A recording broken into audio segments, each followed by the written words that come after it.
All right, hello guys. I know it's a little bit early, but I want to be early to set things up. Late because I value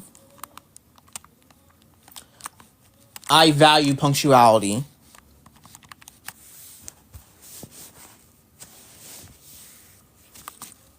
The intellectual titan Candy has returned.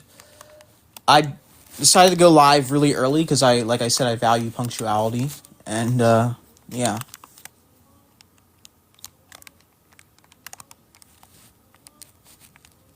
I had the judges, and it's starting at 10:30 Eastern time. Hello, how you doing? And yeah.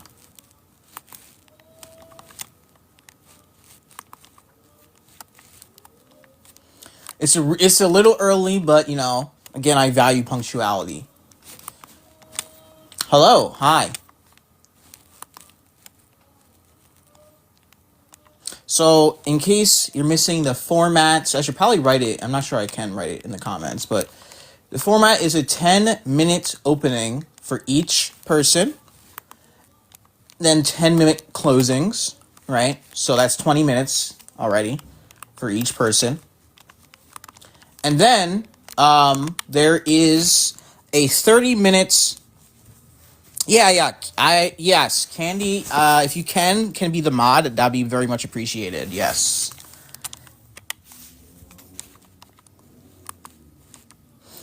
And then there's going to be like 30 minutes like cross examination. Each of them are going to be defending their own position. So yeah. Dang.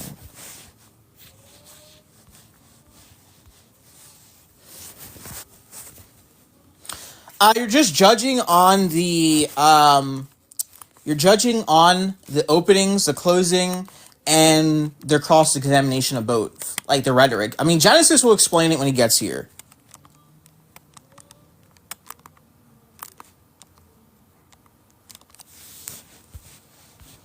Yeah, he is indeed trying again.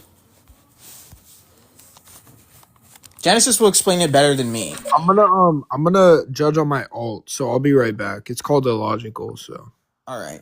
okay. After what happened every other time, well, here's the thing, Jacob. He might have improved actually. So you never know.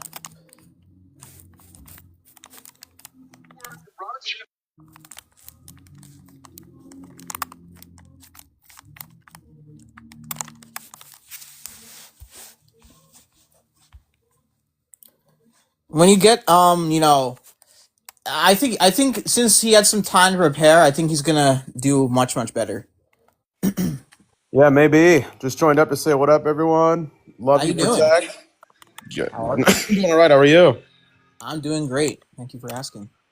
Just wanted to come up and say what's up. You're packing, bro. Love you. Thank you. Yeah. W Rome, yeah. Yeah. I wanted to start early, so because last time a few people were cutting it close. The debater showed up like on the dot exactly at 6 o'clock. Honestly, probably would have been better if he didn't show up at all, but to each his own. All right. Yeah.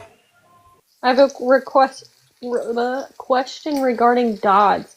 When he debated Genesis last time, or anytime you hear him, does he ever debate like property eviction and all that? No, just like the bodily autonomy kind of thing. You should have Okay, been there. well, so Oh he wait, apparently adapted hold on. that.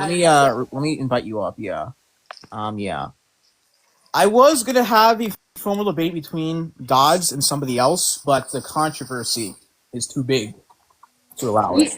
Well, and whose live was it? It was Muffins. I was just in there just being stupid at this point. But, like, Dodds was in there, so I was like, I'll just take a shot at it. He started arguing with, like, property and evictionism and stuff, and I literally asked him, I was like, when did you start arguing evictionism? Probably I when don't you heard think it. he's fully there. It's Dodds is missing some mental components for sure. Literally. He got destroyed, by the way, by me and Genesis. So I don't know why. I Oh, think I BT3 know. runs sentience though, so this should be interesting.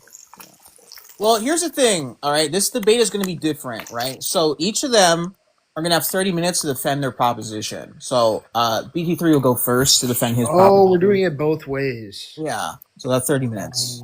Yeah, that actually will be probably better. Well, and I feel like BT3 will honestly be a little more logical than Dodds is. Oh, obvious. Yeah, for sure. But I've seen him be bad faith, but I don't think he will during a formal. No. Oh, well, I mean, it depends, but yeah, I There's mean, a chance, sure, but I mean, Gods has been demolished, or sorry, BT3 has been demolished several times in formals, and then he openly says that he doesn't think he lost, even though there were like pro-choice panelists, so judging. So Well, here's the thing. Dodds, if you saw the debates, he used the Amber Thurman case and actually undercut his whole position. That debate's on YouTube, by the way. yeah.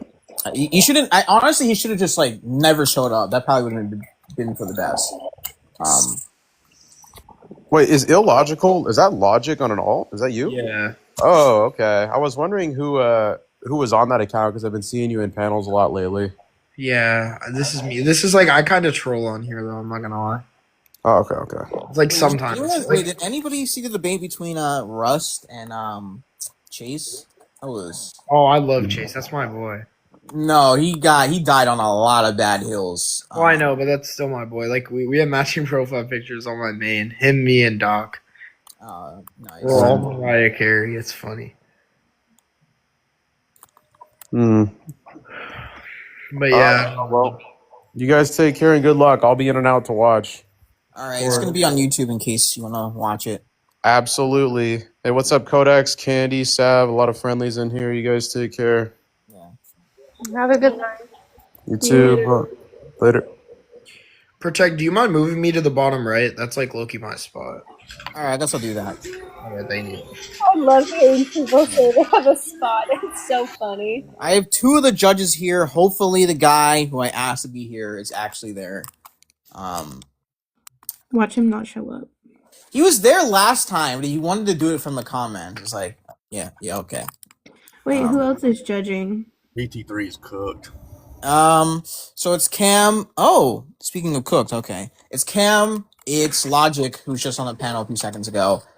And it's this one guy, and I'm waiting for him to be here. He's good faith. He's not, he's pretty good faith. When is the debate? Okay.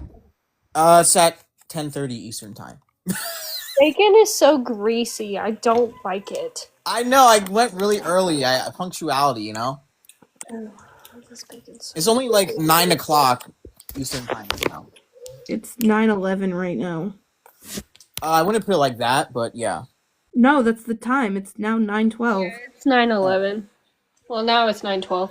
Yeah. Oh, okay. I would have said 11 minutes from 9, but that too. So yeah, we're just gonna. It's so early for me. Hi, I think- Rena. I think Rena might be a op. If he could come up, I should probably She's put the one of your mods. blasphemy. I don't believe that. Dude. Let me put the guest request on. Mango, the intellectual titan herself.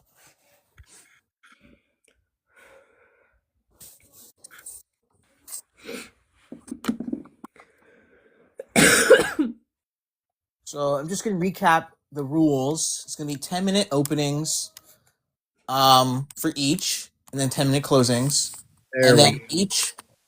Who? No, sorry, I just said they were. This is just like, yeah, I just had to re-come up. My bad. All right, and then each person will defend their proposition. Mr. BT3 will go first. And I An affirmative result negation.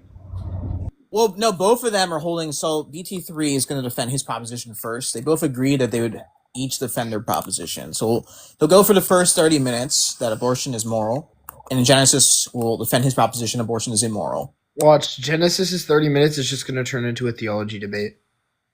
I wouldn't be surprised. That's usually how it goes. But That's what he usually does. he, And it does work. He has pretty he's good. like halfway there because he doesn't submit to Rome's authority, but he's close enough. So There you go. I got you. I got you, Mango. Don't worry. Oh my God, thank you. Yes, I got You know I scammed. always got $600. Thank you so much How for much? this. 600. Everyone, give your money to Mango. Holy Mango, I just crap, paid for dude. your entire. Wait, how did you get Well, scammed? Dude, here's I did not $100. know that. Oh my God, thank you. I sincerely did not know that there was scammers when it comes to the locksmith industry. I got locked out of the apartment that my mom and I were staying in when we had our mini vacation this weekend. And we called two services, service A, service B. Service A, it was kind of weird, right? They pulled up with an unmarked vehicle. The guy had no uniform, but he had the toolbox and he acted very professional. And mind you, it was a simple lockout. And he was trying to tell me that we need to drill and destroy the top and bottom lock and replace it so we can continue fixing the situation. I'm like, it's a simple lockout. The fuck? And he was like, oh, but this is the only way. So I'm like, okay, how much? And he was like, $565. And I'm like, $565? Look, if this is going to be the only way, this is going to be the only way. And so he started to drill it.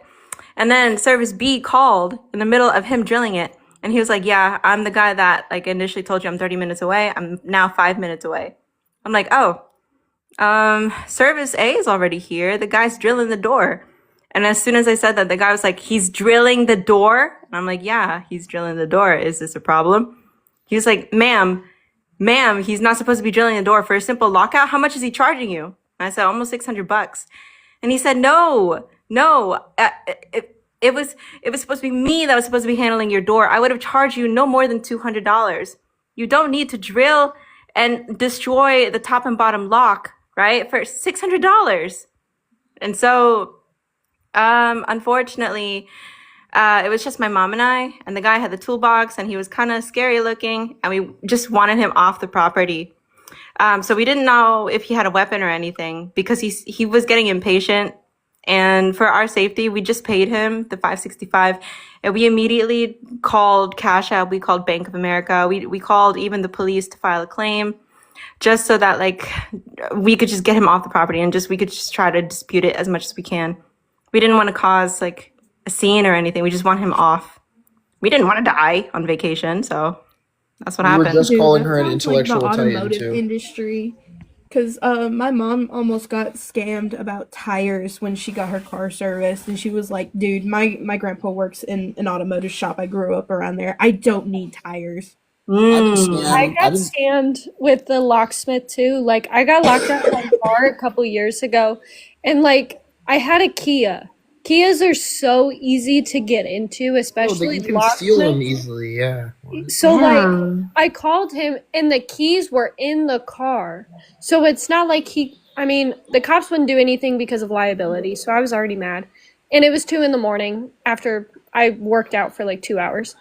And so I called the only locksmith that was almost an hour away, 24 hours. And he like shows up in a literal like beater car. Yeah, mine also And I showed up was in an like- unmarked vehicle. It was literally a maroon The fire family department soccer will do van. it, bro. No, the fire department won't either because of liability.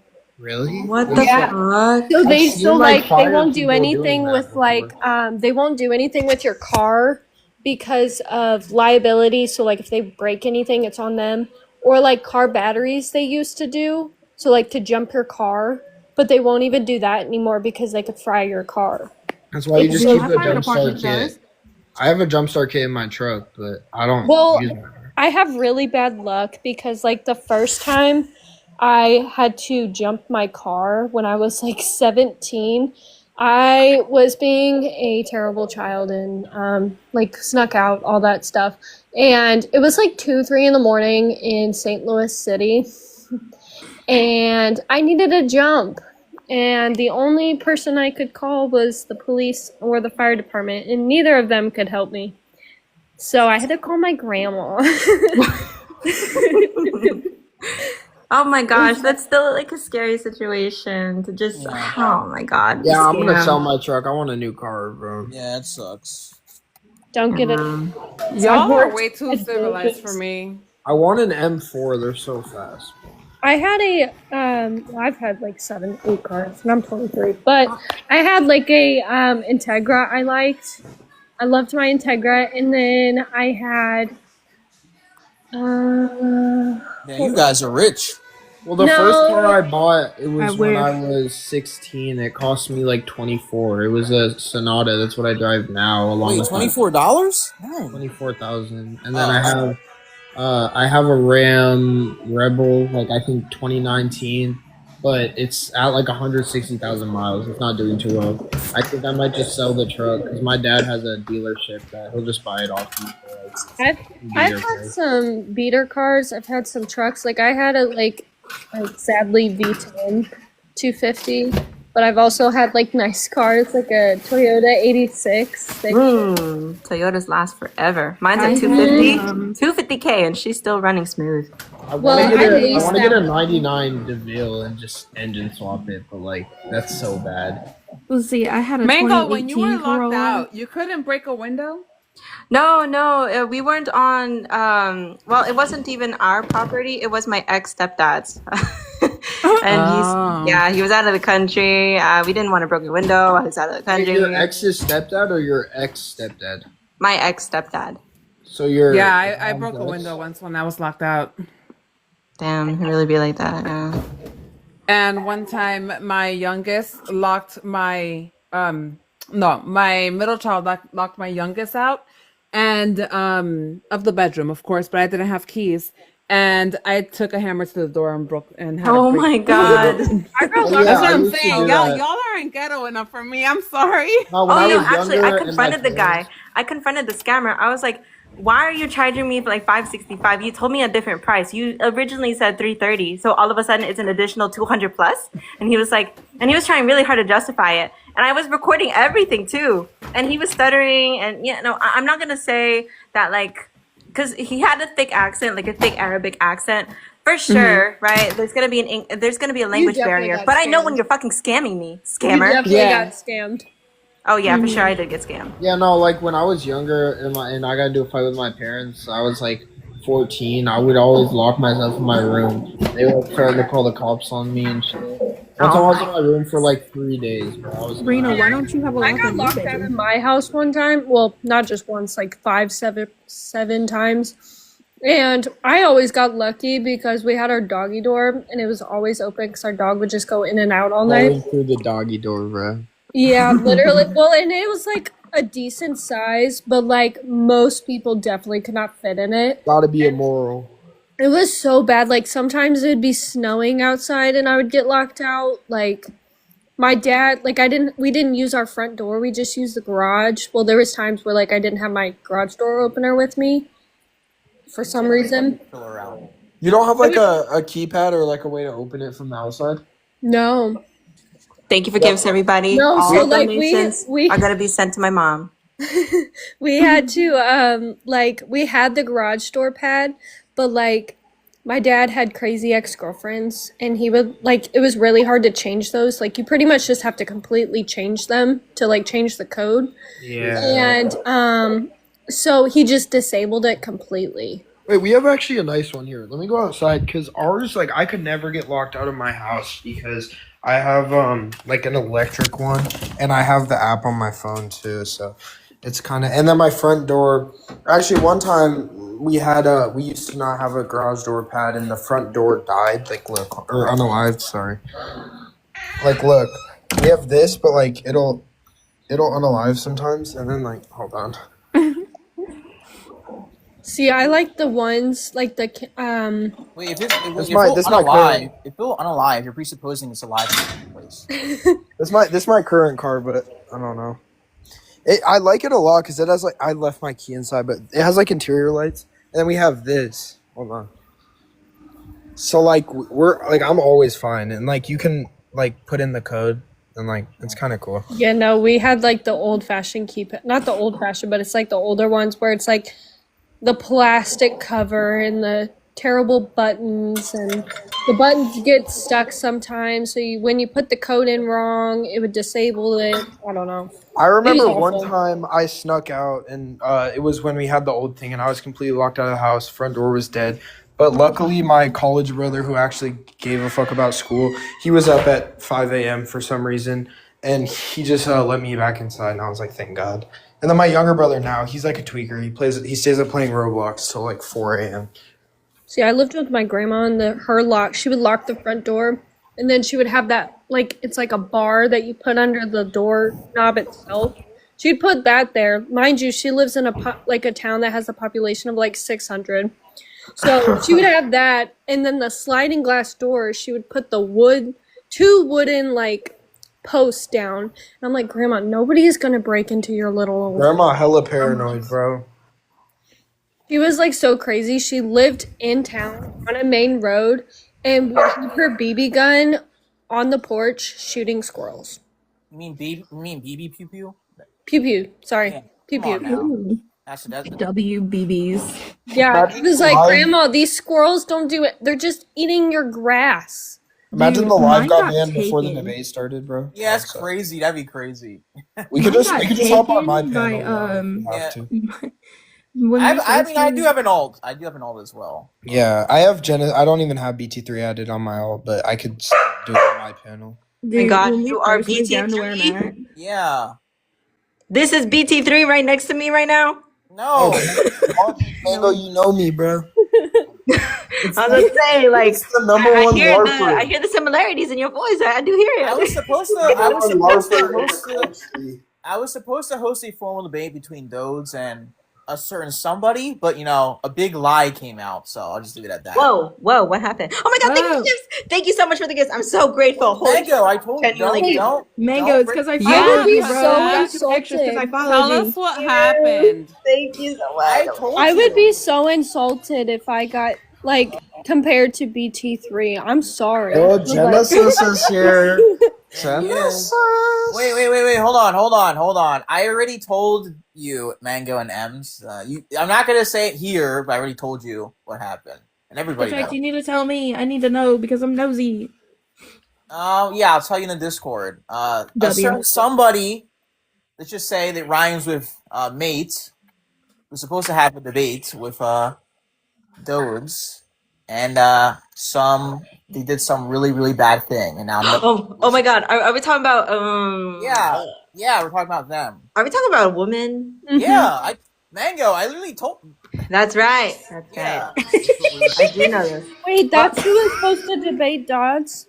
Oh, no, I'm actually gonna air out the dirty laundry because I have problems with this girl. Hold on, wait. Hi, Genesis. We're not gonna bring it here because the drama, but it was. No, it's No. Let Well, actually, Mango, it the is. intellectual titan, say what she got to say.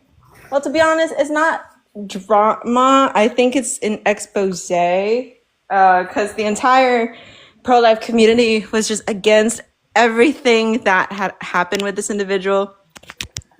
I won't say any names, but if you ask around, for sure, they're probably going to drop the name. So I'm not going to be the one responsible of saying it. Let's just call her Z. Z would talk about how she's pregnant and that she needs help. And then, in the pro-life community, there's a lot of nurses. And so they would keep her updated on how to prepare, stuff like that. And then one night, less than a week ago, she showed her ultrasound. I don't know how the ultrasound was showed. This is what I heard from the panel. And so someone did a reverse image search of the ultrasound pictures, and they were actually screenshots from a Huggies diapers commercial. So once that was brought into surface, there were more lines of questioning, and Z then had a slip of the tongue that then exposed inconsistencies. And then Z admitted straight up that she lied about her pregnancy with twins. So, See, my confusion lies with I heard about all of this and everything, but my confusion lies on why. Excuse me. Why somebody decided to reverse or Google the image. You know what I mean? It's a bit auspicious for sure. But that's where obviously I'm not gonna say anything, but that's just where I got kind of confused. All of it's wrong in general, but to say somebody check the image on Google, here's the thing. Here's the thing. The reason why they did this is because they were very suspicious of it. That's why. So because throughout the pregnancy, she would tell these pro-life nurses some things, and then the inconsistencies started to pile up. So I guess someone had some reasonable cause to at least go ahead and screenshot the pictures that were being shown. Because the only way that I'm able to reach this conclusion was that if she was pregnant with twins, surely I think the major slip of the tongue might have been the amount of months that she claimed to be pregnant. If that were to be the case, then her stomach was either too big or too small. That wasn't following up with the lines of months. That's the only way I'm able to make this conclusion. I can't even say that part because, like, I'm 30 weeks and people think I'm, like, not even 20. Like, I'm super, super small and, like, I mean, my date has never changed, stuff like that. I think some people can just be that small, honestly. Yeah, but, like, yeah. No, I understand, though. It's, like, if you're further along, especially, like, at a certain time frame, you definitely show a little more. It was the inconsistencies along with the activities that Z would be doing that would be extremely unusual or dangerous for a pregnant person to do. Well, So- and especially with twins. Yeah, yeah. So You gotta hold it down. Well, I was on a live where Z was supposed to be on a bed rest and she was wrestling a cow. So, yeah. So that's what happened. Obviously, the entire pro-life community was like, "What the fuck? You're like, why would you do this?" Now this person, I haven't seen this person anywhere in a long time after this expose.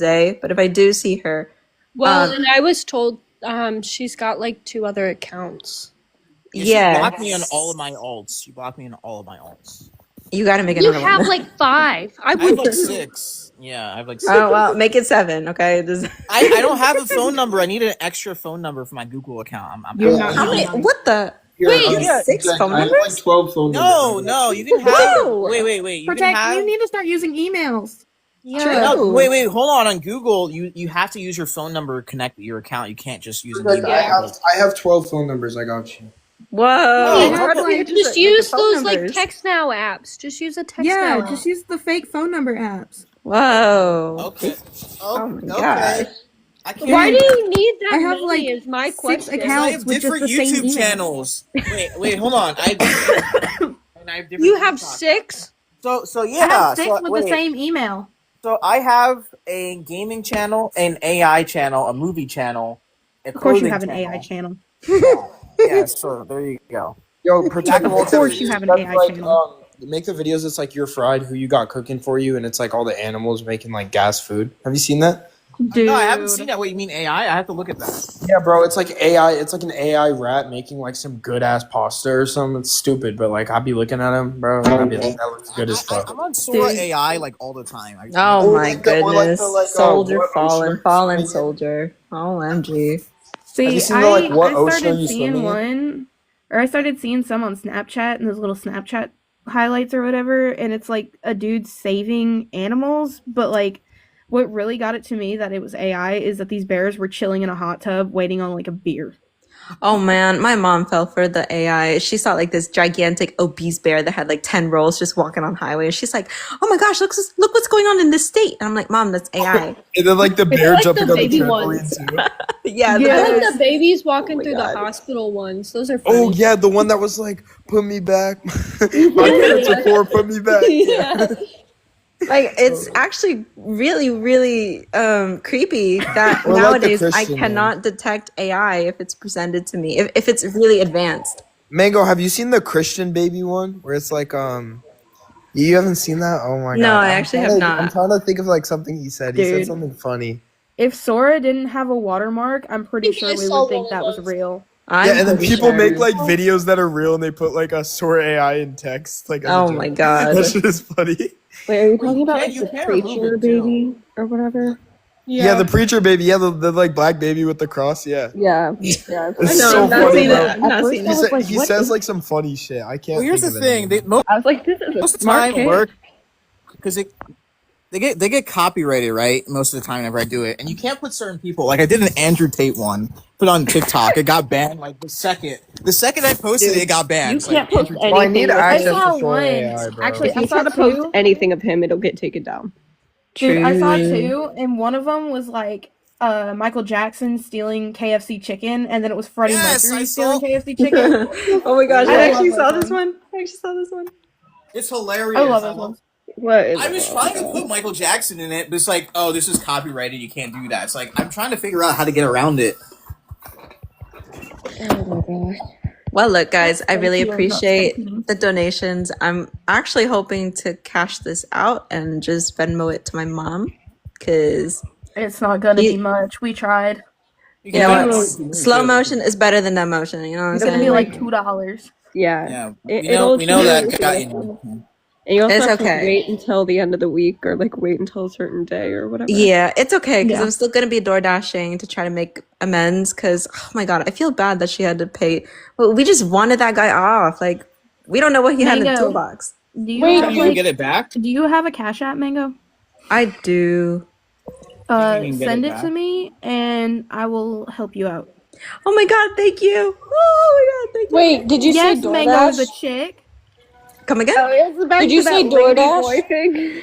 You know what? I am gonna DoorDash. Like I would it- do it's- Uber Eats. You make a little more. Like, do you live like when you do it? Do you go to like a more populated area or like more? Oh yeah, restaurant? yeah. I do. I do. I would do Uber Eats because you would make more. DoorDash is more of like you're making like $3, $4, but like Yeah. people Well, who they- use they know Uber that Eats shit. also like actually statistically tip more because they're in higher income areas. Yeah. Anywho, back to rationality land. I thought you'd never stop talking. So Genesis, can you explain the rules of the debate, like the ranking and stuff like that? Oh yeah. Just I guess scale 1 through 10 on openings, closings. There'll be two. There'll be. I think BT3 wants to motion for like 45 minutes each, back and forth. It's up to you. I don't really Wait. care either way. Oh wait, I thought you said each person is defending a proposition for 30 minutes. Yeah. So we'll be each defending why. Well, I'll be defending why abortion is going to be immoral. So originally I'll have 30 minutes to do so, and then he'll have 30 minutes to defend whether abortion is going to be moral. So I guess like we can call that like a back and forth. Like it'll be a back and forth during those times. So you can like write that 1 through 10. You can like then have like bonus categories for like rhetoric, good faith, bad faith, detractors and stuff like that. So who are the judges? Cam, we got Logic. He's very philosophically inclined, and we're waiting for the other judge to show up. He was here last time, kinda here. So, I'm not a yeah, when the debate starts, I'll dispatch all these confused people. Oh, whatever. But yeah, no, he'll be. Crash out. I think it'll be over pretty quickly. I don't know. I think he's prepared. You know. Yeah. Oh Yeah. wait a minute. He needs someone. He needs to repeat on the rules, Mr. Illogical. Oh, yeah. So 10 minutes opening, closings. Just score that 1 through 10. Gonna give like a reasoning to why you scored it 1 through 10. There'll be two separate like back and forth interactions, right? So there'll be 30 or 45 minutes where I'll be defending why abortion is immoral, and then he'll have 30 or 45 minutes to defend why abortion is moral. So you said 1 to 10 on rhetoric, or sorry, 1 to sorry, I was talking to someone. Just one more time. My bad. Tracking error. I'm back. No, I was just talking to my dad, but I'm here now, so we're good. Yeah, so it's like a ranking 1 through 10 on opening and closings, 1 through 10 on like the back and forth dialogue that we'll share, right? So it'll be you can split this up into two different times. So when I'm holding the affirmative or negation that abortion is going to be immoral, and then he'll have to defend why abortion is moral, and we both get like 30 or 45 minutes to do so. Then you can do like a scale of 1 through 10, or maybe a bonus scale of rhetoric and good faith, bad faith. So, 30 or 45. So which is going to be? oh, I'm not sure. I was gonna wait for him to come up here, see what he's comfortable with. I think 30 minutes is completely fine, but it sounds like maybe he has a lot of questions. So. Okay, yeah. So I'll be back in like 5 minutes, maybe less. Yeah. Just give me a second. Okay, All right, irrational person. Anybody else? Liar. All I don't know who this person is. They have like a I don't know. I don't even want to entertain that. Israel. Yeah, we're just gonna leave him at that. Anybody else? Mr. Divine Order.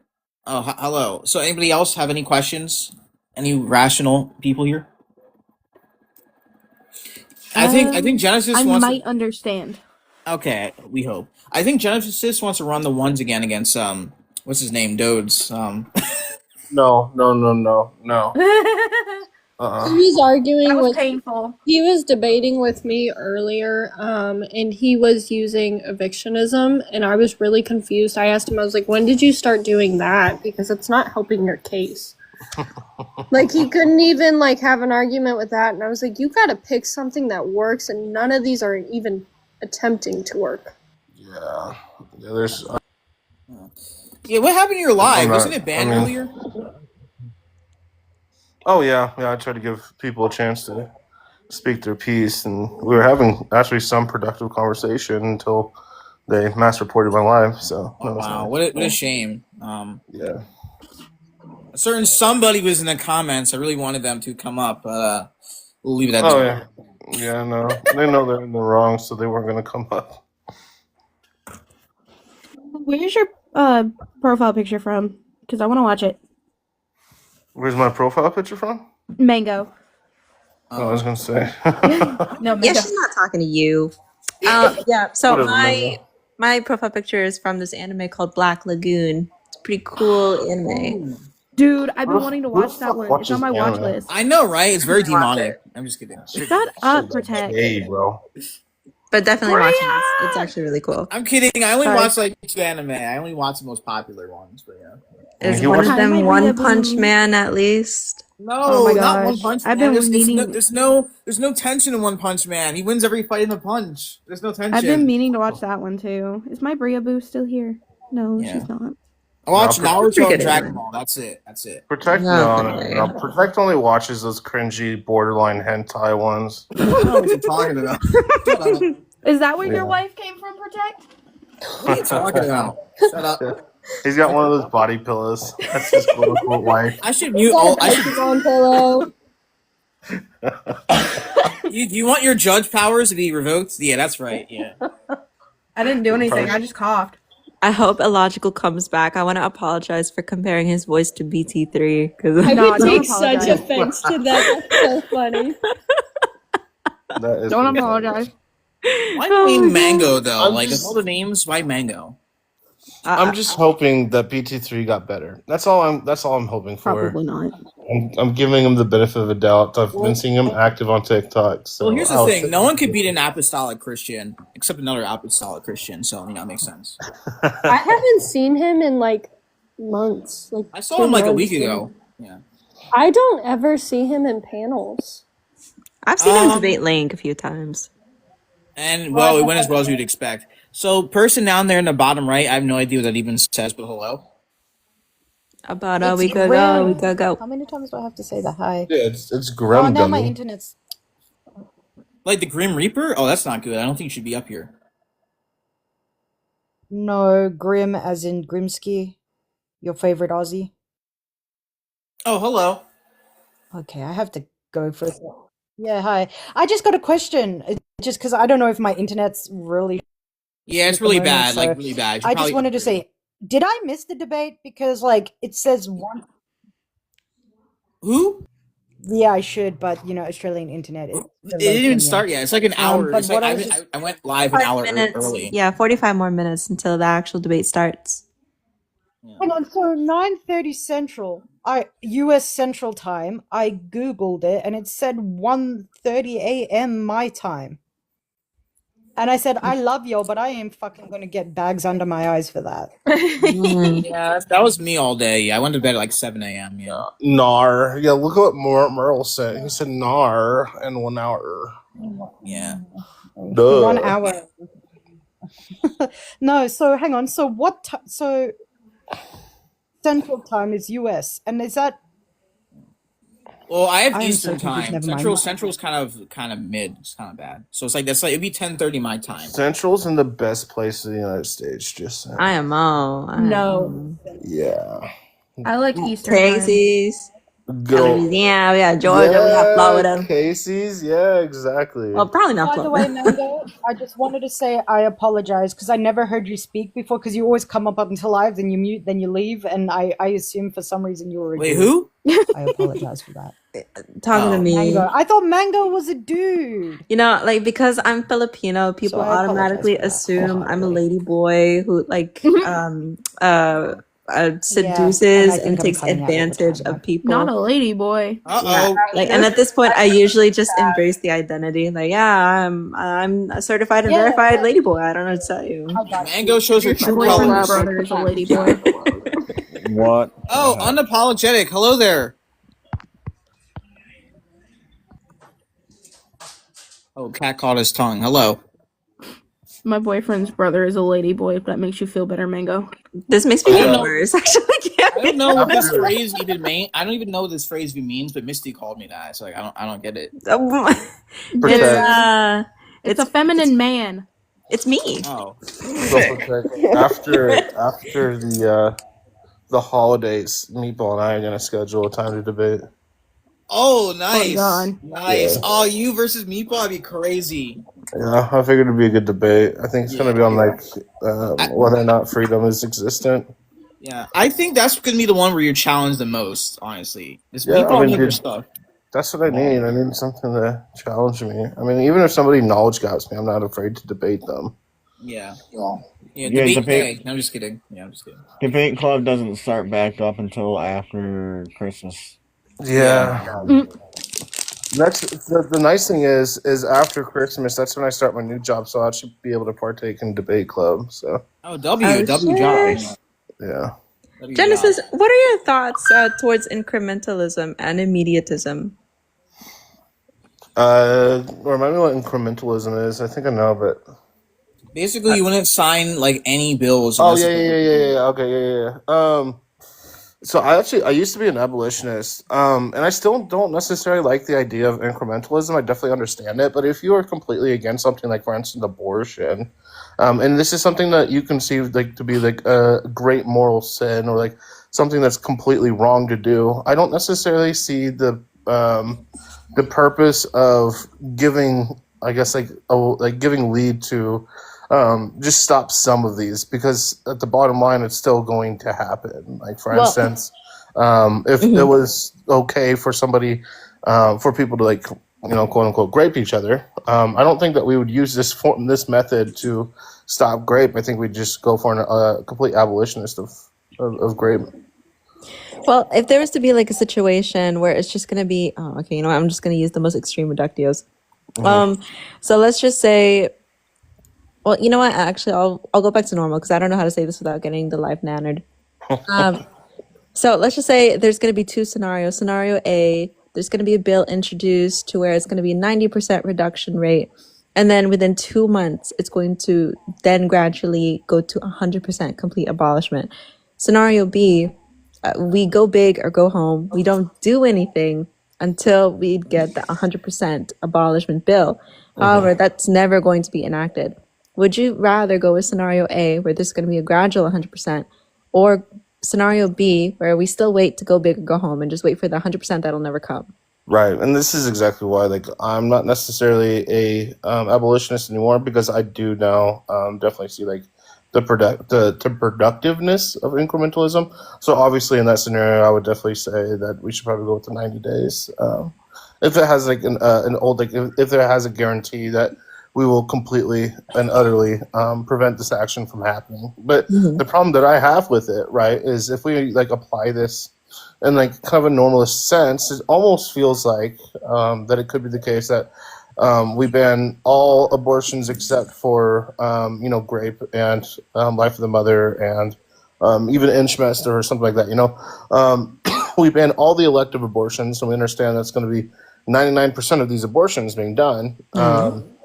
Then I feel like it's going to be very hard then to even ban the instances of grape and Inchmest and I mean, that's just going to adhere towards the pragmatics issues, to which I definitely agree with that. Yeah. Wait, do you have qualms with incrementalism on pragmatics or normative? Like, is that your qualms? Like, Oh, not normative. I definitely see It's how. mostly pragmatics for me. Yeah, yeah. I would I say definitely. pragmatics. Just I Yeah. don't know. I would say my problems. I'm agnostic between the two. Honestly, I'm like stuck between the two. But I would say in some states where it's mostly pro-life, those bills could be passed. But a lot of pro-lifers who stop those bills from being passed. Like, Yeah. like the very red states. I Well, I think think it was abortion could. Mississippi. Sorry, I think it was Mississippi that they banned all, or they're banning all elective abortions. Which, I mean, just like that's, I mean, that's incrementalism. I'm like, oh, cool, this is really awesome that that's happening, right? But you still got to take in consideration that there's going to be a bunch of great babies that are going to be unalived because of it now too. Well, here's the thing that's my problem with the grape exception. It's like pragmatically, how do you even apply this to the law? Like is every woman who like admits about grape, are they all going to be able to get abortions? Like, is there have to be a trial? Does a person have to be convicted? It's like what are we going to do? What's going to happen in that scenario? You know? Well, then here's another thought that I've had too as well. Is like, let's say we do ban all elective abortions. I wonder how much of a percentage the non-elective abortions are going to go up just based off of claims of, oh, I was great, right? Or X, Y, and Z, or even like the slightest hint that a doctor doesn't think this is going to be a healthy pregnancy, right? So they go and get an abortion because of that, right? It almost feels like this is something that could be easily abused and manipulated to where they can get an abortion anyways. Right. That's why I think all of them should be banned pragmatically. Yeah. Anybody else have to say something about that? Anybody else have qualms? See, when I was pregnant with my great baby, the fucking nurses kept trying to get me to have an abortion, and I was like, no. Like, stop. And they legally cannot do that. But they still did it anyway. Yeah, that's kind of fucked up. Dude, my twins in January and February, like, we went to the doctor twice in December, one to get the actual confirmation and the second for the ultrasound, our first ultrasound. And even then, the doctor was like, you still have time to get rid of it if you want to, because it only goes up to 12 weeks and you're about, you're almost at that time limit. And I was like, I'm not getting rid of my kids. What are you talking about? Financial incentive, I would say. No, that's like, honestly, they could lose their licenses if that gets out, and people have already confirmed that doctors do that shit. I definitely do believe it. I mean, this is where I have a problem when it comes to pragmatics in regards to the grape exception. Normative, I can definitely position. Well, yeah, I think I have a strong position to defend it, because I don't have the grape exception.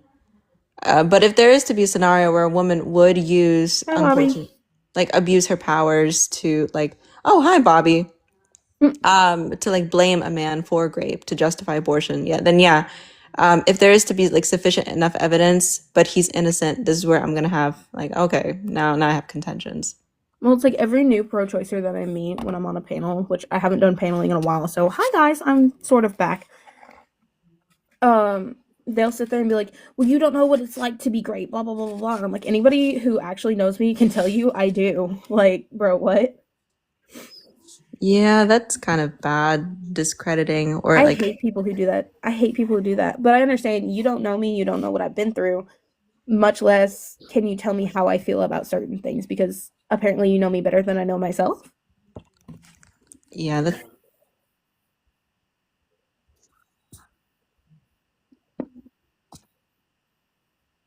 Hi, wifey. No, then that's like the only Bible quote I actually live by is, my daughter didn't want what happened to me when I was 16. Yeah, I was 16 when I got raped and pregnant. She wasn't allowed to be like, Mommy, you deserve this. Like, you earned this. No. And I know my daughter wouldn't have wanted that. So people who think, less of a great baby than a consent baby, I just don't understand it. That don't make no sense at all. I think that we should be pushing for equal rights under the law, even when they're in the valley. I think that would be the best way to go. I'm gonna eat dinner, guys. God bless. Oh yeah, Okay. you're all set. Oh, that's a for real. concession from Mango. That's a concession from Mango running. Yeah, I think so, Heaven bro. forbid she's busy. Good lord. Yeah. So Dawa, who are you? I don't think he's loading in. Well, Yeah, nice he knowing is. him. Oh, no. Good job, Protect. Yeah. Anybody else have any other qualms or questions? Genesis would like to educate you guys. His live was he was speaking some truth, and then his free speech was violated. It's Justice- TikTok. They don't justice care for about the First Genesis. Amendment. Yeah, justice for Genesis. Well, here's the thing. Actually, it was the people who the prompt was about reported him. Yeah, again, TikTok doesn't care about your First Amendment right. Hello. Hi, Mort. Hello. Hello. Wait, oh, Mr. Unapologetic. How you doing, Mr. Unapologetic? Hey, what's up, guys? Hi. Welcome into the conversation. Yeah, I I promise. wasn't listening for like most of it. I'm at work. No, you're So. good. I promise I'm not that's being all an right. ass. I'm just sarcastic. Thank you, By the way, I wifey. did fall asleep on that live. I'm not gonna lie. Oh, me too, girl.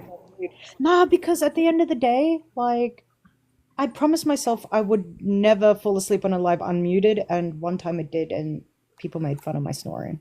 I'm not gonna. Oh, Mr. Kuroshi is down there. Oh, Hello. another Hello. victim of sleep apnea. Yeah. No, it's just because I was What the hell is that? My neck was in an Who awkward. knows? Sleep apnea is like people who snore and need the CPAP machines Oh, I see. to like all help people breathe who- while they're asleep. All people who snore have sleep apnea, or is that? No, I was just saying that. No, It's it's a joke. majority of them. Like I know my dad has it and my boyfriend has it too. So Like not all boats are like That all doesn't mean yachts are it's boats, but automatically not all boats are sleep yachts. apnea. Is Yeah, that something no, like they've that. been diagnosed with it. If No, you they both do been diagnosed snore, with it. you should probably get yourself checked out for real. Yeah. How do they test for sleep apnea? Like for me, they'll give you No. like a ring or a wristband, or they'll have you come in for a sleep study, and they'll test your brain activity to find out whether you're having events at night, like while you're sleeping. Like, Oh, it's the Yeah, stop they'll make you like stop sleep breathing. there. So Isn't that what it is? The stop I breathing had thing. to do that shit one yeah, time. you Yeah. stop breathing. There's been times like where I woke up and I would be in a dead sleep, and I woke up like gasping for air, scared the hell out of me. And I'm like, okay, I'm getting a CPAP. That's enough. What it is. Isn't that only for fat people though?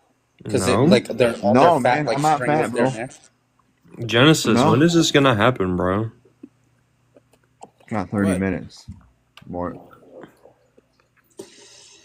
So like 10:30 honestly, Eastern time.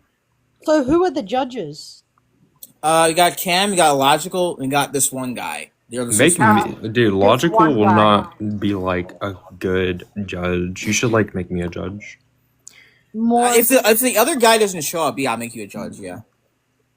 You should just make me a judge just don't ever because. pick me for a judge. I'm biased. I'll just go I'll just go for the person. I'm low-key just smart, so it's just like I could be a good judge. Yeah, I mean, Richard's that's gonna fair be enough. Look. If he I have- likes the I have- Genesis wins. he loses. Look. If he doesn't show up, then I'll make you a judge. Just make me a judge now. I'm like, what? Because I told him ahead of time he'd be a judge. Oh well, he can just be not judge. So, or just make Logical not a judge. So, Are you trying to force your way? No means no, Mort. I mean, Mort can be a judge for the next debate. Mort can be a We judge love for the Mort. next debate. You don't have consent. what?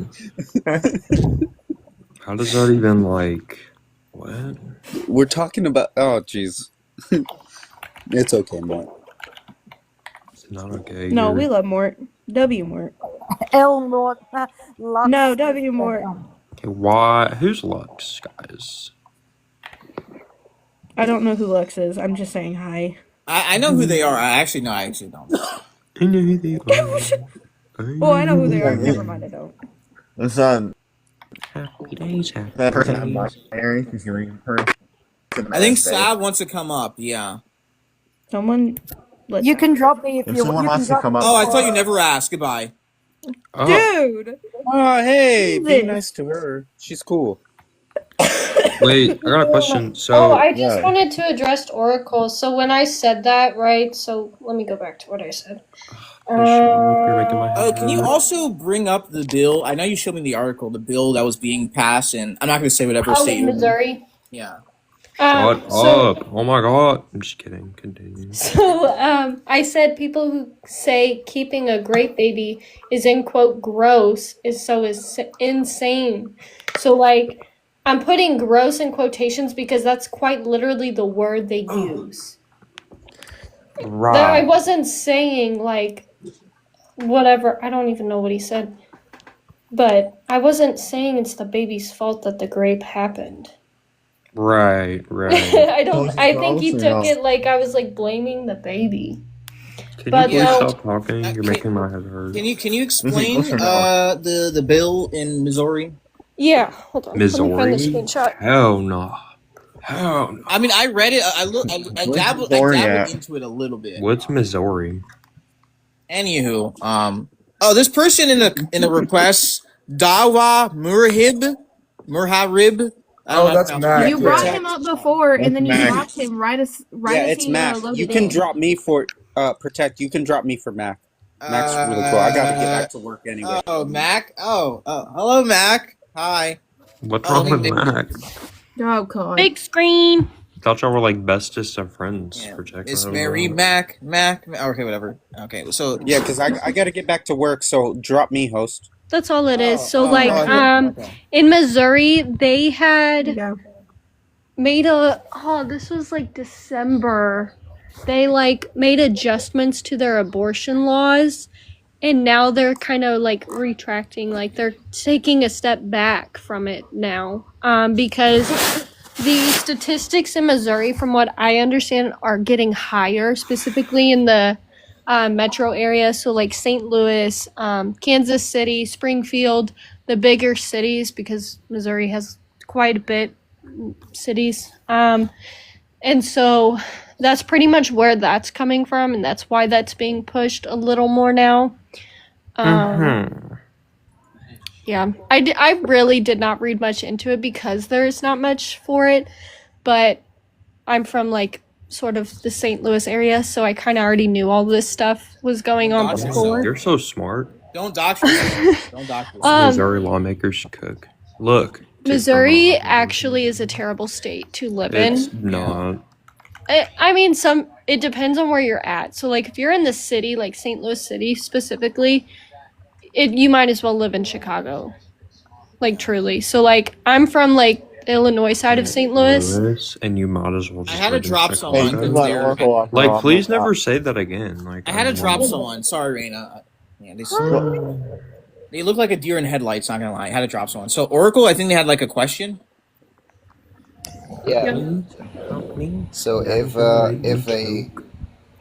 a lady gets like raped, right, and then has a baby, and so are you saying that it's bad that when people say that she has to keep the baby? No, What? that's not what you No, said. that's the opposite of what I was saying. She's saying someone else said that. Yeah. Somebody else said that. Yeah. Yeah, like there's pro-choicers that will say, like, if I say, like, I don't give a grape exception because I don't, then they're like, so you would make them keep a grape baby? And I'm like, well, yeah, because I don't see a moral difference. I don't see there's no biological moral difference to me of a grape baby conceived in grape rather than, like, consensual or whatever the case may be. And they're like, well, that's gross. Well, here's the thing: if you go to pro-choice lives, a lot of them, a lot of them will ask you if you hold a grape exception. If you say no, they'll just kick you off the panel. Like. This one girl wouldn't debate me because I didn't have a grape exception, so I went on an alt and told her I did. And then after I cooked her, I was like, yeah, no, I don't have a grape exception. You are the biggest larper. Oh my goodness! There's actually one panel that I can't stand. You know that whole panel of abolitionists, bro. They're so brain dead. Which one? Are you talking about Rose or whatever? Nah, Scooter, fucking Miranda, all those people. I never go in those. Reform, Yeah, Kanoa, Precept, Hemi, yeah. They had a squabble the other day with Link and Kay. They were debating each other. I mean, bro, they're a bunch of loaches. What do you expect? I mean, let's be honest. But I mean, pro-choice people, they go real extreme. Sometimes they say all the way up to 9 months. Have you heard about that before? Oh yeah, but Yeah, that's like a lot of them on here. Yeah, the Oh, irrational. it ain't That's just just here. like, to me, they're like trolls. I know a girl. No, Oracle. No, they actually believe this. They're not trolling. Yeah. They actually believe this. Like I know a Crazy. girl, and then my cousin actually believes you can have an abortion up to 9 months. Like she genuinely, like my technically cousin. can have one. Well, so like she thinks it's okay. She thinks so. Like my cousin thinks it's okay because they are absolutely not alive. She genuinely thinks they are not alive till birth. Like the magical meat curtains did something. It's funny, if they were the ones that would have to execute that abortion, they probably would think differently about it. Dude, they should just make them People are do just their messed own up, abortions. honestly. Some We should people make them genuinely do it, have no right. morals. Some people just don't have the morals to, even if they went through the abortion, they would be fine. Yeah, like the woman who stabbed her child with the letter opener. Like that's obviously just a morally bankrupt human being. Poke. So, She poked her child. so we got like we're humanistic. gonna the debate is in 20 minutes. It's in 20 minutes. What'd you say? Why'd Back y'all pick to that such an Mosaic. odd time? I said it's almost like demonistic. Bro, watch BT3 get dropped, bro. Watch him get belted. Oh no, I think he's prepared quite some time. So, Reason, hello. Hey, how you doing? I'm good. How are you doing? I'm doing excellent. Genesis texted me and reminded me about the debate, but I had like a 4-hour timer set from where I remembered it earlier in the day. Nice. Yeah, it's gonna start in like 25 minutes. You know, people should be here. I expect punctuality. I was live like an hour to make sure everything was working properly. You were live an hour and a half early, dude. Bro. Yeah, I value punctuality. That's virtuous. No, that's not punctuality. That's being way too fucking early. Started last time. What you say? I wasn't here last time. I was busy. I just came in like 2 I'm minutes before surprised the debate. Genesis is here early. That was crazy. That was like so crazy. I'm What surprised was back Genesis then? is here early because you know black people always late. You know. Yeah, sounds about right. Yeah, Wait, but Genesis is black? I was actually raised right. Black people always late at the family functions, at the reunions, at work. Hey, but Mac, I was raised by white Keep it parents, out. so Of course, he a good nigga. All right. Oh my gosh. We're just gonna He's go. not only black, but he's I was also raised in the house. TRNAS too. Getting live banned, bro. I swear. I thought generalizing is not a good thing to do. Just ignore Mac. He's something else. Yeah. well, I mean, he's not wrong. I am a good nigga though. You know, Man, someone so- called so- me. You know what my friend called me the other day? He said I'm like the Nick Fuentes of the Islamic world because I say the most craziest shit, and he's not wrong. Yeah, that sounds about right. Like I don't care about being canceled, honestly, because I'll just make Yeah, another we- account and do the same shit. Yeah. Let's watch repeat. Yeah, that's. I mean, you do get other people. Yeah, we'll leave it at that. I want to see Mac and somebody else who was in Genesis's comments earlier. I want to see them have a formal debate with Mac. Oh yeah, I think it was Socrates who said that ignorance is the root of all evil. And boy, did he Well, lie. he was not wrong. He wasn't Well, wrong. again, I Boy, want was to he see. I right. want to see Mac versus this person with tentacles and lives under the sea. I want to see them run the ones. Talking about Squidward. No. Wait. Oh, Squidward's you're talking a about squid. jelly, or what's it called? Yeah, them. Yeah. I'm just Oh thinking yeah, of that. Bro, don't ever insult me like that again, bro. She's such a fucking Riri. All right. You said don't. Mac ever is a insult bad me She's like a that. name. she's a dirty Wait, cross-looking wait, cafe. Mac. I think Mac should debate BT3 next. Easy, bro. I'll probably make him cry the way I speak, but never mind. You know. Or the Yeah, cross because Mac's guy. a bad neighbor. That sounds a little jellyfish is a narcissistic. dirty jellyfish. All is a right. dirty Simmer down. All right. So wait, we're supposed to be waiting for the one judge. If the judge doesn't show up, we'll make. If the judge doesn't show My up, narcissist alarm is going off. yeah, something like that. So if they don't show up, I'll make Mort the Oh, so judge. cool. And he's pretty rational. He knows what he's talking about, Mr. Mort. Oh, so cool. Cool. It's actually pretty slow, if you ask me. Who? That'd be a Mort. If you ask reason, Mort's slow. Okay. Wow. How about reason and Mort have a debate next? Yeah, I was about to say that. Yeah, run the ones. Okay, so maybe like 3 days ago, Mort was trying to get us to understand what we were not understanding, and we were just reading the same book over and over, and we just were not understanding. Yeah, you and Logic are stupid as fuck. Hey, like, Reason- I gave you Reason, the why don't easiest you paper to debate read, by the way. Pretty fucking easy to understand. I don't know how I you didn't did read. I understand. did read.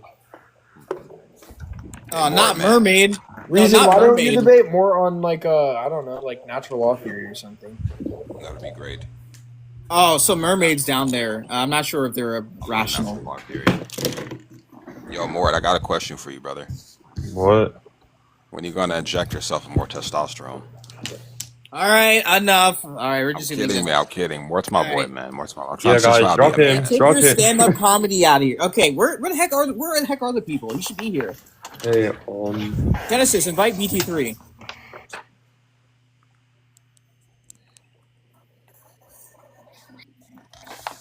I wonder where he is right now. He's probably Preparing. prepping He's preparing. He's preparing. BT3 is just low key like just having a quick like, I don't even. BT3. Listen, BT3 is getting lubed up.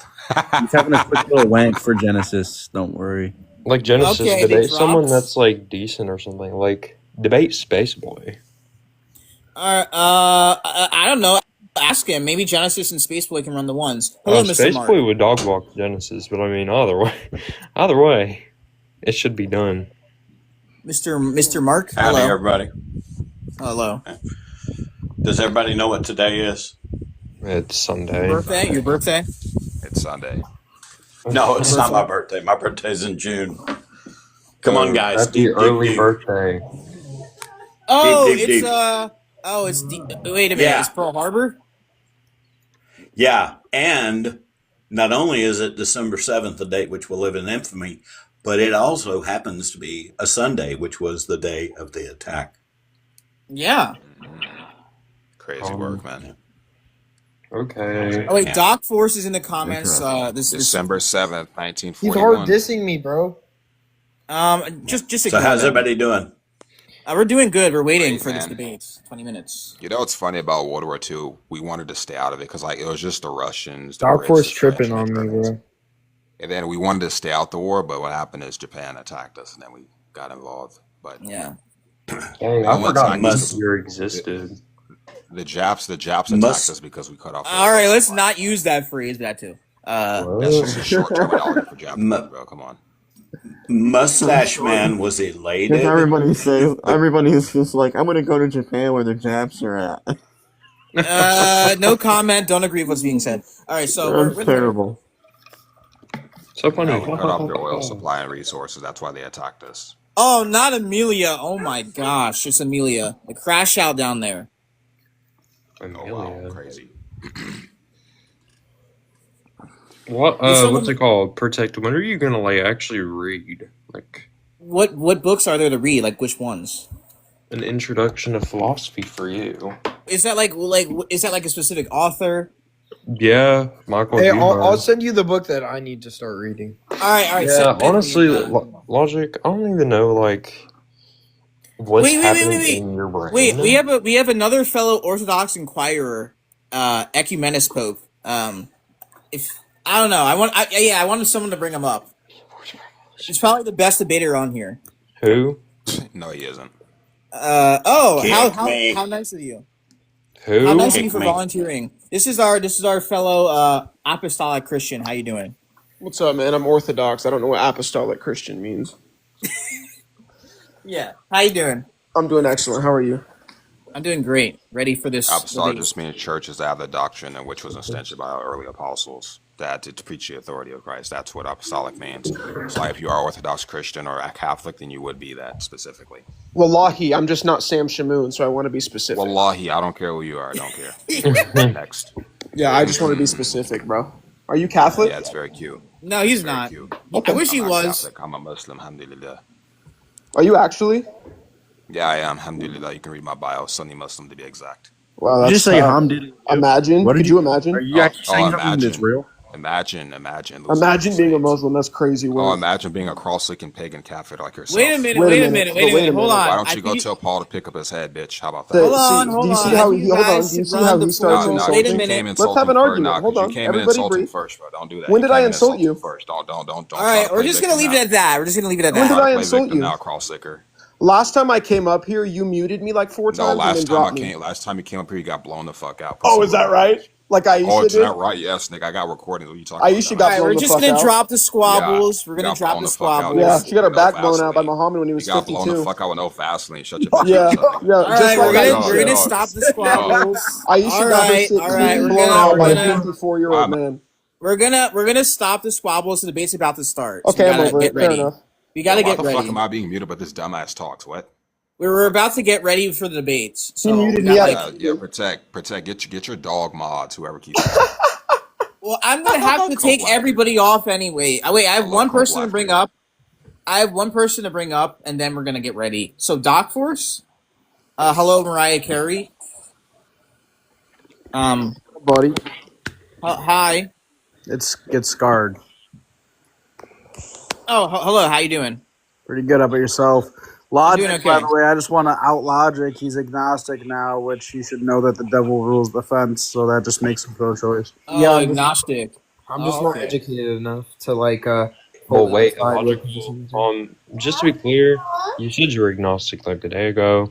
Then you I said just you were pro-choice consider Don't make today. me run tag, bro. Don't make me I run just tag. I don't consider even know myself why you're like talking agnostic. about tag. No one even brought up tag. Like, I literally Hold debate on, I can just pro-life hear with the him like atheism on the hold on, panel. hold. That's not even like the main contention for him. So I don't even know why you'd like bring that up. I don't know But I him. mean, Relax. okay, I don't care. Hey, I didn't ask. ecumenialist, really Buddy's quick, getting as hella a emotional right now. Who fellow, fucked your girlfriend, nigga? yeah, as a fellow Orthodox, you're giving us a little bad name, buddy. I literally did nothing wrong. Haven't done anything. I don't know. You No kind one of seem said a you did little, anything wrong. No one even indexed anything to that. You seem a little, you seem a little aggressive. You said I'm not representing well. Yeah, I he didn't is do aggressive, anything bro. wrong. He came in here hot. He came in here really hot. You did come I in came hot. in here hot. You No, started saying no. pick up the head of Paul. I won't lie, yeah, Oh, Mac, yeah, 'cause Mac you barks insulted me back first, for nigga. sure. Fuck you talking Definitely insulted me first, well before I did. Well, I don't even think that matters. You were passive aggressive Y'all a little both bit like towards him. Oh insulted no, my each other. voice is so awful. All right. Enough. I'm gonna have to start dropping people because we But gotta wait, get ready protect for my this. voice, bro. Just kidding. Anyways. Yeah. Well, Okay. that's corny. All right. Get outta here. Okay. Anyways, you gotta get ready. This debate starts in 15 minutes. So everybody except the judges and the debater should be up here. So I'm a judge. there you go. Is a person moral? I'm judging all of you right now. I'll leave it at that. What a topic. Wait. How many judges are there? Protect. Only make the rational ones and the ones that actually know logic and be a judge. Yeah, more define logic. Go ahead. There's three. There's three of them. I think the ones we have are Wait, pretty who's the rational. three? You got logical, we got Cam, and we got 12. Hey, Dawa, is logic an attribute of Allah? What are you talking about? Exactly. All right, enough. If you guys sure. wanna Yeah, look- logic could be one of the attributes of them. Sure. Are the attributes All I'll say? Yeah, the All right, attribute. if you Yeah, guys, I'm all right, responding. if you guys want to run the wait, hold on. If you guys want to run the ones, you guys gotta let me know. You guys gotta hook me up, and then I'll set it up for you guys. Honestly, I could set it up for y'all. So Yeah, that too. You can ask her more too. Wait. I mean, look. If 12 doesn't show up, then I'm gonna have to move on to Mort, because Mort did offer to be a judge.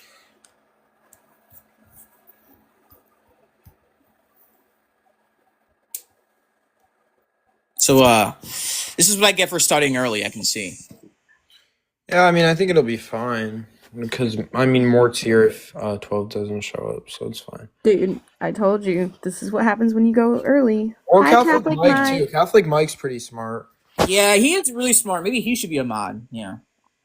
Look, if Ecumenis, Pope, and Mac want to run the ones, by all means, set it up. I'll set it up. But yeah, maybe Catholic Mike should be a mod. Who knows? Be petty. Yeah, you do feel petty now. You are petty. Yes, Rena, Rena. be petty. Be No, that I meant a petty girl. judge for the debate. Sorry, I meant a judge for the debate. That's what I meant. And Ahmed is in here. It's a long time since Ahmed has been here. Ahmed's here? Yeah. Or was. He's my buddy. Hi, Holly. I see you in the Well, viewers. I'll make you a judge if the person who I asked to be here isn't here in like the next 10 minutes. So I might consider making Catholic Mike.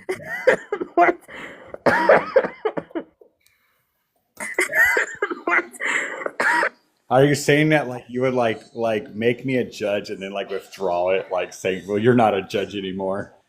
No, if they don't show I'm up in the joking. next 10 minutes, yeah. Just I have give a you a soft time. spot for Catholics. So I mean, it has to be, right? Like we need at least one judge that submits to Rome. Exactly. Dude, That's I will never absolutely submit correct. to Rome. I will never submit to Rome. They enslaved my Why do you people. submit to Rome? No, they enslaved my people. It's Special K. I mean, we have 10 minutes. I No. don't even. No. Yeah. No. I don't want to. No. I don't want to entertain it today. I will leave. Well, if Cam leaves, Mort, we can find another judge. Look, Mort, you can have my judge spot.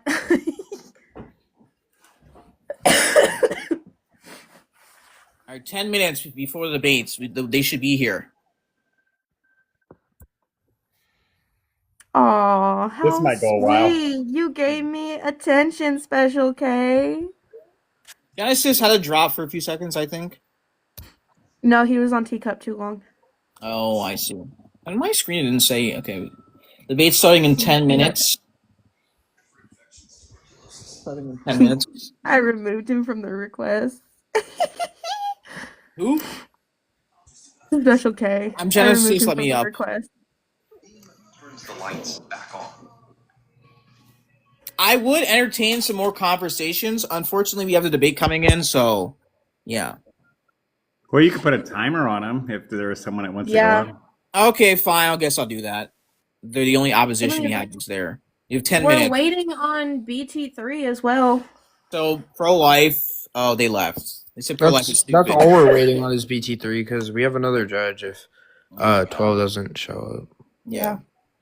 Why do the people who have a debate show up 10 minutes before the debate? What's your problem? I don't even... 10 minutes before. At least they're still here before time. Genesis is already here, right? Yeah, Genesis here. Yeah. If Catholic Mike wants to educate Genesis, Catholic Mike wants to educate Genesis by all means. Oh, he's here. Bt3's here. Oh, he is here. Woohoo! I mean, I'm sure that Janice. I'm sure you probably already have you seen him debate before. If you're familiar with his arguments already. Yeah, he is. Okay. All right, Bt3 is here. We'll start in exactly 10 minutes. We're waiting for the final judge. 9 minutes. Oh, Bt3, what's good, bro? How's it going? Pretty good. How are you? I'm good. If Mac and Ecumenis Pope want to run the ones, are you talking about after this or another time? Who knows? Maybe after this, maybe another time. I might restart the live. Who knows? Because some qualms they have. Yeah, I can also start a panel after this if you need. Yeah. So who's gonna be judging the debate? You can introduce yourselves, Judge. Yeah, I'm illogical. I'm judging. I'm Cammy Bear or Cammy, and I'm judging. I'm still waiting for the last one. If not, Catholic Mike could judge, and they'll all be. He said Mort would. Yeah, what about Mort? You said Mort. I'm the spare You told tire Mort judge. he could. I'm Catholic Mike, and I'm the spare tire judge. Catholic Mike is the spare tire for if one of us just drops in our lives. I'd rather Dude, Mike judge than Mort. I feel like he'd be more impartial. Yeah, I would agree. I would say Catholic Mike. I would agree. No offense, Mort. He can't be impartial. He might be. I don't know. But I know I can be impartial. Yeah. Sounds about right. A teacup. My parents are going to Yogurtland and I need to text them what I want. Oh, I want some. Hey, host, do you want to make Bt3 and I up top? What'd you say? You want to put Bt3 and I on the top boxes? Yeah, that would make the most sense. Switch spots. Put them. Okay, yeah. Oh, I I had no can idea drop you it could to do you that. to go up. That's awesome. You can do that. Yeah. Yeah. That's a new update. If only I could mute everybody at the same time. No, you've been able to do this the whole time, Protect. Mute everybody at the same time? No, moving people. You've been able to do it the whole time. Oh, I had no idea. I didn't know. Obviously. Yeah. When the timer Merle, he starts. would, but he won't. He won't I let didn't us know. have open cameras. Oh, wait. Open cameras? Well, if you're using it for a citation, yeah, you can have a camera. What about my reactions that I specifically got for this panel? Fine, whatever. I'll allow it for this debate, but just keep it toned down. Fine. Cammy Bear. Reaction. I am in a house with some of my other family members, so I don't really have my camera on because of that. So Yeah, that's fine. Yeah, Okay, that's so- fair. I don't turn it on because I'm tired of being doxxed. Yeah. Fair.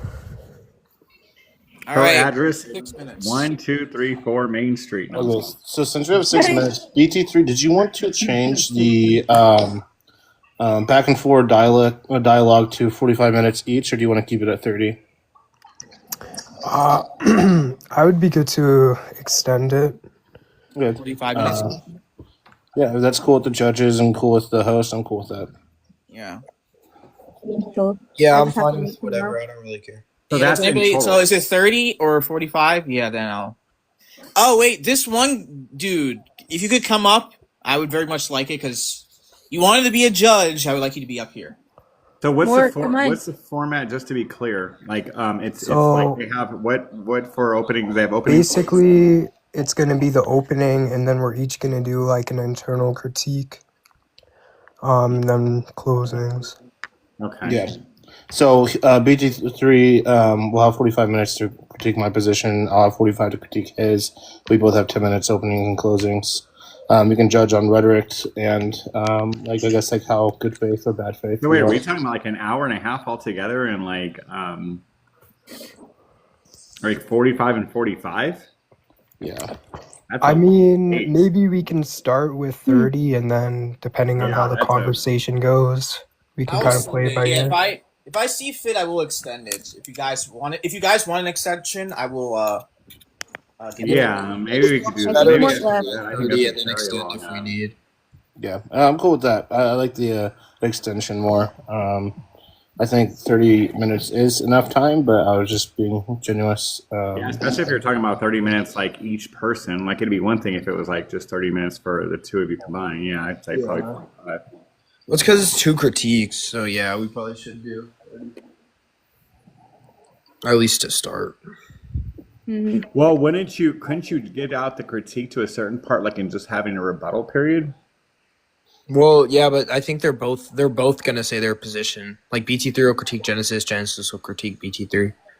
Yeah, It's like low key almost 2 debates. I know how TikTok does it. It is kind of funny how like with TikTok, like we typically don't do like a rebuttal period, but like in formal debates we do. Well, hold on. Wait a minute. There was supposed to be a debate like this. It was supposed to be Olive and Bryce, but Bryce ran away from that debate. They're supposed to defend the proposition. The proposition was Jesus a feminist? Bryce ran away. So they were supposed to defend their own proposition. So that's. Wait, Protect. Do you want to do the like format where Genesis and BT3 are on top and then we're all below, or not? I guess fine. That's probably better, I think. I guess right. I don't know where host got the notion that Bryce ran. That's crazy. I'm kidding. I'll be right back.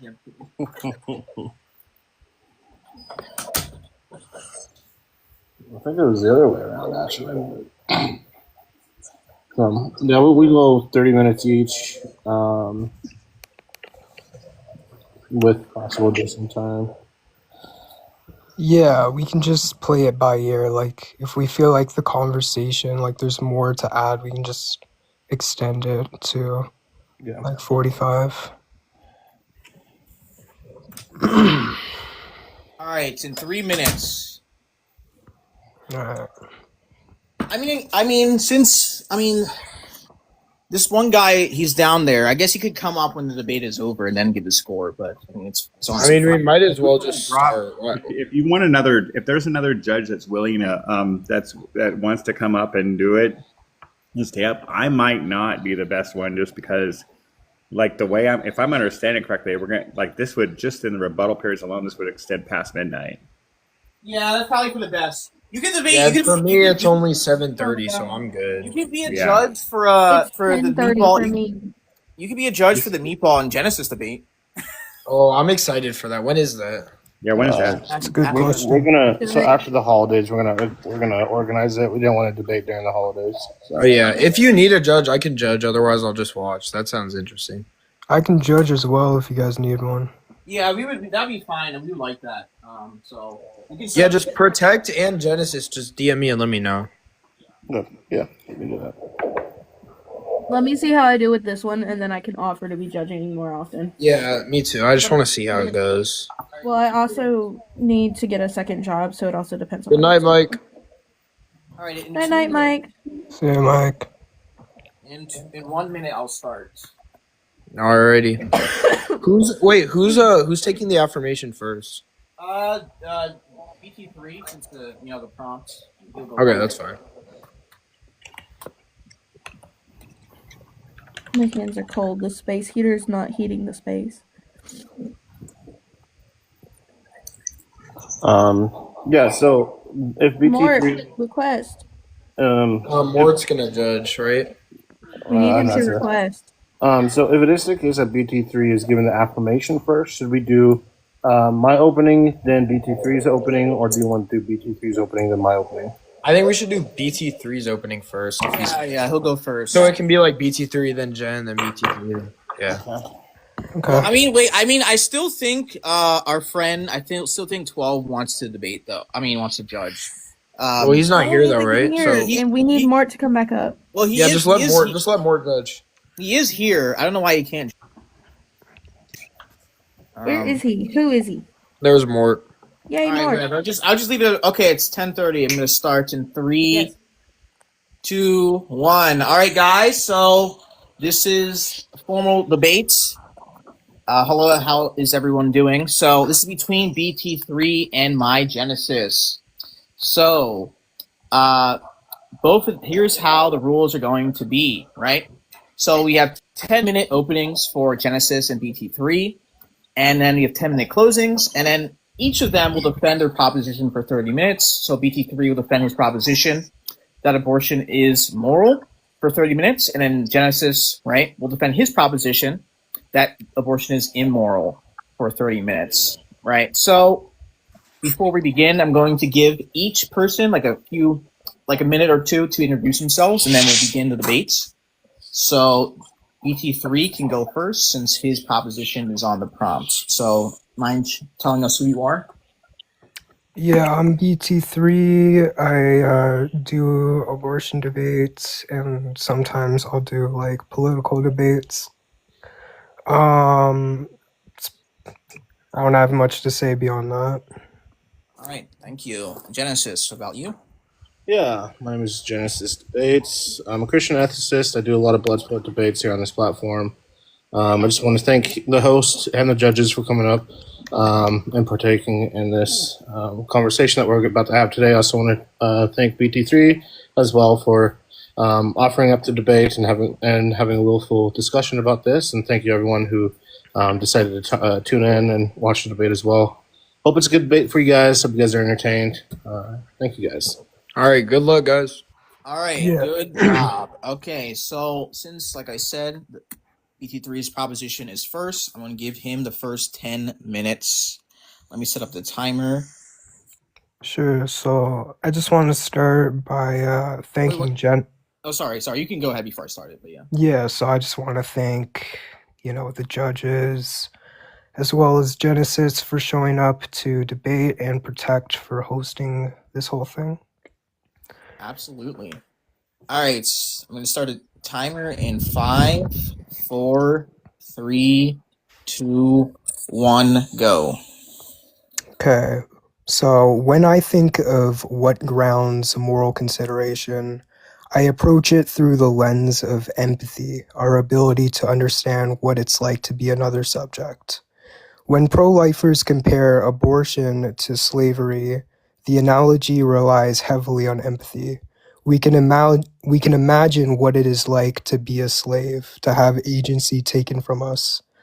Likewise, vegans argue for animals because animals, are sentient beings with first-person experiences of pain and suffering, experiences we can meaningfully imagine.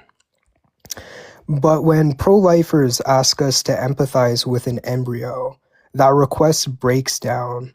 An early embryo has no first-person point of view, no mental life, no subjectivity. There's nothing from my own perspective to align with, and therefore no coherent standpoint from which to imagine harm being inflicted. I can't conceptualize what it's like to be a subject that has no experiences, no consciousness, and no mental states. In every other moral context, harm is indexed to beings with a mind, beings who can be wrong and can suffer. We do not meaningfully talk about harming things that have no capacity for experience, so I struggle to understand why we should treat embryos differently in this very specific domain. By contrast, I can empathize with the woman. Even if I haven't lived her experience, I can understand what it would mean to have my agency suppressed, to be forced into a bodily burden, and to endure risks and pain against my will. The moral asymmetry is clear. The woman is a subject of experience, the early embryo is not. Even if we set all that aside and temporarily assume the fetus has the same moral weight as a typical person, there is still the further question of whether the mother is obligated to use her body to sustain that life. So I guess I'm interested in hearing from Genesis what the argument for that would be. And with that, I'll concede my time. Okay, then I'm gonna stop the timer. Good job. I'm going to big screen Genesis and give him the 10 minutes. And start the timer in 5, 4, 3, 2, 1, go. Yeah, so today I defend the position that abortion is immoral, not just wrong, not just regrettable, but a profound moral evil that strikes at the heart of what it means to be human. Bt3, you argue it's moral, and I hear you often lean on something like sentience. At least that's what your opening sounds like, is you're arguing from sentience as your key criterion. Claiming that if a fetus isn't aware or feeling yet, then ending its life is no big deal. But by the end of this opening, I aim to show you why that's not just flawed, it's philosophically bankrupt, theologically bankrupt, and humanly bankrupt. In fact, if my case holds, and it does, you might just want to tap out now, so let's go ahead and just dive in. First, let's cut to the core with a simple, unbreakable syllogism that proves abortion is a grievous moral sin. So listen closely. Every deliberate unaliving of an innocent human person who bears the image of God and is destined for eternal communion and theosis, that's divine union with God, is a moral sin of the highest order. It doesn't just end a life, it assaults God's own reflection and robs the soul of its God-given purpose. Direct abortion is exactly that, the deliberate unaliving of an innocent human person from conception. Science confirms it, a unique living human organism with its own DNA, developing towards full expression. Scripture and tradition affirms it. God forms us in the womb, as we've seen in Psalms 139, 13 to 16, knows us from birth, as we see in Jeremiah 1:5, and stamps us with his image, as we see in Genesis 1:26 to 27. The early church fathers called it schmurder from day one. Therefore, abortion is always immoral, a sin that cries out to the heavens, depriving a unique soul of the chance to know, love, and become like God, as seen in 2 Peter 1:4. It's not choice, it's cosmic theft. So, Bt3, you might counter with sentience. The fetus isn't sentient yet. No pain, no self-awareness, no moral status. But that's a red herring. And here's why it crumbles. Sentience is arbitrary and inconsistent. If moral value depends on feeling or awareness, then what about newborns? They're not fully self-aware for months. Coma patients, adults during anesthesia, by your logic, we could morally end them too, no? Then why the double standard for the unborn? Where sentience ignores the essence of humanity. We're not valuable because we feel, we're valuable because we are rational souls made in God's image, with inherent dignity that doesn't flicker on some magical sentience threshold. That's like saying a seed isn't a tree until it sprouts leaves. The potential is there from the start, woven by God himself. Your sentience argument reduces humans to machines, valuable only if switched on. But ethics isn't a light switch. It's rooted in ontology. What we fundamentally are, and we are persons from conception, destined for eternity, killing that immoral full stop.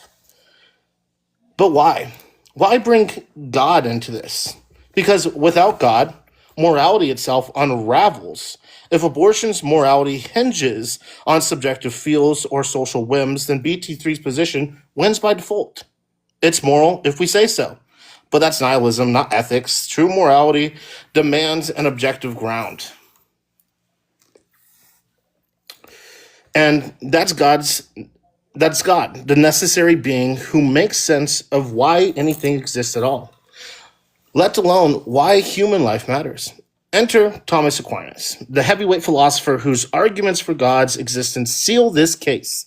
I'll hit the three strongest, showing why a godless worldview can't sustain Bt3's moral abortion claim. First, the argument for motion or change. Everything in flux is changed by something else. But you can't have an infinite chain of changers right now. There must be a unmoved mover. Pure actuality, kickstarting it all. That's God, the unchanging source of all becoming. Without him, the universe is an absurd perpetual motion machine. And if God exists, so does objective morality, making abortion destruction of his handiwork immoral. Second, we have the argument from efficient causality. Nothing causes itself. It's impossible. In the chain of causes keeping things existent right now, there must be a first cause, uncaused, whose essence is existence. Again, God. Bt3, if you deny this, explain how contingent beings like us pop into existence without a necessary foundation. You can't. And that God values the lives he causes, rendering abortion a direct defiance. Now, third, and this is going to be my argumentation for God for this debate. And this one's a great one. The argument from contingency. We see contingent things, stuff that exists but could not. If everything were contingent, nothing would exist now. Because contingents need causes, and an infinite regress of maybes explains zilch. But stuff doesn't exist, so there must be a necessary being whose existence is non-negotiable. That's God, the ground of all being. So Aquinas nails it. There's ways to converge on a God who is being itself. Goodness itself. Humans, as his image bearers, share in that God goodness. Inherent to abortion, it snuffs out any contingent being destined for necessary union with the necessary one. Immoral? Absolutely. Bt3, your sentience dodge assumes a materialist universe without God, but Aquinas shows that that's illogical. No God, no objective morals, no debate. But since God's existence, abortion is immoral. Checkmate. Now, let's preempt your objections, Bt3. What about grape, incest, health risks, tragic, yes, but two wrongs don't make a right. The child's innocence doesn't vanish because of conception circumstances. We support women with compassion, resources, adoption, not by compounding trauma with unaliving bodily autonomy, sure, but no right is absolute. When it harms another person, you can't autonomously swing a fist in someone's face. The womb isn't a vacuum. It's a sanctuary for a separate human. What about overpopulation or poverty or utilitarian excuses that dehumanize the poor? History shows eugenics horrors when we play God with who lives and theologically God commands be fruitful. And careers for at least abortion isn't mercy. It's surrender to despair. Finally, the audience imagine a world where sentience rules morality. Elderly with dementia, disposable. The disabled, optional. That's BT3's slippery slope. But in God's world, the real one, every life from zygote to grave is sacred, a step towards divine communion. Abortion robs that entirely. So BT3, I've laid out logic, science, scripture, tradition, and philosophy. Your sentience card, folded. The floor is yours, though, if you dare. But if this resonates, maybe just concede abortion is immoral. Debate over. I cede my time. All right, nice. Good job. All right, so now we're going to go to the cross-examination. It's going to be 30 minutes for each. BT3 will go first. If the situation demands it, I'll extend an extra 15 minutes. So let me big screen BT3, and I'll give him 30 minutes, and he'll be defending his proposition that abortion is morally justified. So I'm going to add 30 minutes.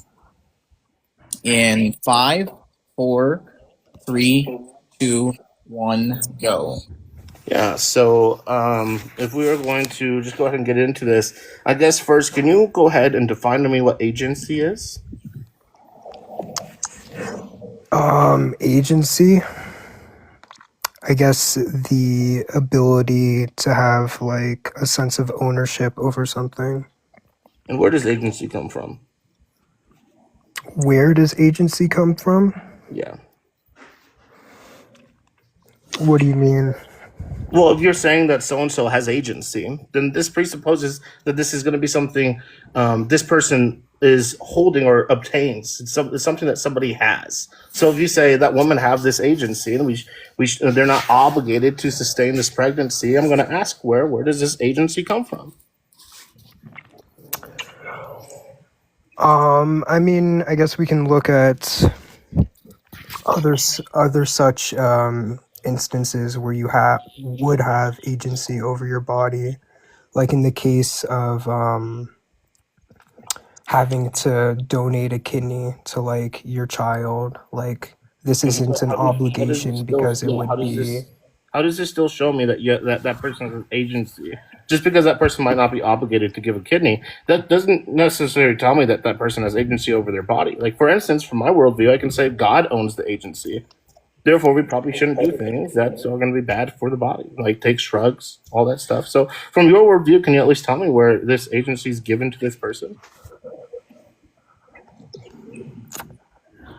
I mean, I guess we can look at like culturally or socially, like areas in which someone's agency isn't violated based on like actions they do, like in the sense of like the legal system. Like if you commit a crime, like you can be put in jail, but you can't be punished in terms of having like your organs stripped of you. So that's what I kind of just mean in terms of agency. Even then, if somebody's put in jail, is that not engaging on somebody's quote unquote agency or bodily autonomy? I mean, wouldn't that just be the same case where this person's in a place where they don't want to be in, and they're being forced in this place? So how does this actually say that that person has agency? How do they own their own being? Well, I guess agency in terms of like their own internal bodily resources, like they don't have to like give any of their bodily resources in exchange for like committing a crime. Okay, so how does it still tell me that as an individual has agency? So this is just like make decisions. Where does this come from? I'm sorry? Like, is agency the ability to make decisions or make decisions on your own, like, I guess, like rationality?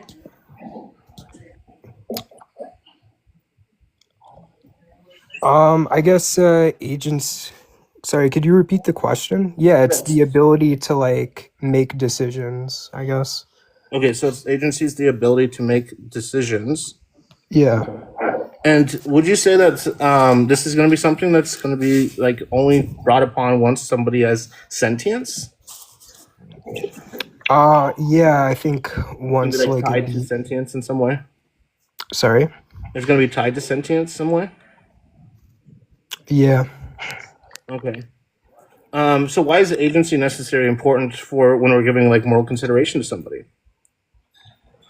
Why is agency important? In terms of like obligation, I feel like it's pretty important in terms of like valuing whose agency matters more.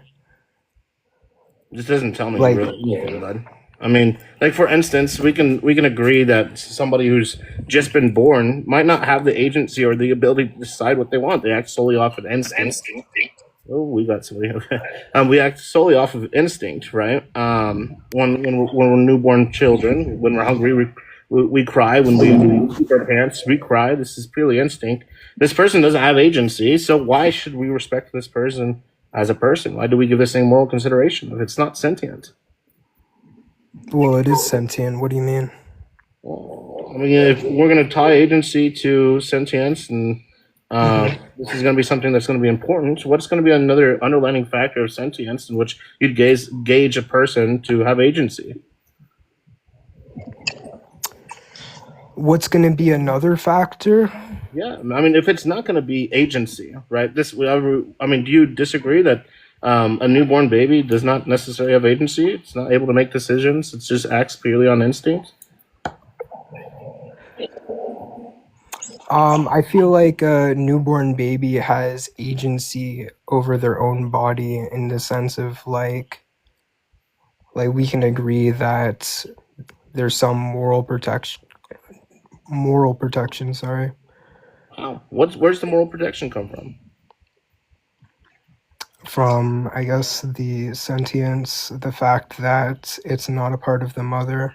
Okay, so what is sentience? What is sentience? I feel like defined loosely, it's the ability to have an experience. Mm-hmm. And how does one have an experience? If, like, for instance, if they're just purely acting off of, just purely acting off of instinct, they're not able to really conceptualize exactly the reality around them. They can't even form memories a day old. How is this person sentient? How is he able to actually conceptualize things? I mean, just like how someone with dementia is sentient despite not being able to form memories. How is somebody with dementia sentient? On the basis of the fact that they're having an experience. How do they know that they're having this experience, Bt3? That's not I never said as a qualifier that a person has to be aware that they're having an experience. I don't know why that would matter. You said sentience is the ability to have an experience. What is sentience? Yeah, that's not indicative of having some sort of like self-awareness. Okay, sure. So what is experience to you then? What is how do you know that you're experiencing something? Sorry? How do you? Oh, better question. Yeah. How do you know that you're sentient? How do I know that I'm sentient? Yeah. I guess just based on all the information I have at my disposal, the fact that I am currently having an experience. Okay, could you agree that like just based if we're going to look into things universally, right? And we can understand that it would make more sense that things doesn't just come out of nowhere. In fact, it makes more sense for a thought to even emerge in the universe, right? Just random memories and energy forming together to create memories. Even though there's no entity there, it's just going to be a random memory just out there in the cosmos, right? And if this is the case and it's able to form memories that's throughout the cosmos, right? And it's able to think that this thing has experienced these memories, how do you know that you're not having one of those episodes to which you're just a random thought out there in the universe that's expressing some kind of memory that never existed to begin with? How do I know this? I mean, I don't know. Again, just based on like the experiences I have, the fact that nothing I would experience would suggest this.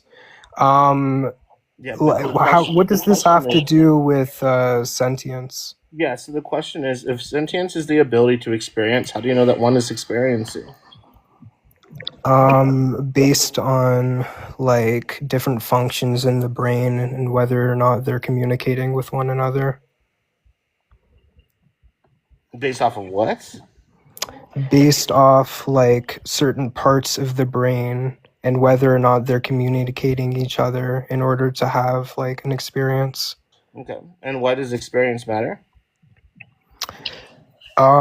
Because when we're talking about empathy, or I guess moral consideration, which I kind of attribute to empathy, You think from just to give consideration to something, you have to empathize with this being? I mean, I don't necessarily think this is true, and I don't think that people can actually empathize with another person. I mean, I think that sure you might be able to understand what somebody might be going through if you've been through something similar. But if you haven't been through something similar, and they're going through something completely arbitrary, that's only subjected to their own preference or to their existence, then how can somebody empathize with that if they've never even understood or can understand what that person's going through?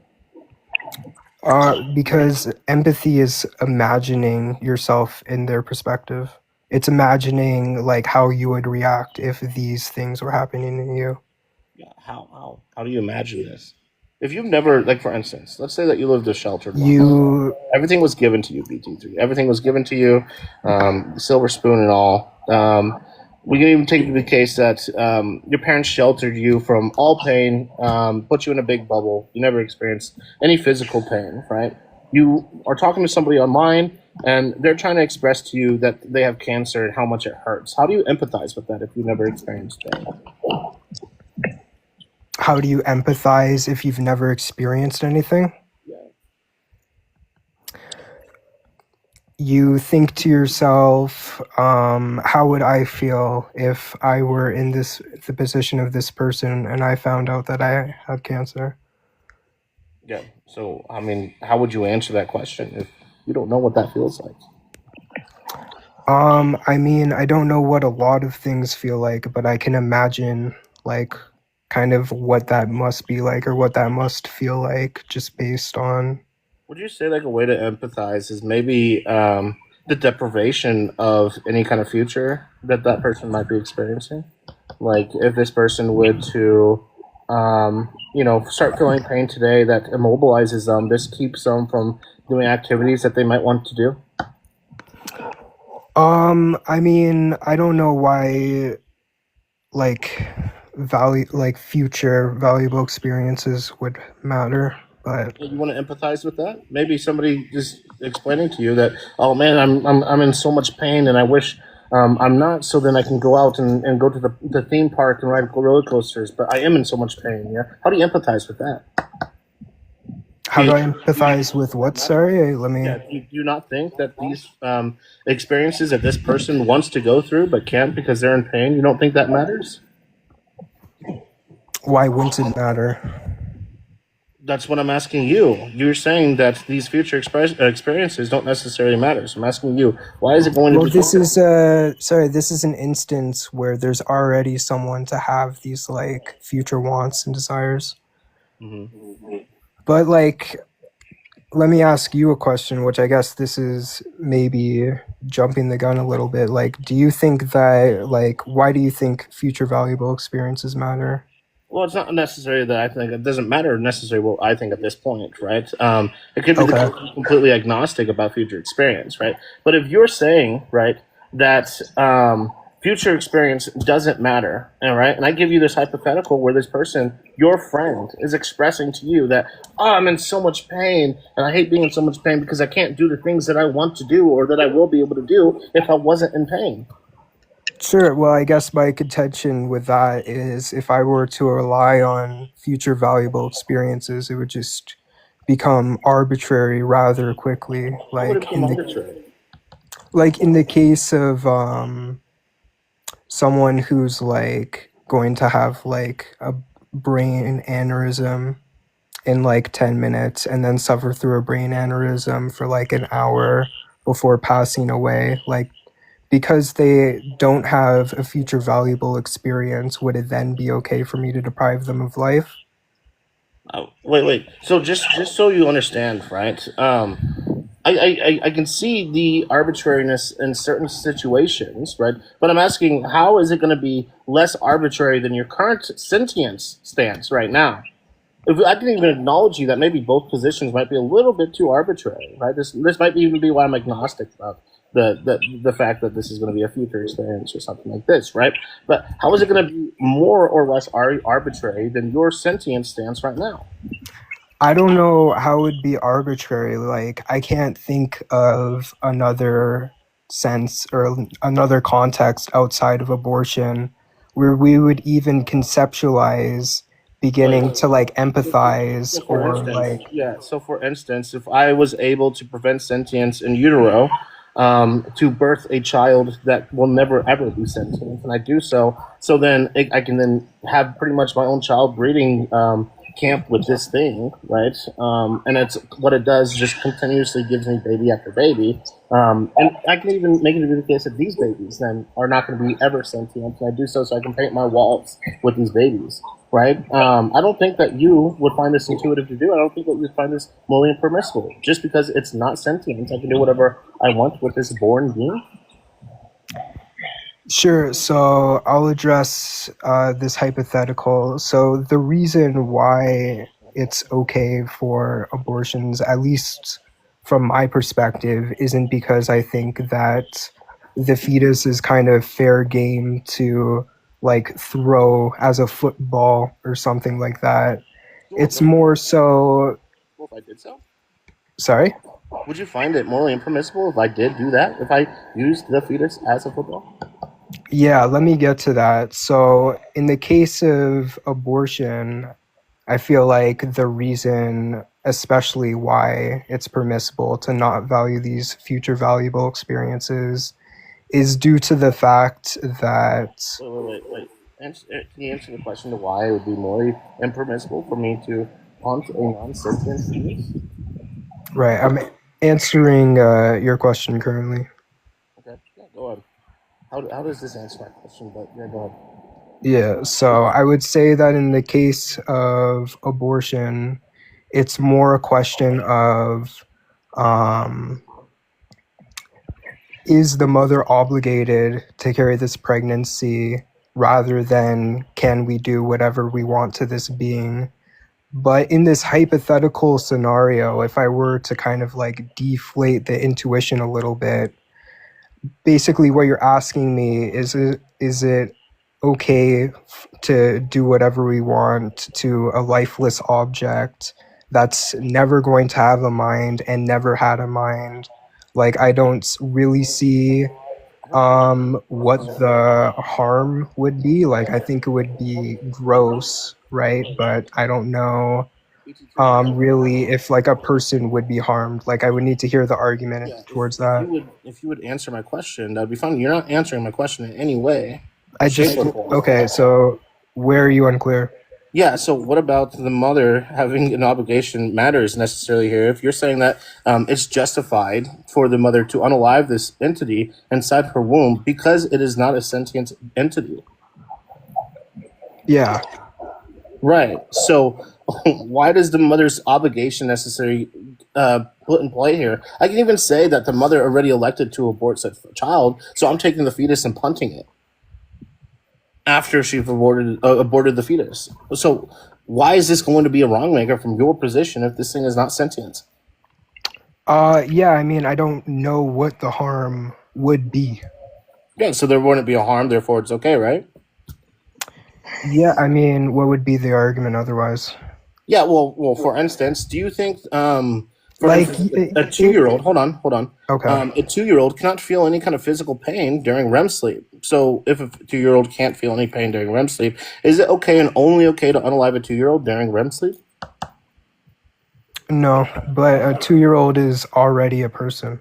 Okay, so what is person? What is a person? Yeah. I mean, it's like generally pretty contested against. Some people think that a person is indexed to properties of the mind. I would kind of take that position, but I don't think there's like a set definition of what a person is. I think it's like So what a person is just going to be arbitrary. There's not really a set definition of what a person is. Just what you're going to perceive to be a person. within the context of philosophy, yeah, like there's a lot of Okay, different so like if arguments as I to perceive person to be only that of the white kind, am I correct then?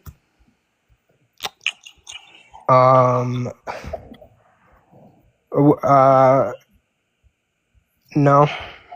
Why? It's just my preference. It's what I would conceptualize to be a person. So how is it going to be the case that you're right and I'm wrong? I mean, I guess in the sense of like personhood arguments, this just isn't really supported. Like when people argue personhood, they usually talk So about as long as a majority of different people support, characteristics. yeah. So as long as a majority of people support this idea, therefore that gives it more of maybe factual standing to this. So what if it was the case that yeah, you know what, we agree with Genesis that unless you are white, you are not a person. Would this then make my statement more factual? Sorry, could you repeat the question? So if a majority of people just decided to agree with me, right? The majority of philosophers even, they decide, you know what, maybe Genesis is onto something, and maybe you're not a person unless you are white. Does this make my stance any more factual? How does this follow from what I said that there's no definitive like definition of what a person is? Yeah, because if there's no definitive definition of a person, and people can just make up whatever definition that they want to make, right? And my definitive definition of a person is going to be that of somebody who is white and only white, right?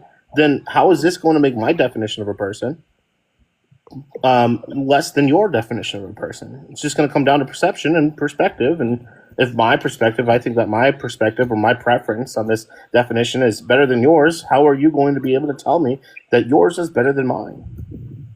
I mean, could the same thing not be said about any like moral disagreement? Not necessarily. I mean, if morals are going to be set objectively, then I would say that maybe it's going to be the case that these things aren't going to be arbitrary. I mean, I feel like if it wasn't arbitrary, then it wouldn't be like such a point of contention in, say, like arguments such as abortion. Right, but Bt3, can you answer my question? How is your stance on personhood or your definition of personhood better than my definition of personhood? I guess like it would come down to the justification behind that reason of like your definition. And if I'm able to justify that people are only going to be white and anything other than that, they're going to be animals, then what? If we can both justify our positions, then what? How do you know that you are right and I'm wrong? I mean, I don't know. It's hard to tell who is right and who is wrong for certain moral discussions. Not like race. I feel like that one is pretty clear. But in terms of like A-B discussions, it feels like both sides have pretty like good reasons for why they think their side should be justified. Okay, so I guess like this is kind of what I mean by demonstrating the absurdity from your position. Where How is it it's not like it's not even like a belief. It's just like true that there's no like distinct definition of person, at least within philosophy. Right, so if you can't really tell me what a person is, how do I know that somebody's a person? But not only that, right? If when it comes down to it, and things are just going to be rooted down to subjective preferences, what's going to be morally permissible, what's going to be morally impermissible, right? Then there's going to be so many arbitrary absurdities that can be brought about this. Like for instance, right? If one would find that it's like you had previously said, it's going to be not a wrong maker necessarily to punt the fetus that somebody aborted, right? I would say that this is going to be abhorrent. Sorry, you cut out a little bit. Yeah. So your preference is that somebody could, your preference is somebody could. It wouldn't be wrong to do so to punt a fetus. I would say no. I don't think someone should punt a fetus, but it's just going to boil down to your preference at this point. Sure, I mean, I guess, but you're not really giving like Like, if it was the case that there was this, like, embryo, and we kicked the embryo, and the embryo was never going to, like, develop any sort of mind, I guess for me it would be like, what is the harm? What do you take the mind to be? What do I take the mind to be? I take it to be kind of like the facility of consciousness, like the facility of thought. Okay. And where does this ability to, when does this ability to have these thoughts or potentiality of having these thoughts come from? When does somebody obtain a mind? Anywhere between, I think, like 20 to 28 weeks. Okay. 20 to 28 weeks. So what about this time between 20 to 28 weeks is going to give this thing a mind? Sorry, you're really muffled. Can you say that again? Yeah, so what about this time between 20 to 28 weeks? How is this going to give this thing a mind? How does it develop a mind? This is when it develops the brain structures that are indexed to having thoughts and experience. So we can just say that said individual has a brain, not necessarily, like, how is it going to be contingent on the mind? Can we use mind and brain interchangeably here, or is there going to be some kind of other property to which the mind has that the brain doesn't? I mean, the mind is indexed to the brain. Okay. What do you mean by it's indexed to the brain? Like, it's reliant on the brain being active. Okay. And if it is the case that the mind, so are you saying the mind is a separate entity from the brain? I don't think that's what I'm saying, no. Okay, so how is it reliant? So, okay, how can something be reliant on something if it's not part of it? Like for instance, like I can ask, like, how is it going to be the case that the mind itself is reliant on the brain if the mind is the brain? That's what I'm wondering. I would say that the mind is an emergent property of the brain. Like, the What do you mean brain by- gives... Sorry? Yeah, what do you mean by emergent property of the brain? What do I mean by an emergent property of the brain? Is that the mind comes about through the processes in the brain. So the brain allows for the conscious experiences that we conceive of within the realm of what a mind is. Okay, and so would you say that, like, are you using consciousness and sentience interchangeably here? To an extent, yeah. I mean, we can talk about the nuances if you want, but... No, I mean, it's completely fine. I just want to make understanding. So why exactly, because I don't think you've necessarily told me yet, or explained why it's going to be the case that sentience and consciousness, or even the fact that an entity has a mind, why is this going to be necessary to which you'd give more consideration to an entity?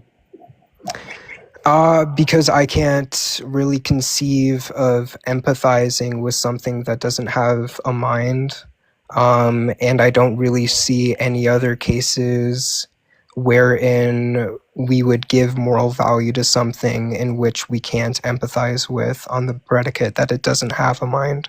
Okay, so, like, for instance, a newborn who will suffer brain unalivement in 20 weeks will never be sentient again, right? Okay. And then a fetus at 20 weeks will be fully sentient in 20 more weeks. Who is the greater right of life? Or who has the greater right to life here? I mean, in this case, it would be the being that is going to have, like, the life. Is going to have the life. Okay, so the newborn who will suffer brain death in 20 weeks will never be sentient again. Who has the greater right to this entity will have the greater right to life than the fetus, who will be fully sentient in 20 more weeks. Sorry? Yeah. Yeah. I would say so. Okay, so how is it going? Why can you justify how it's going to be the case that this individual who will never be sentient again has this right to life, but the the fetus who's at 20 weeks who will be fully sentient in 20 more weeks does not have the right to life? I mean, if we're looking, like, comparatively to, like, who has, like, more of a right to life, I would just say being one because they have like the potential for a longer life. But that's just like in a comparative instance. Like Wait, if so you're if it has the potential, of the longer life, then you'd say that a fetus at 20 weeks will be fully sentient. In 20 more weeks, this guy has more of a right to life because it has more of a life. I mean, this would just be like comparatively speaking. Right. So would you agree or disagree that the fetus has a greater right to life than the newborn who will suffer brain enlargement in 20 weeks and will never be sentient again? I mean, I feel like given these circumstances, there would be more of a reason to like to value the life of the thing that's going to be alive for longer, but I don't really see how So if this it's is the case, then you're giving more moral consideration over something that is non-sentient than something that is currently sentient. So why is this going to be the case that you're giving future consideration? You yourself even said previously that you can't empathize with something that happens in the future. You don't give moral consideration to things that can happen in the future. But here you are giving some kind of consideration. yeah, I mean, it would just be like, I mean, this is really just a comparative case. Time. We're at time. Okay. Unless you guys want to add another 15 minutes in. I mean, it's up to Bt3. I think I'm good to move on. Yeah. All right, then. I'm going to give Genesis the 30 minutes to defend his proposition. In 5, 4, 3, 2, 1, go. Okay, so I guess like 2 weeks ago or so, you came into my live and you kind of gave an argument. Why does this matter? I mean, do you want me to finish what I'm going to say? Well, why does it matter what I've said 2 weeks ago compared to today at the discussion at hand? Well, I'm just saying, do you want to go with the argument you initially gave me, or do you want to go with what you just said? The argument that I gave you 2 weeks ago, where somebody might have changed my mind in between hands, and I would say probably the more valid argument that I gave you today. I mean, unless you want to talk about historical things that somebody could already. Okay, no, it's so your like notion of what grants moral consideration is predicated off of it being a child of God, right? Yeah. Okay, so in the case of like IVF, is this something that you would be for or against? IVF, as in like freezing embryos and throwing them away after they've been conceived? No, I don't think IVF is a good thing at all, even if somebody can benefit from it. Why does this matter? Okay, so you think IVF is immoral, right? Yeah, I think that IVF is immoral, but the question at hand is whether or not abortion is going to be moral. Well, this is just trying to gauge like how you view these things, morally speaking. So you think IVF is immoral? Yes, I think it's disgusting. They're throwing away human lives. Yes, but how does this pertain to abortions? How does this pertain to abortions? Yeah. Well, similar to. I mean, we're not having a debate on whether or not IVF is going to be moral or immoral. We're having a debate whether or not abortion is moral or immoral. I said that it's going to be immoral. Gave you my argument, so can you address the argument, not talk about whether or not IVF is going to be morally impermissible? Well, I'm just trying to see if you would think that IVF would be immoral, because you would have to if you think that these are the children of God, right? Well, yeah, I just already said that, yes, it's immoral. IVF is immoral. Okay, so I mean, I guess to me this sounds a little bit absurd, but let me ask. The absurdity, Bt3?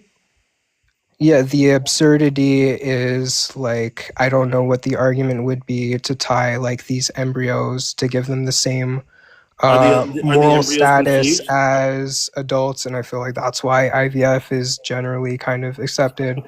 But wait, so because separate thing looks different, but they still have the homogeneous species, then Only because it's a little bit different than what we are as adults. We're gonna give it less moral consideration. That's absurd, dude.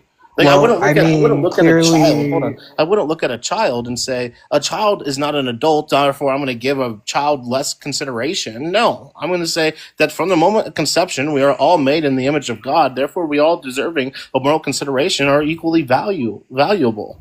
okay. So I guess my next question would be, if I go into an IVF clinic and I knock all the embryos off of the shelf Mhm. and I like thaw them out and I throw them in a dumpster, is this equivalent to me going into a preschool, kidnapping a bunch of children, slaughtering them, and throwing them into a dumpster? Are human lives being unalived? Yes, this is an equivalent. So you would say that this is equivalent. Like if someone did this, this would be Yes, equivalent to this would them. be an equivalent still. You're still ending the life of a human life. Yes.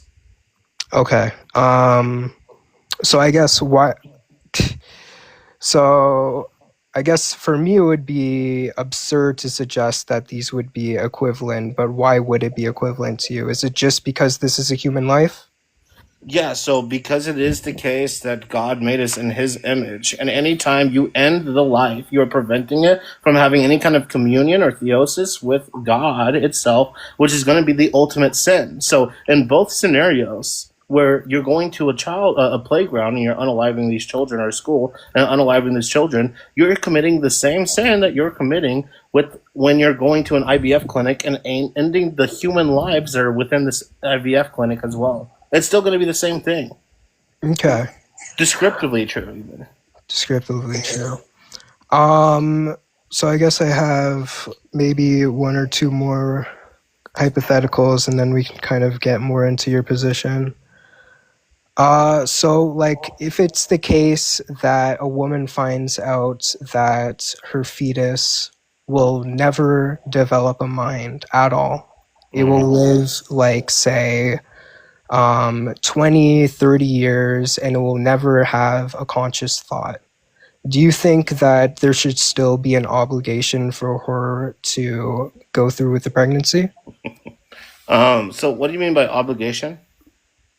Do you think she should be morally or legally obligated to go through with the pregnancy? Well, that's circular. Can you give me your definition of obligation? Like if she did not go through with the pregnancy, she would be held accountable on sort of like a legal basis. Just because that entity is underdeveloped? I think that she's still obligated to sustain this pregnancy. That is going to be a biological process. I mean, you have to understand that there's still a human life being at play here. Just because it might not have a brain or a mind, still does not give this thing less consideration or moral consideration than something that is fully developed. I mean, I think that this is an absurd. If this is going to be the case, then we should just unalive anyone that is less developed. I mean, I don't necessarily understand what the point is of this question, Bt3. Okay, so I guess I mean, I don't think you're necessarily tracking why I give moral consideration to human beings. yeah, I guess that would be my next question. Like, where does the moral consideration come to, and why do you think it's generally wrong to unalive someone? Yeah, so it's going to be the case that at the moment of conception, life starts. I think we can agree with this, unless you disagree with 98% of biologists. We can also see conceptually and within Scripture as well that that God knew us in His womb, right? The developing human organism is going to be that God intended, right? This is seen in Genesis 1:26 through 27, Psalms 139, 13 through 16, where He knit us in the womb, right? Okay, so let me Okay. let me cut you off. So you said that moment of life, that at the moment of conception, life starts. I would agree that this is true on a descriptive basis. I would fail to see why this would ascribe any moral claims or any moral value. And you said that this is a developing human. Let me go ahead and just bring this to the most basic understanding that I can for you. So, if everything is contingent, right? Do you understand what contingent mean? Yeah, continue. So if everything is contingent, then at some point in the past, nothing whatsoever existed. And if nothing ever existed, then nothing would exist now. Okay? Now this is going to be my argument for God. The whole thing is, right, is that God intended for us to be alive. He knew us in the womb, right? So if things manifestly do not exist now and not everything can be contingent, because the present existence of anything at all would then be inexplicable and impossible. Okay, so therefore there exists at least one being whose existence is not contingent, but necessarily non-existence, right? So if we understand this to be true, right, then we have to understand that if we're made in the image of God, which we are, it's going to be within Scripture as well in Genesis 1:26 through 27, right? We're made in the image of God, right? And He knew us and intended for us to be born. Then to go against this is going to be one of the greatest sins that one could ever make, because you're preventing this communion and preventing an entity from entering theosis. The importance of this is how we know God. This theosis is to become like God. Let me cut you off. Through grace alone. Okay. So I guess if your argument is predicated on theology, it sort of presupposes that the Christian religion, like there's some kind of truth to it. Like it presupposes a different argument to be true, that of, is God real, and is it real in sort of like a Christian sense? Just to be clear, it could be the case that I don't necessarily have to prove that the Christian God is the true God. Just that these are the characteristics of God within my argument, and this is what God intends us to be, right? And these are going to be the grace of God, right? And this is what the argument itself is stating, right? Unless you have a contingency with the argument and saying, well, I don't think God exists because this is going to be, and this premise is going to be wrong here. I have a contingency with this. We could talk about that. Sure, absolutely. However, I don't think I necessarily have to prove to you Christianity. Well, I can if you'd like, but if your argument presupposes that humans are made in God's image, then that would kind of entail a justification in of itself. But I guess I didn't really come into this expecting or wanting to debate theism. I thought we were going to debate abortion, sure. Abortion. But I guess my next question, if we were to go off of a more pragmatic sense, that like if we were to look at the country of the United States, a country of like 300 million plus people, all with different backgrounds and religions, I don't see why we would just be clear. Let me finish my question. Just to be, hold on, you're taking up a lot of time, but I just want to be clear here, right? Just to be clear, I'll be more than happy to tell you exactly how it is the case that the Christian God is the true God in this instance, right? We can look into even like the Abrahamic religions where what I'm describing with God is going to be. Wait, let me finish my question. Okay, yeah, go ahead. So in a country of like 300 plus million people, I guess what's the argument that we should structure legislation as a predicate for like one singular religion? What's the argument that we should structure this based off of one singular religion? Well, this isn't going to be the case. The argument here is whether or not I find abortion to be moral or immoral, right? And so I'm saying that no, I don't find abortion to be moral, and here's why, and it's going to be X, right? And I think it's completely fair that whenever we go out and vote, we're going to be voting based off of what our worldview considers to be morally impermissible or morally permissible, right? So if I hold to something of Christian ethics, what's going to be? I don't see anything wrong with me basing my Christian ethics on how I'm going to vote or who I'm going to vote for and represent the laws that I want to be represented. I mean, I would say that you do the same thing. Why should it be the case that your secular beliefs trumps my Christian ethics?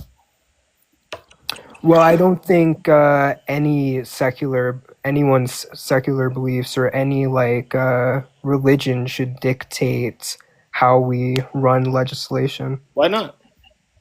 Why not? I mean, there's plenty of reasons. I feel like for the most part, there's not much substantiating religion in Wait, terms of so like if there was a religion that prevented a lot of suffering of the people in said nation, right? And the only thing in this nation, the only thing in this nation is going to be like the only thing that can help this nation is going to be that type of single wait, religion. let me Would you finish would you prefer? my point. I guess like ultimately it just wouldn't make sense in such like a diverse country because it would be exclusionary to like people who don't share the religion, which in the case of diverse countries such as like the Wait, US or Canada, for example, this would wait. be So would you agree that murder is bad? I mean, I think definitionally it's defined as like unjustified. Yeah, yeah. The unjustified unaliving of another human being. Would you agree that this is bad? Yes. Right. And I would agree that this is going to be bad too. So if Okay. I decide to vote on laws that prevent people from getting murdered, right? Would you say, like, we're not even talking about abortion, right? Just the fact that abortion should be illegal, and if somebody murders, or not abortion, but murder should be illegal, and if somebody murders their neighbor, they should probably put in jail. I think that you and I would agree and probably vote for the same bill, right? But I'm voting on this bill based off my Christian ethics. What's going to be wrong about that? Sure, I mean it's one thing to say that here are my Christian ethics, here's why I think they work for me. It's another to say like I think that Christian ethics should dictate how we run our country, especially in a country full of like Yeah, I'm asking why does it necessarily matter if I vote for an abortion bill based off my Christian ethics if you too are going to be using your worldview to vote against it? Sorry? Yeah, Why does it matter if Yeah, so I'm asking why would it be why would it matter if I consider abortion to be immoral if you two have your worldview to justify why abortion is going to be moral? I mean, I don't understand what this line of questioning is going to entail here, Bt3. Like, that makes no sense or to the relevancy of the discussion at hand. I guess like you're trying to make an art because like I guess legislatively you would want abortion to be treated through like the framework of the Bible or some like theological predicates, correct? Yeah, and is it also going to be the case that I'm a Christian, Bt3? Did I not? Sure. Did I not, in the beginning of this debate, claim to be a Christian ethicist? Okay, yeah, so I guess the question still stands. So let me ask you this question then: do we not, or do we make laws based off of what's going to be morally permissible and morally impermissible? Yes, but not based off what is morally permissible or impermissible based off like a singular religious framework. Well, yeah, who dictates that? I mean, where is this stated anywhere? I mean, how can you even conceptualize that a person is in fact making decisions on religion and not his own morals? I mean, this is absurd, dude. I mean, if somebody is a Christian ethicist like myself, You're saying that hold on, BT3. Guess what, hold on, BT3. What is my moral worldview going to be based on? Christian ethics, right? Right. But I'm saying why should this be So are you the saying that case for the individuals? country as a whole? Hold on, BT3. Are you saying that individuals who are Christians and claim to be Christian ethicists just shouldn't be allowed to vote entirely? Yes, that's 100% what I'm saying. So Christians should lose the right to vote then? Yeah, that's exactly my argument. Do you want to engage with maybe the substance? This is going to be a contradiction because you yourself are saying that in a nation that is going to be of a Christian nation, this is going to be wrong because you're suppressing other individuals from expressing what they believe. And now you yourself just stated that you don't think that Christians should have the right to vote. How is this not suppressing other people's beliefs? No, I'm not saying. I mean, at that point, we might as well throw out the Civil Rights Act, right, BT3? I mean, my response was kind of sarcastic in nature, but Do you I think it was a guess. good response to give? Sorry? You think that was a good response to give, rhetorically? I mean, I think the straw man is kind of absurd. So I'm not saying that if you're a Christian, you shouldn't vote based on your Christian ethics. I'm asking you because legislatively you would justify things based off of your Christian values. So I'm saying, How else am I supposed to base this off of? well, I'm saying, why would that work for a country of like so many people? It just doesn't seem like pragmatically it seems a little bit absurd. Why? That we would. Why? I mean, because we're you're so off- structuring legislation based off a single religion Yeah, in a Bt3, I country think- which homes people I don't- with like many I don't think you religious tracked beliefs. my arguments at all, dude. We are so off the point. Can we get back to at least talking about whether or not abortion is going to be moral or immoral? I mean, at this point, you're just questioning me on why it should be the case. I should be allowed to vote based off of my Christian ethics, which is going to be my. Sure, I mean, if you like, I don't know, like, I don't see. Do you actually want to engage with what I'm saying, or are you just going to straw man? Like, I'm not saying that you Wait, how am I should. straw manning? Can you demonstrate how it is the case I'm straw manning? Sure, I mean, I guess I'm asking what would be because you're saying that, like, my argument, or I guess my question for you is how would it work pragmatically to structure a country's legislation based off like one religious framework in a country of people with a bunch of different religions? And you're saying, and you're trying to make it seem like I'm giving an argument that people that have Christian values shouldn't vote based off that. Yeah. Okay. So what's going to be wrong with me saying abortion is immoral because God says it's immoral, and therefore this is why I would vote for a bill that ends abortion. What's the wrong maker here? I don't know what the wrong maker would be. I guess I'm looking for the justification because you're trying to convince me of a society in which I would want to live in. I don't know why I would choose the society in which has so many religions and cultures but structures its legislation off like one singular framework. And I also like we can even take it to be the case. I think the latest study was 83% of Americans are Christian or claim to be Christian. So if 83% of Americans claim to be Christians, what do you think that their worldview, a majority of their worldview, especially if they go to church actively, what do you think those people's worldview is going to entail? Christianity. Christianity. So maybe they might be Christian ethicists. Now, some of these people are in like positions of government, like governmental office, right?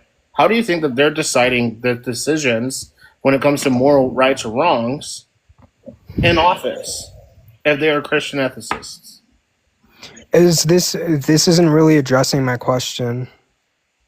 Or explain to me how it is. Explain to me how it is. Yeah, so if we can understand you and I, Bt3, that just because somebody has a belief system in which they base their worldview on, right? It doesn't necessarily make it to be the case that they shouldn't make laws or vote for laws just because they are religious. I don't see necessarily. Okay, yeah, I don't see that either. So I guess we agree, but that's not an argument that me or anyone else was making. So why bring up the problematic aspect of me holding a religious standpoint when it comes to abortion? Because I don't see like what the argument would be to legislate or to create legislation based off religion. But I guess my main you are not contention. tracking that, are you? Oh my God. What do you mean? How am I not tracking? Explain to me how I'm not tracking. Yeah, so if you are saying that you don't see why somebody should make legislation based off of religion, right? And I demonstrate you that people have worldviews, and these worldviews match with that of their religion. And if they are in positions of power where they are making legislations, guess what they're going to rely that on is their worldview. And if their worldview is that of Christian ethics or of Christianity, then they're going to make this. I don't see the wrong maker here. Okay, that's not explaining why that should be the case. Wait, That's nobody said that this should be the case. Actually, you know what? I will say this should be the case because I think that people should make decisions based off of whether or not they conceive this thing to be morally permissible or morally impermissible. That's not the point of contention. Right. So we agree with this, right? Yeah. Okay, But so that's if not we, the point if of we contention. agree, if we agree that people should make if we agree that people should make decisions with legislation based off of their moral worldview, right? Then we would agree that a person who is a Christian should make moral decisions based off of Christian ethics. Okay, so in your ideal world, would legislation be made strictly off of the Bible? Are you asking if I'm going to be like a Christian nationalist? I'm just asking you for your belief on the So matter.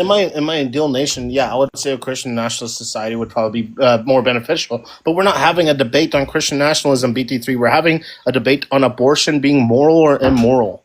Sure, but your argument as to why it's moral presupposes like another argument to be true, right? So I guess it's just hard to engage with it And I without gave you, and I gave engaging you, with yeah, and I the gave other you my argument. argument for God, right?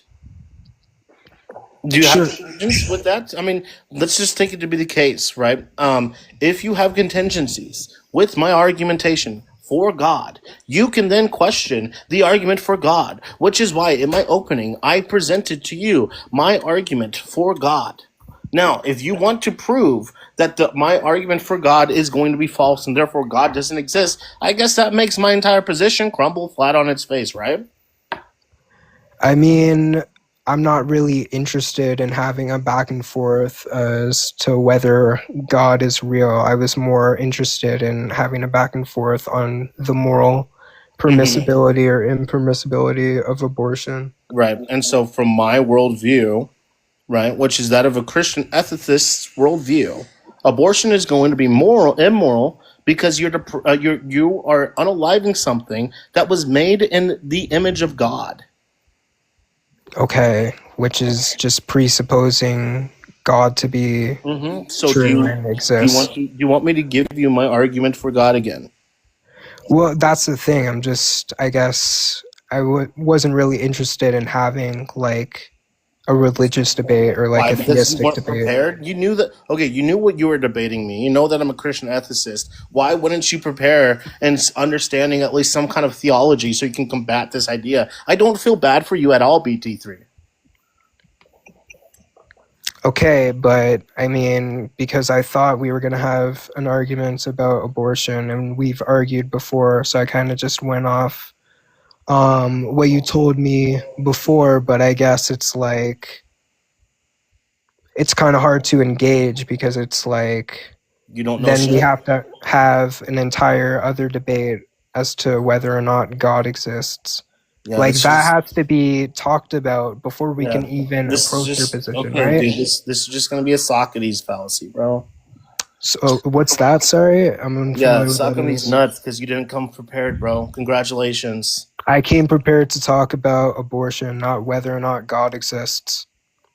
If Okay, you so wanted to have if- that conversation, I don't know why you didn't just ask that. Yeah, so if you are saying that I am going to be representing a position, or you want me to represent a position to which why I myself, okay, believe that moral abortion is going to be immoral, why do you think that I would hold a different position than my Christian ethicist position?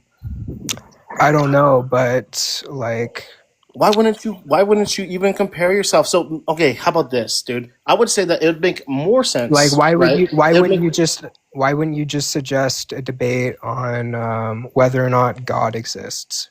Because Wait, obviously wait. we would need to have that Hold on. before we You're the one. engage with your Yeah, position, hold right? on. You were the one. This is getting completely off track. This is a red herring. But just to be clear, BT3, you were the one that messaged me during after my last debate, asking if you would still like to have a debate on abortion. Was this not you? Yes. Right. Yes. So But this isn't us having a if I like agree to the debate, yeah, why but you do I see have? how well sure, I guess I didn't know that in order to critique your views on abortion that I would first have to debate on whether or not God exists. I guess I just didn't You know want to that's get what I back to was signing up abortions? for. We have 2 minutes left, dude. We can talk about why abortion is going to be morally impermissible.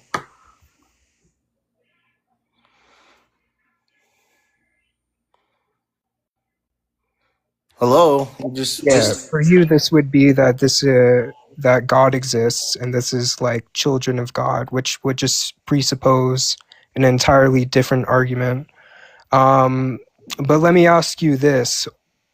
In the case of why it's wrong to take the life of someone, what would be the consequence in an abortion, right? Because wouldn't these children just be going to heaven and be closer to God? So would it just be So because BT3, I God can says grant it's wrong? so BT3, I can grant you this because God is a just God. Yes, God is a just God. But just because an individual is ending their ability to have a relationship with God, right, doesn't mean that that action is still going to be a morally impermissible action. They're preventing them from one of the greatest experiences that they can ever have. Aren't they bringing them closer to God by sending them to heaven? Oh my gosh. So you know what? If that's going to be the case, then why wouldn't you? Oh, dude, this is insane. Okay. Well, I'm just So you asking. I'm just understand. curious at this point. You understand, Would it right? not be bringing them closer to heaven? Okay. So you understand that just because God is great and he's justified, right? And he would probably justify the entity that was unalived, right?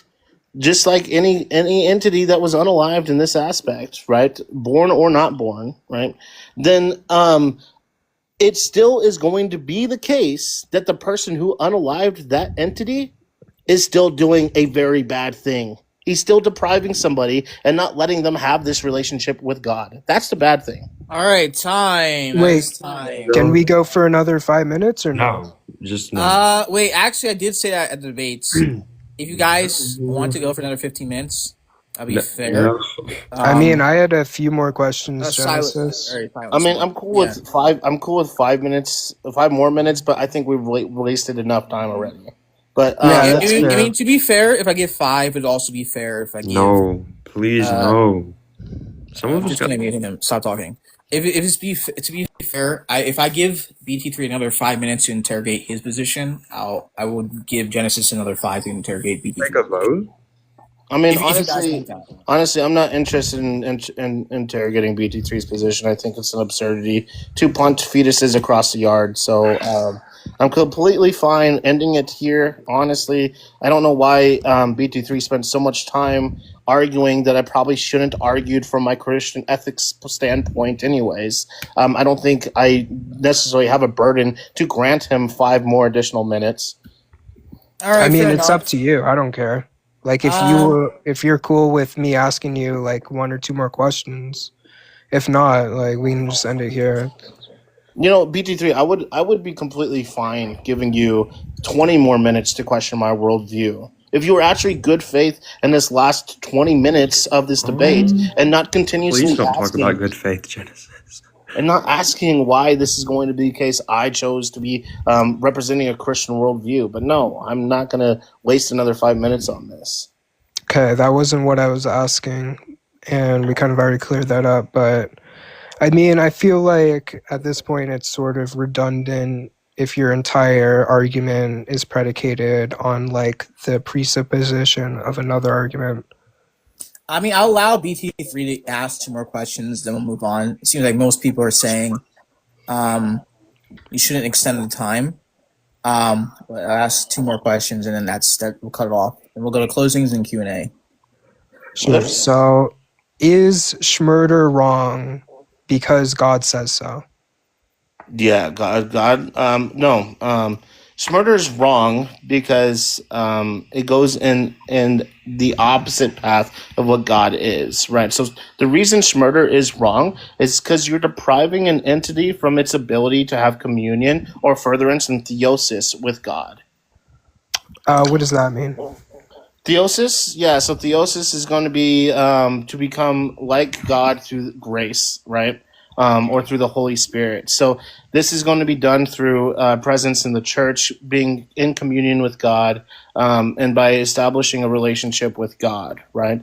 If you stop somebody's ability to have communion or establish relationship with God, you are preventing them from getting closer to God or closer to what is good, right? Because we Okay. understand that God is good. So, do you once you pass away and go to heaven, do you become closer with God? Yeah. The people in So, heaven are okay. the closest to God. Sure. So, wouldn't this just be fast tracking them to become close with God by taking their life and sending them to heaven? Sure, it could be the case that you're fast tracking them and taking them up to heaven, right? But the case is that the Then it would action seem itself. that. Hold on. Let me answer your question. The action itself of depriving an entity from having the most important thing, which is a relationship with God, is going to be the bad action. The But thing it that's seems. super important is being able to have your relationship with God. That's But it what's seems. super important. It seems Let like. him say this last point, and then we'll also go to the. Sure, I guess it seems like in this case, if you were to take someone's life, you would not be preventing them from becoming closer with God. If anything, you would be bringing them closer to God than we can even conceptually imagine. Wait, do you understand the difference between murder and martyrdom? What was the second thing you said? Sorry. Yeah, martyr, like dumb, right? So like Having someone as a martyr. Right. So an individual who is aborted, right, is going to be martyred in this aspect, right? It's still going to be the case that this person was murdered, right? Okay. The action of murder is bad because you're depriving an individual from the relationship that they can potentially have with God. This is still a bad thing. It seems like This in is this why that's instance, you would just be bringing them closer to God, right? Because you said that once No. we die is when we're closest with God. So how would taking their life away, where they would go to just so you heaven and be understand, closer to God, how the it thing that it you're just not seems understanding, BT3, the thing that you're not understanding already is the too ends question. don't justify the means. Okay? So this means that just because that person might have sent him closer to God, this doesn't justify the action. All right. Right. And that's because God said it's bad. All right. I allowed it to go on. I think we had enough. We're gonna go to closings, and then we have a Q&A. I'm gonna let BT3 say his 10-minute closing first, and then Genesis. All right, let me start the timer.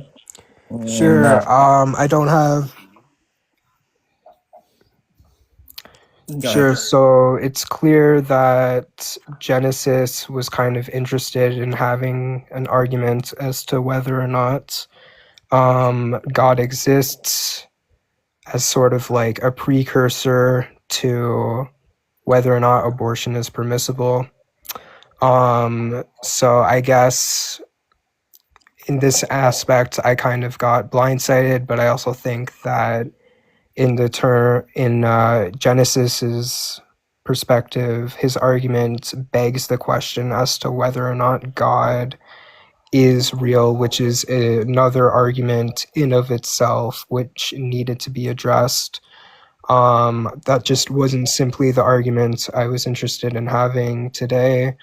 Although I think at the end of the conversation, Genesis wasn't really able to substantiate why Schmurder is wrong, besides just that God says it's wrong, because if we look at it from a consequentialist point of view, it would seem that if being close to God is good and you're closest to God when you go to heaven, it would just follow that the consequence of Schmurder would be a good one.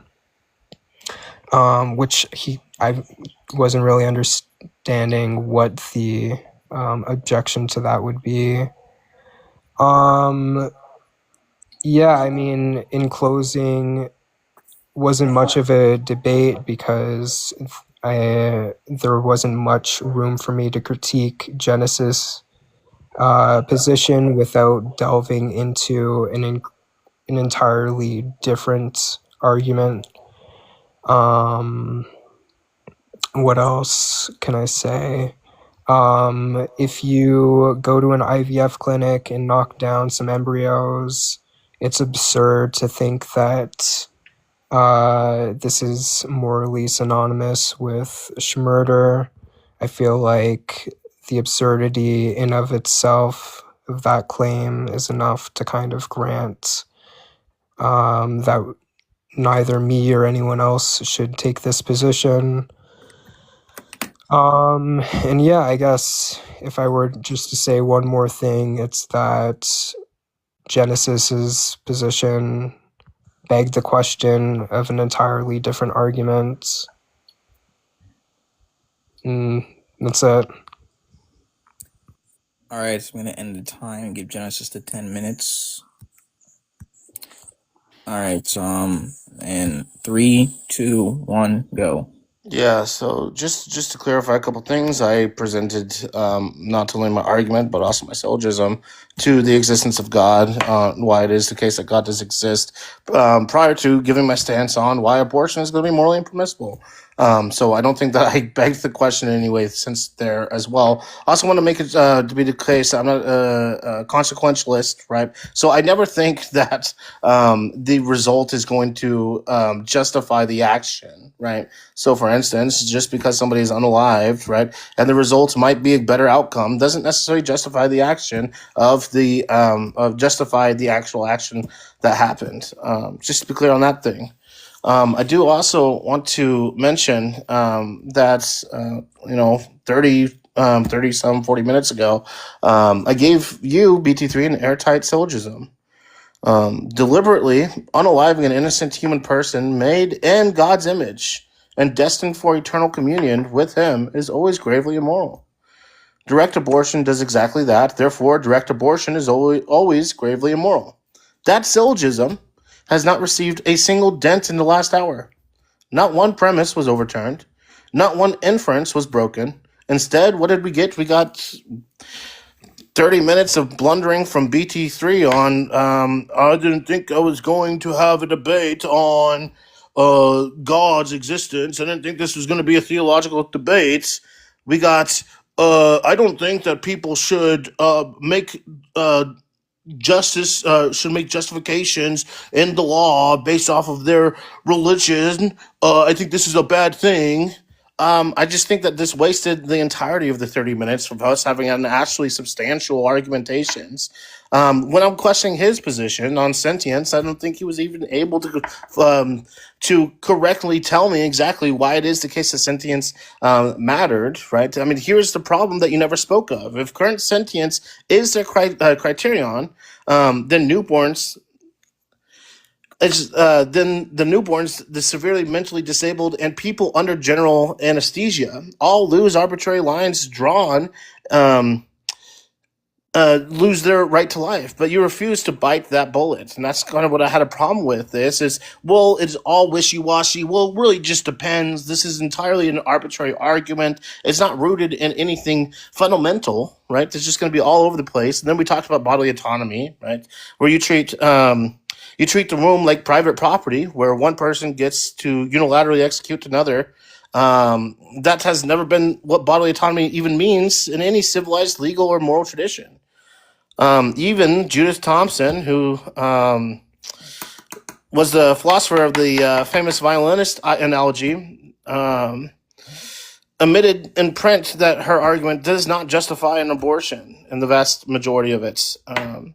So I guess I don't really understand that what Bt3 laid out, or what Bt3's argument was. I at least was able to lay out logic, science, scripture, tradition, and philosophy. His sentience card folded to the floors. So if you would like BT3, I think that you're definitely getting better. At least trying to track arguments, but I don't think that this was necessarily going in your favor in this aspect. I'm going to cede the rest of my time. I'm sorry to those that had your time wasted by the blundering amount of unpreparedness that my interlocutor came with. So, All right. So we're gonna move on to the judges' score, and then we're gonna go to the Q&As. So we're gonna let Sir Mort go first. He's going to judge. No, fine. Introduction was fine. I actually thought it was decent. Logic horrible on both y'all's ends. There's a lot of precepts from both of them. Genesis with the whole causation thing. He could have definitely did better on that. And a lot of confusion and unneeded questions. Questioning was kind of garbage. Yeah. So, like, Genesis is like a 6 out of 10. BT3 is like a 5 out of 10. So. Okay, moderate, go next. So I did them all individually. They both got high scores on their opening. Genesis got a 9. It was well formed. BT3 got a 7. It was a bit weak and shaky, and honestly, it was really able to be easily dismantled. Cross, you both got a 6. Obvious reasons. Closings were both 5. We just wanted it to be done. No offense to either of you. All in all, I give Genesis maybe an 8 out of 10, and BT3, I also agree with the 5 out of 10. All right, the last person in logic will give your rating. Yeah, so I think Genesis opening was decent. I give him an 8. I gave BT3 a 7. I think I kind of liked where it was going in the beginning. For the proposition of Genesis, I gave him a 7. I think it was pretty decent. I did like where he was going, trying to turn it into a theological debate because he's stronger with that. For the negation for Genesis, I give him a 7. He was kind of stressing like agency and like the knowingness of experience a lot. I don't think this was completely relevant, but he did turn that around. For rhetoric and faith on Genesis's half, I gave him a 6. His rhetoric was decent, but there was a lot of laughing, and the suck on these notes comment was rather rhetoric. So I'd probably give him like a 7 overall. And then, for BT3's opening, I gave him a 7. For the affirmation, I gave him a 4. He wasn't defending well, I'm going to be honest. And then for the negation, I also gave him a 4. I don't really think he was asking the correct questions either. And then he was moderately good faith, and then the rhetoric was mid, so I gave him a 5. Overall, I'll give Genesis a 7 out of 10 and BT3 a 5 out of 10. And honestly, as far as like logic goes, I honestly thought both of them were kind of stinky as far as it comes to like if I should adapt the view. Obviously, neither were really fitting my intuitions or really good enough. Not gonna lie, as far as like all right, you got the judges out of the way, so we're gonna go to the Q&A. So I'll let you guys ask questions. We'll go in order, but please don't make it a back and forth. I mean, a Q&A. I don't want it to turn into another debate. If you want to debate someone, you can set up a formal against them. Yeah, we can so I believe the first person who joined was Court. So what's your question? Well, I actually had kind of a list of things that I was hoping to be able to kind of comment on. Less questions, more comments. Is that okay? Yeah, I was kind of in the same position. I kind of wanted to add a few comments. All right. Did you have any questions? I just wanted to comment as well. Well, I just want to address Mort real quick, though. Mort, you understand you're using personal incredulity to just dismiss my entire argument. You understand that, right? Repeat. Yeah, you're using personal incredulity to dismiss my entire argument. Honestly, the argument was kind of shit, not gonna lie. If you're being a fair judge, you probably should use personal incredulities to... either way, we can just appeal to the audience for this one. Yeah. All right, anyway, we're gonna move on. We're gonna move on to Court's comments. Okay, yeah, sorry, thank you. I I actually thought that BT3 had a good opening, but Genesis's was much stronger just in terms of his endurance, the language he used. He came prepared with arguments. However, I'm a little disappointed I didn't hear BT3 point out that he begged the question at least once. His arguments had numerous precepts, and he didn't fight back on those whatsoever. Who, It me? also seemed, yeah, it also seemed like you came to a debate knowing your interlocutors kind of normative and meta-ethical positions and kind of like bitched and moaned about his positions rather than just attacking the positions. There's so much room for you to attack Christian ethics, for you to attack his arguments for God. He gave you an argument that leads to a deist position, if any position, and you didn't, and then said what that fetuses are, or I'm sorry, humans are made in the image of God. You could have very easily asked how he comes to that conclusion, given the argument he gave doesn't lead you to that, and that was really disappointing. I also think that Genesis's line of questioning towards you was incredibly confused. However, you didn't even point that out. You didn't point out. I don't think that you had any sort of good responses that would indicate or explain what sentience is, why it's valuable, why it's relevant. His line of questioning was confused, but somehow your answers were even more confused than his line of questioning. And then the line of questioning that you gave him was entirely unrelated to his argument. Like, you didn't address his argument even once.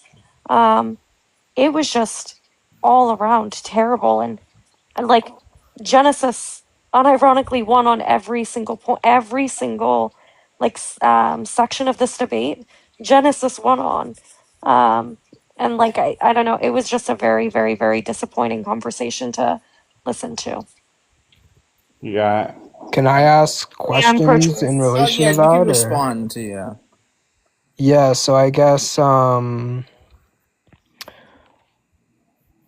like, because I guess my contention was that he kind of presupposed Christianity to be true, which, you know, is fine, but I'm just not one to debate on theism or like religion. Yeah, but you entered a dialectic with a Christian ethicist. Like, what was your expectation coming in if it was not to have a conversation about Christian ethics? Well, Genesis has come on to my panel before and has given like a different argument, so I guess I was just kind of going off of arguments he's given me in the past. Okay, were you aware that he's a Christian ethicist? Not really, no. Okay, so I mean, look, I've never engaged with Genesis even once, but I'm aware that he's a Christian ethicist. Like, I've seen him debate. It seems like you've been on, like, I'm pretty sure I've seen you on this panel before. I've heard him debate on this panel numerous times as a Christian ethicist. So it just seems like overall there wasn't really I mean, it doesn't seem like that's something that you could just not know stepping into the dialectic. But regardless, it feels like you should be, or I feel like you should be prepared for any normative framework and any meta-ethical framework that your interlocutor could give you when you step into a conversation with them about an ethical topic. Yeah, I guess I just wasn't prepared or interested in having like a conversation about religion. But I guess for my own sake, can you think of like maybe an example of where Genesis's questioning was a little confused and you think I Mhm. could have like done something different? Like, I'm just Yeah, he curious. said, I can give you an example of something he said that was incredibly confused. He said that he was making a point about sentience, and he was saying that in regards to newborns, incredibly disabled people, people with dementia, and people who can't form memories, he was saying something about how those people are not sentient. But that's like obviously false given the way that you defined sentience and Not Yeah, only did you but not even call that out, not only did you not say, like, hey, dude, you're wrong, given the way that I've defined sentience, they would all be sentient. sure, You but just kind of like walked past that. I feel like from my recollection, I kind of addressed that in being like, these beings would be sentient because it wouldn't be like reliant on like memories, for example. And that's why I brought up the case of like someone with dementia who would still be sentient even if they didn't have like the memories. But Maybe you didn't, I don't remember that part, but I mean, I think that I'll appeal over to Catholic Mike for a moment. Him and I were going back in the comments about the confused line of questioning and how it was just going unaddressed repeatedly. But well, yeah, I mean, it all in all, I even the cross examination of your position, it feels like you didn't do very well. He did poorly, and he still somehow came out on top. Yeah. Okay, well, I appreciate the criticism. All right, we're gonna let. Yeah, I'll drop now. That was all I wanted to say. All right then. Unless did Genesis have any questions for me? Yeah. Yeah, no, I don't have any questions. I completely agree. I'll be completely honest. I didn't give myself enough time this week to really prep myself to question his position. That's completely on me. It was really bad. Sorry if you're looking for a good class exam on his position. That's completely my fault. I do apologize. I just, yeah, that's the only thing I can say about that. Just didn't give myself enough time to prep for that. Yeah, typical usurper Rome behavior. W honesty. All right, I'll drop now. Thank you, host. You're welcome. All right, Mr. Catholic Mike, the rational Catholic, you can ask your question. Appreciate it. Yeah. So mine is probably going to be pretty similar to like making more of the comments like McCourt said, like as far as the debate goes. So I think the strongest point for both of them was their opening statements. I got to be honest, I was kind of like completely shocked that Genesis like actually went through and argued and made an argument for God to start with. That was kind of different. And I think that kind of probably caught, obviously Bt3 off guard to a certain extent. If he doesn't argue theism, and I can understand that. However, that said, Genesis provided more of like what we would say like a stage one argument for God. This is kind of the point that Court was making. This is the point that I was making in the comments. It gets us to a God, but it doesn't get us to the Christian God. That could have been questions that could have been poked at. Bt3 could have made that more of an issue. I mean, that's just kind of like basics right there. So, and I think that, so I think it was I think they both had strong arguments. I would have loved to have seen, and I said it this kind of even before they started it, I would love to see it in a rebuttal stage. But that's just me. But one of the first things that I noticed almost off the bat going into the first stage from Bt3 is that, he made this argument that the fetus isn't a person. But then he said but then when he was pressed on what a person is, he couldn't provide you, he just said that there's questions about it. I think that was probably like one of the most notable things in the debate is stating that a fetus isn't a person. You should have an idea what a person is. Otherwise, how are you stating that the fetus isn't a person if you don't have an idea what a person is? So I think that might have been the biggest line that was memorable there. That was admittedly a blunder. Yeah. That's W that for being honest. Like honestly about that. I will say I think that and then there was a little stage in there where where you asked a few questions in there where Genesis probably could have popped up and said, hey, look, this isn't your time, and kind of made sure that it stayed on that. And then in reverse, Bt3, you could have done that in reverse to him when he was starting to kind of like answer more questions. You could have reclaimed your time more so that you would have probably had more time, because I think you started to come on stronger. Not to say that there isn't an argument against like kind of like that last premise you were making about the whole heaven thing, but by that time people were ready to move on.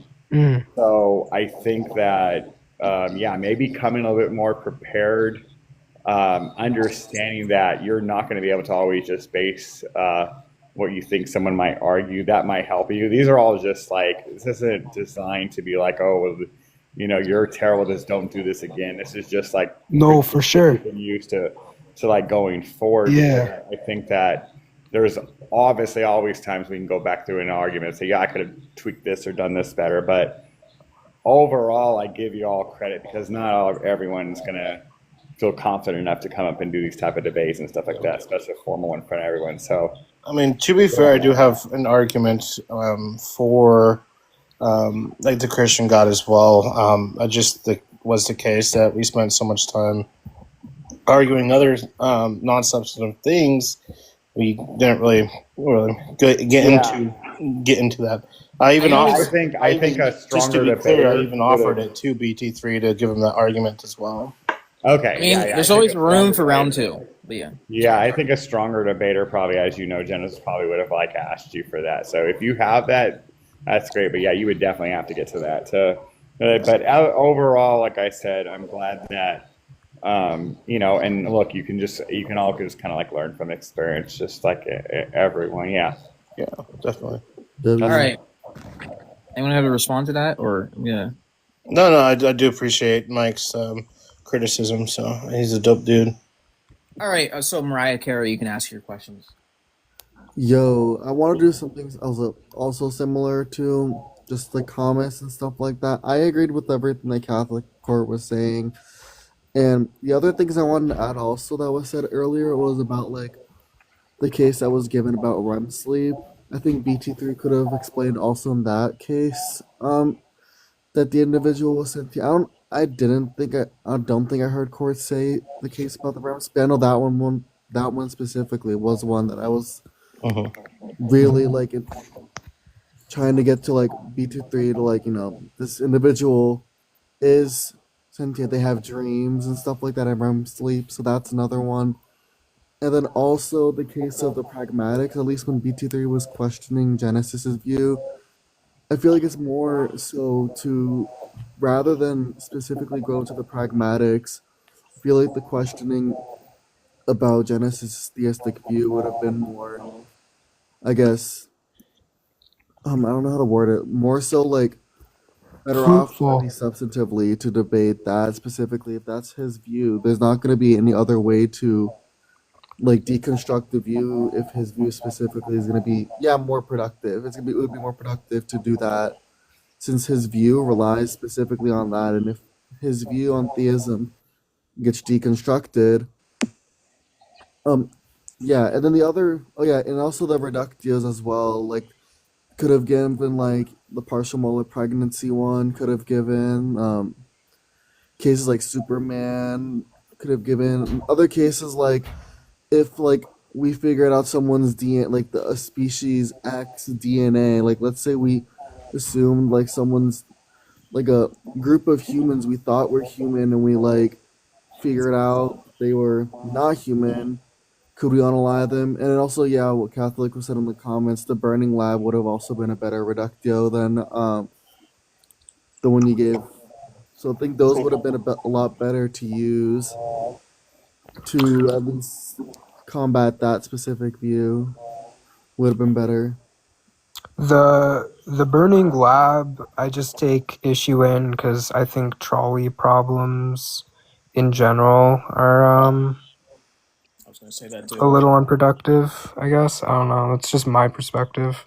Well, it's the only reason why it would be productive. Okay, it can be productive in some cases, like in the case that Genesis was bringing up and saying that all humans are equally valuable. That would show, at least I feel like in most intuitions, there would be an issue with saying like that if you were to have 5 embryos on a petri dish and a newborn, or not newborn, let's say it was like a 5-year-old, that most people would say that like we should save the 5-year-old. But it's not I wouldn't say that's a trolley problem either. It would be a trolley problem. Trolley problem is just who would you rather save out of these two parties. You fit in that category of trolley-esque like problems, but it's similar. I wouldn't say that it's specifically a trolley problem though. But it's also like I feel like it would be equally absurd to compare like destroying an IVF clinic to like shooting up a preschool. Yeah, that's fine, but specifically in that case, I feel like it could have even been explicated a lot more. Like there could have been definitely more motivating reasons to motivate why the unalivement of the preschoolers would be a lot worse than unaliving the embryos or the IVF clinics. But to be fair, on Genesis' side, he could agree with the newborn or the fact the preschoolers being unalived, those being worse off, but still be pro-life. This wouldn't, because this is more of a value claim. So I mean, that's that part I wanted to bring up also on that. Interesting. Okay. What was that on the value claim? Sorry. Yeah, it's just saying that you can value something more. Like, for example, like if I want to talk about myself, like I can value non-human animals more or less than human animals, but this doesn't mean, at least under the view that I hold, that it would be now permissible to unalive these entities because they're valued less. I don't agree with that. I think they're valued enough to where we don't unalive them. The same way Genesis could say that, like, a 5-year-old can be valued more than an embryo, zygote, or blastocyst or fetus, but this isn't going to undermine the wrong-making features that there is when aliving the zygote, embryo, fetus, blastocyst, etc. It would still be wrong. It just might not be as wrong as unaliving a 5-year-old. Okay. All right. That's basically what I wanted to say. All right, we're gonna move on to reason next. This one guy actually said he had to go real quick, so All right. if he'd like to interject before me, that'd be fine. Oh, yeah, thanks. There was a few things I want to say. I agree with Court. Like, Genesis, it was so long ago, but there was several times you begged the question, which I forget which one it was so long ago, but also Bt3, and also like you didn't bring up the I forget what the situation was, but I also asked Court like why you didn't bring up the partial molar pregnancy, and like why would that have more consideration or not? But the question I don't think you answered was why is it harmful like for something you don't value like a non-sentient fetus or non-sentient entity if you can like punt it across the room? You didn't answer that question, and I think there can be like um, reasons why that would be problematic, but you didn't address those. And also, you didn't address his intention with like empathy. Like, if someone's like hasn't felt pain or like is totally sheltered, like I think empathy was like a big thing in your like stance. How is someone who's never felt pain and is sheltered? How are they going to like feel empathy for someone who's has terminal cancer? Like they don't know what it's like. So how can they feel empathy? And like those two reasons are like the main reasons why they were pivotal in your stance, and you didn't address either of them, which is a reason why I feel like you lost. Had you addressed like there were like extrinsic wrong makers in why it's wrong to unalive or punt a fetus across the room that's non sentient, like a born baby across the room that's non sentient, there can be like extrinsic wrong makers like for like utility purposes or like other reasons, and you didn't address that. I think that would have been very easy to address, but you didn't, and that's why I feel like you did lose. And had you addressed these properly, you would have given more of a fight to Genesis. But I think you were just unprepared with uh, like theories of harm and things like that, and like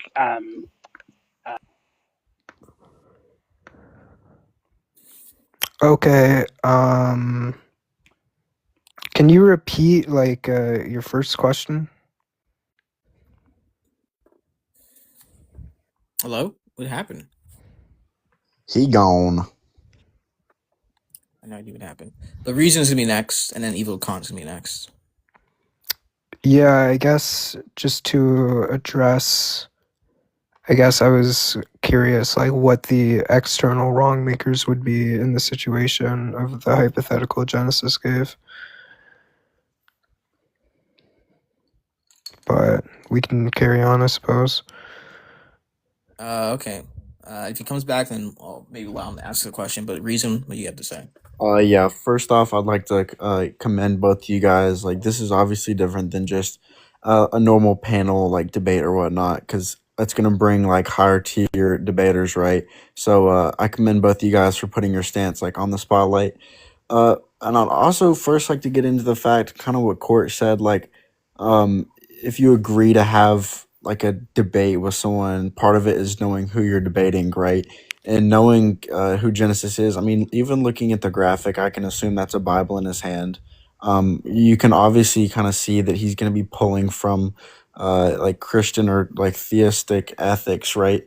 And another thing is, even if you didn't know that, you kind of ended up pushing it in that direction, BT3, by not really clarifying what a person was. And I think that whole line ended up getting very skewed.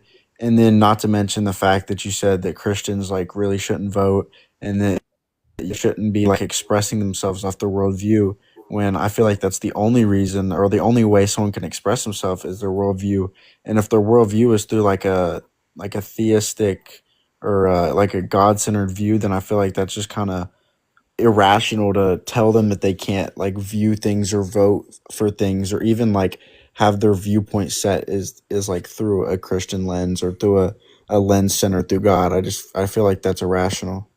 Okay, just to be clear, like your contention wasn't with an argument that I myself was giving. This is just like the straw man rendition of my contention. My actual contention, or I guess what I was trying to ask, was why we should structure like legal legislation based off like a singular religious framework in a country of people that share like differing religious beliefs. Yeah, sounds good. So next time that question will be relevant is whenever the prompt is changed to should abortion be legalized, right? So this is just going to be as abortion moral. So whichever way you can prove that, whichever stance, whichever worldview you can prove that from is going to be, more legitimate than pulling some like, I think it should be illegal or I think it should be legal. I just think that's like, again, irrational. What do you mean by irrational? Because I think pragmatics are like pretty important when looking at what is and what isn't absurd. Yeah, but this the isn't prompt like says, is abortion moral? What are you talking about? Yeah, so this isn't going to be like talking about should it be legal, right? So if your stance was it should be legal, then yeah, I mean like it might make sense that you'd be like you're imposing your worldview on others, but no, this is like just his stance on why it's immoral. Right, which he said would be like what he would think should be led legislatively. So it's not like the two positions are kind of distinct from one another. So I guess maybe I'm just saying that if you're like your rebuttal or your refute to his like way to prove abortion is immoral is just the fact that there's other people in the country that just view it differently. I just feel like that's just not going to be like a very high tier argument or high tier contention, and I'll concede I guess the rest of my time up here. Okay, thank you. I just say evil. Could go next. BT3.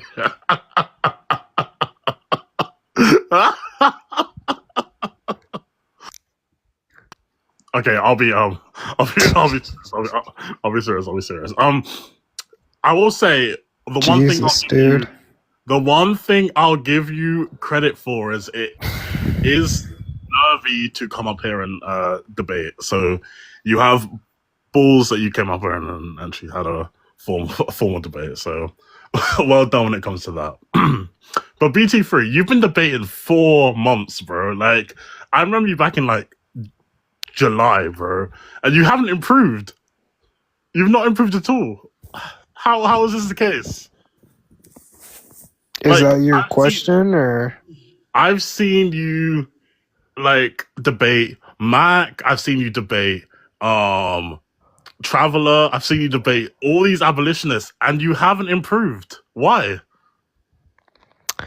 I I mean, do you have an actual question or? That's a question. Why haven't you improved?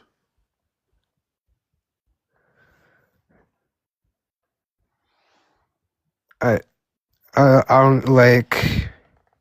I don't know why I would answer this question. Would you answer this question? I mean, if it was directed at you,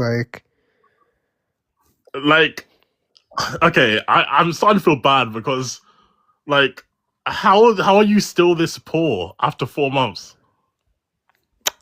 Did you have a question or?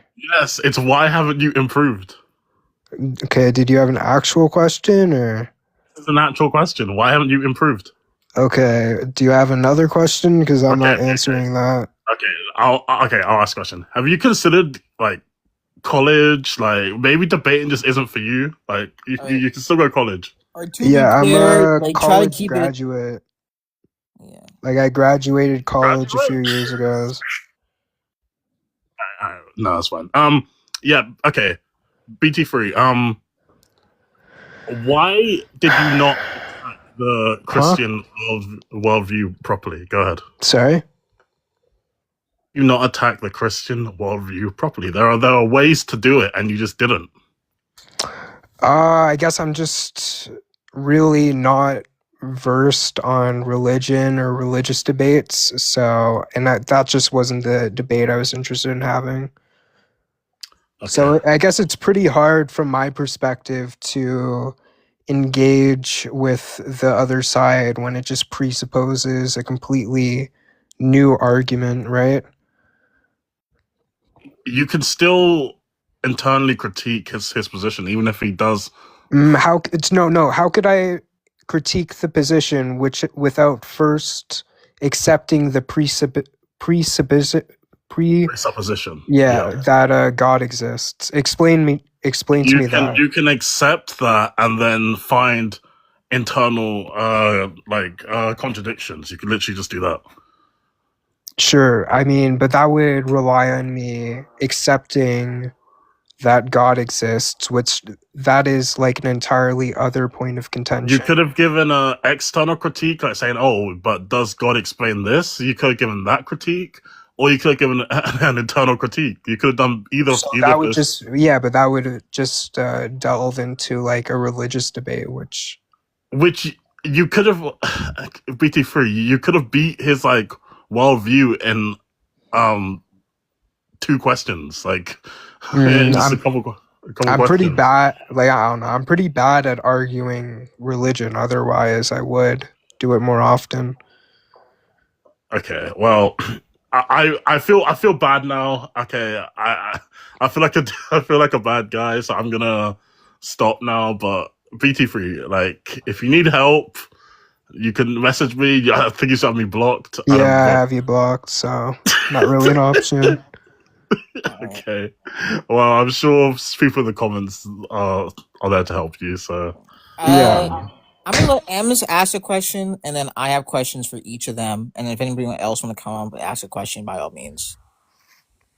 Yeah. So, my question is for Bt3. Why can't Christians vote or anyone with a religious belief? I mean, I don't see why they can't. But you said that we can't, so I would like to know why. Is that what I said verbatim? That was what you said. Genesis asked, so can Christians vote? And is it that Christians cannot vote into the legislation? And you said, yeah, Christians can vote. I think I also said after that I was just being sarcastic. Yeah, you try to backtrack when you realize you messed up. Okay, I mean, I wasn't backtracking. I was just being sarcastic. So... Okay. I don't really know how to answer a question on like a belief that I don't have. Also, I know that everyone has kind of really attacked you on this, but everyone knows that Genesis' moral ethical framework is based on and grounded in religion. So I really don't understand why you wouldn't at least prepare or have a basic knowledge of religion when it came to this sort of debate, because what would lead Genesis to believe that abortion is immoral would be his religious beliefs.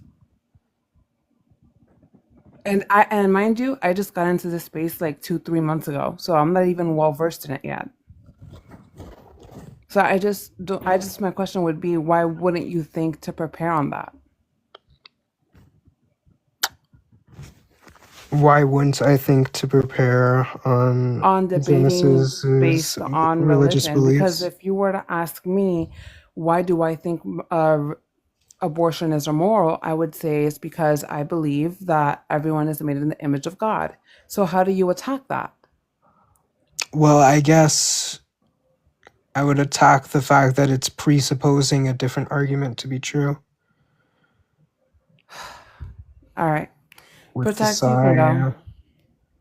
I was actually going to ask Genesis a question, but you kind of answered it. So I'm just asking Bt3 a question.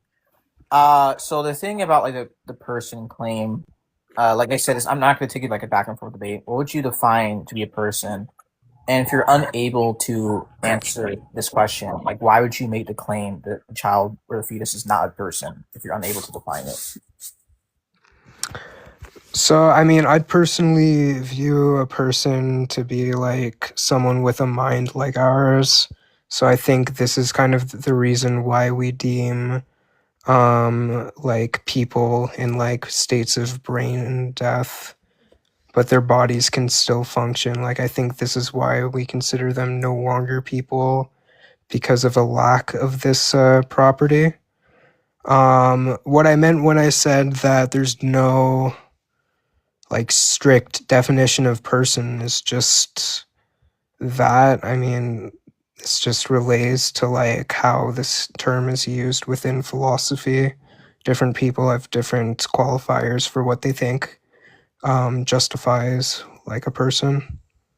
Absolutely. I'll ask my point. Absolutely, and then Chase can answer. Absolutely. I mean, I would agree the definitions are subjective, but since you be making the claim that it is not a person, the burden of proof would be onto you. I mean, I would see no reason why Genesis or anybody would accept your claim that it's not a person when you haven't provided what a person is. Jason. Yeah, so like from my perspective, it would just be like someone with a mind like ours, and that's why people who are in like states of brain death are no longer people, because they no longer have this mind like ours. Yeah, I mean, okay, so the thing I wanted to add specifically there is like when you were stating that there's like when Genesis asks you like what a person is, and you're bringing up that there's like different views of persons. Well, that's just trivially true that there are different ways someone can define a person. Someone could say the mind is a person, someone could say the soul is a person, someone could even be, irrational and say that the animal is a person. Who knows? There's multiple views of it. But if you're invoking some sort of personal identity, you're saying that this entity is a person based off, or this fetus is not a person, and not being able to define it, I don't see a reason or point to bringing up that. And also, the part where it was said about there being a presupposition of another argument. Well, when Genesis is saying that specifically the abortion is wrong because it's in virtue of the fact that the fetus is made in the image of God. That's just not. I'm not sure if that's really presupposing anything. I mean, you could say that's presupposing God, but just specifically there, at that point, you just need to ask for the argument for God. It's like asking. Well, I feel like that's the thing. Like, I'm not interested in arguing whether or not God exists. Well, that's his view. If that's all his view is, and I just want to be clear, like you don't have to accept the basis of God. You can attack it internally or externally. You can specifically attack that because attacking Christianity first. Well, Christianity relies, like the Bible and everything relies on God's existence to begin with. Like the Bible's true in virtue of God, but you have to be able to prove God specifically to even start attacking Christianity. So that's another thing I wanted to add.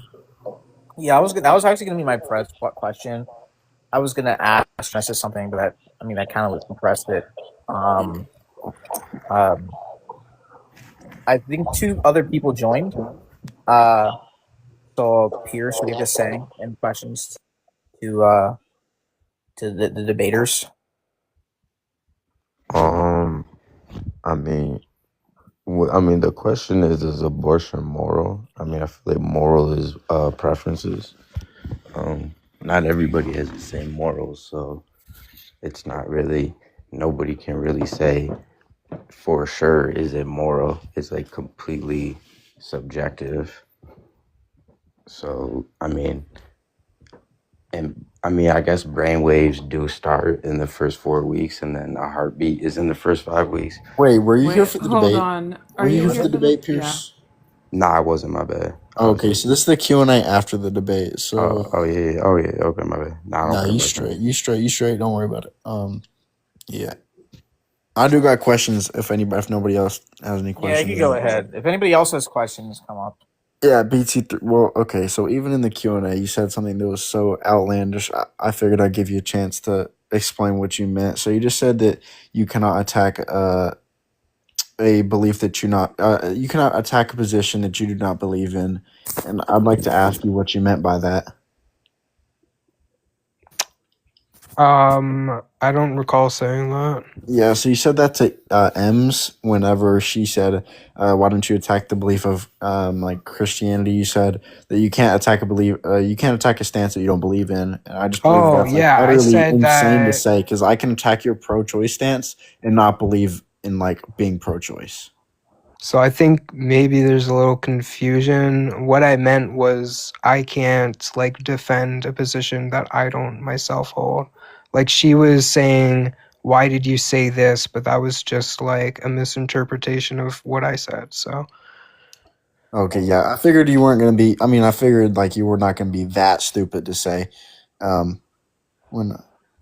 Oh, All right, enough. All right. yeah. I'm not gonna say what the pro-life community thinks about debating BT3, but Genesis, I actually got a question for you. What's up? Yeah. So going into this debate, what did you think, or what did you fear most in this debate? Like before. Going into this debate, I just was thinking that it could be another good opportunity to have a good substantial conversation with somebody of the opposing view.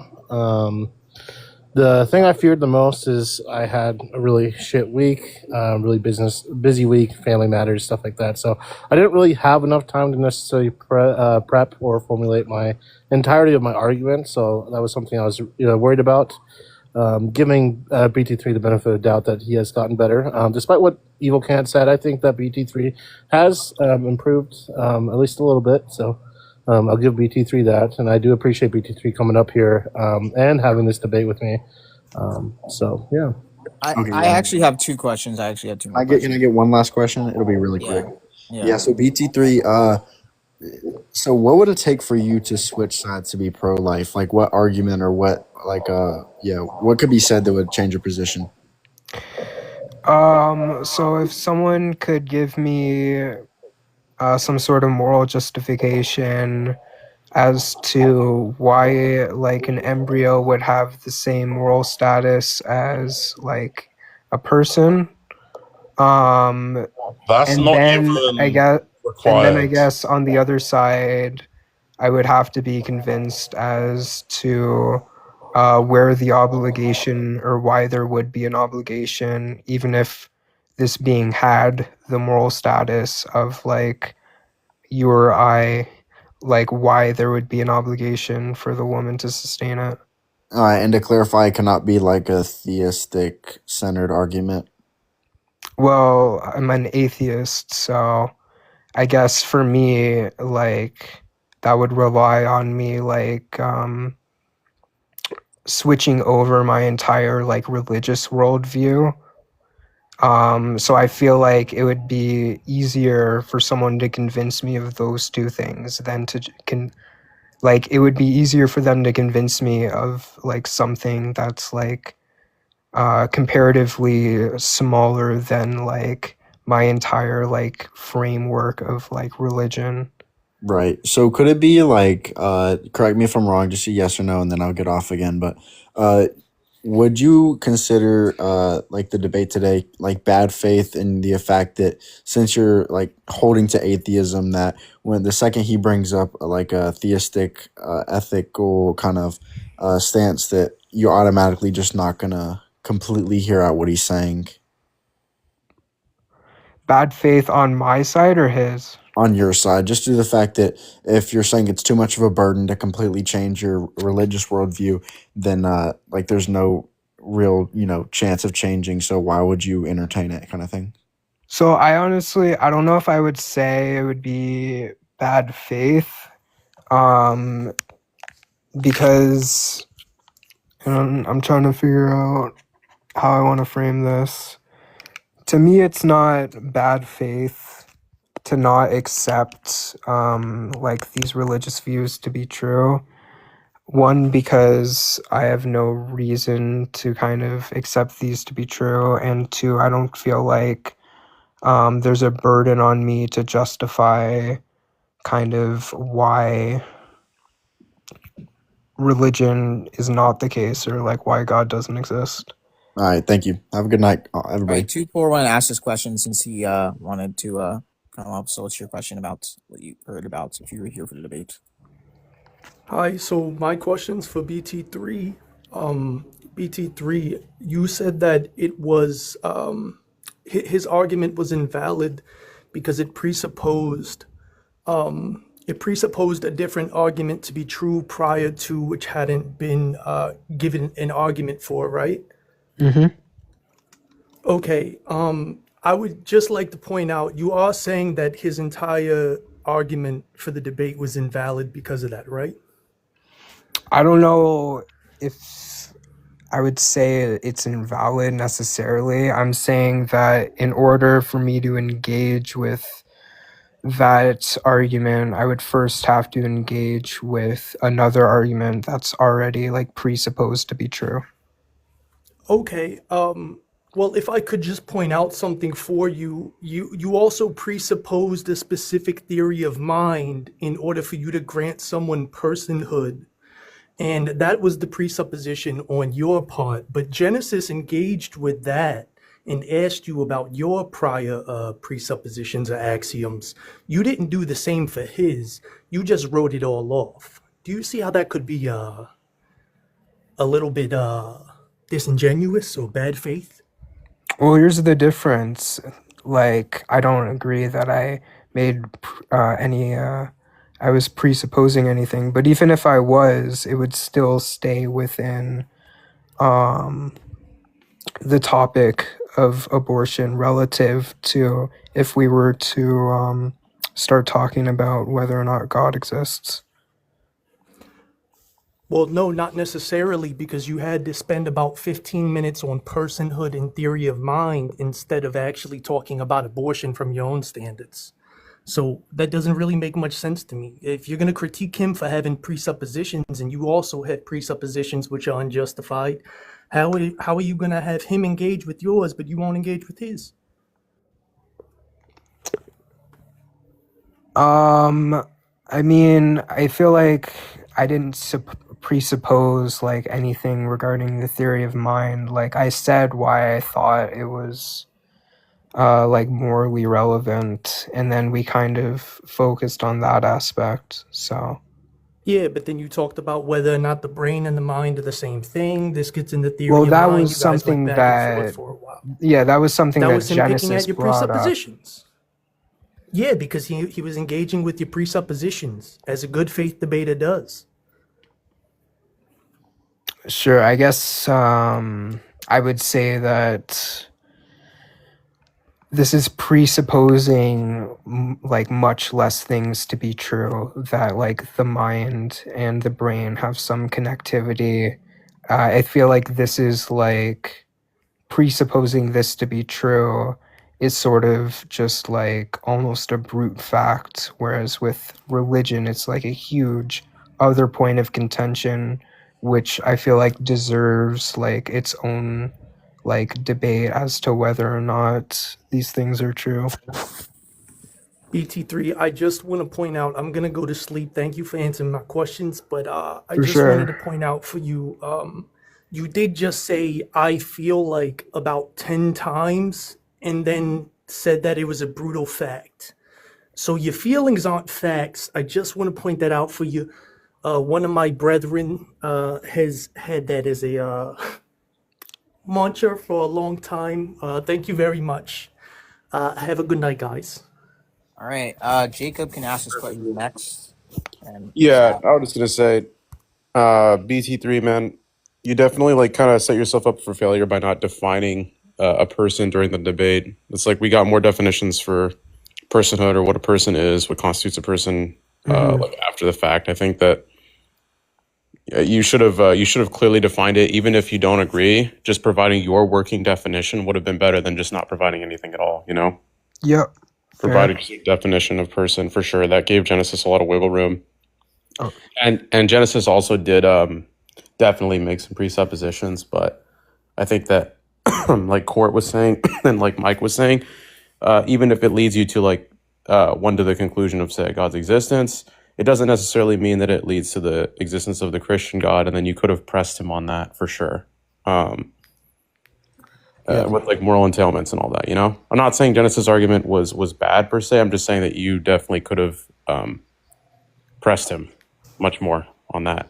Yeah, so BT3, like I even told you in the debate, if you proved the inexistence of God or made an absurdity of my stance or my argumentation for God, then this would make my entire argument fall flat on its face. Yeah, I just feel like the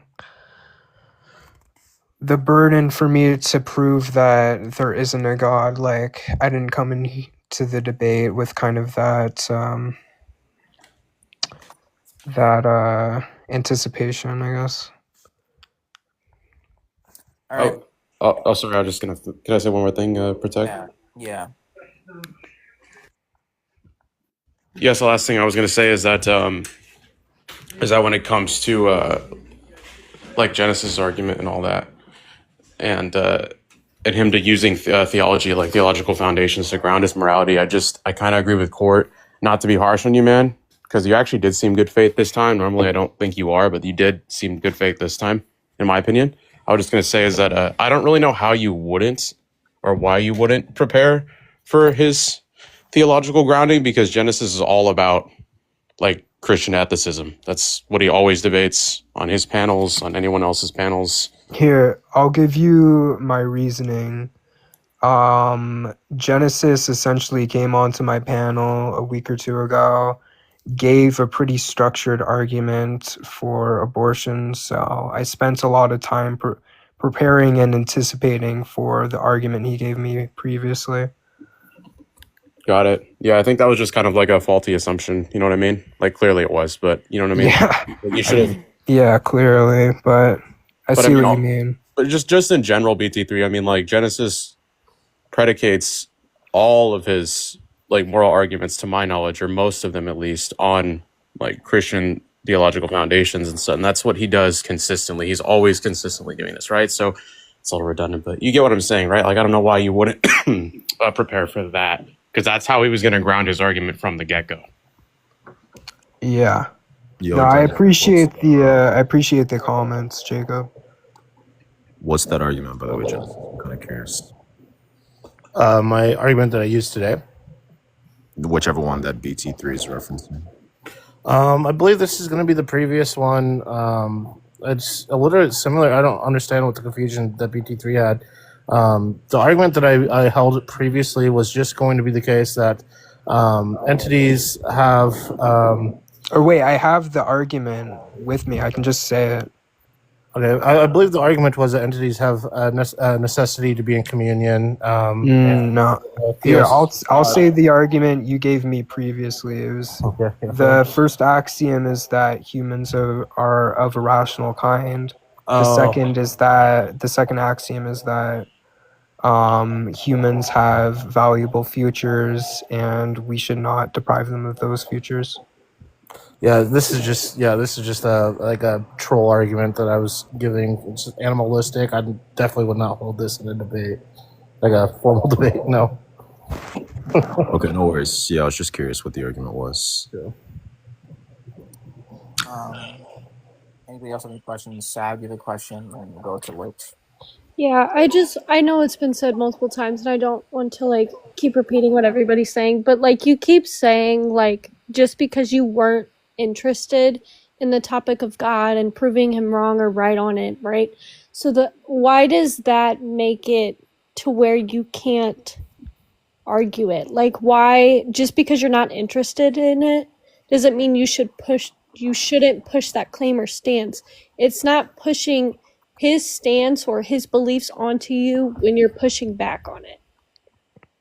What's your question? I'm confused. I just don't understand why your interest mattered in pushing that. In pushing what? His stance on God or the religion aspect, it doesn't matter. Just that whole argument. Why was your interest overriding that? When, like everybody said, it could have made his argument fall flat on the face. Okay, I wasn't prepared I guess I just wasn't prepared or interested in having an argument about religion. But that's my question is, why does your interest matter? If he made that claim, right? So you're supposed to attack that claim whether you had that interest or preparedness for it.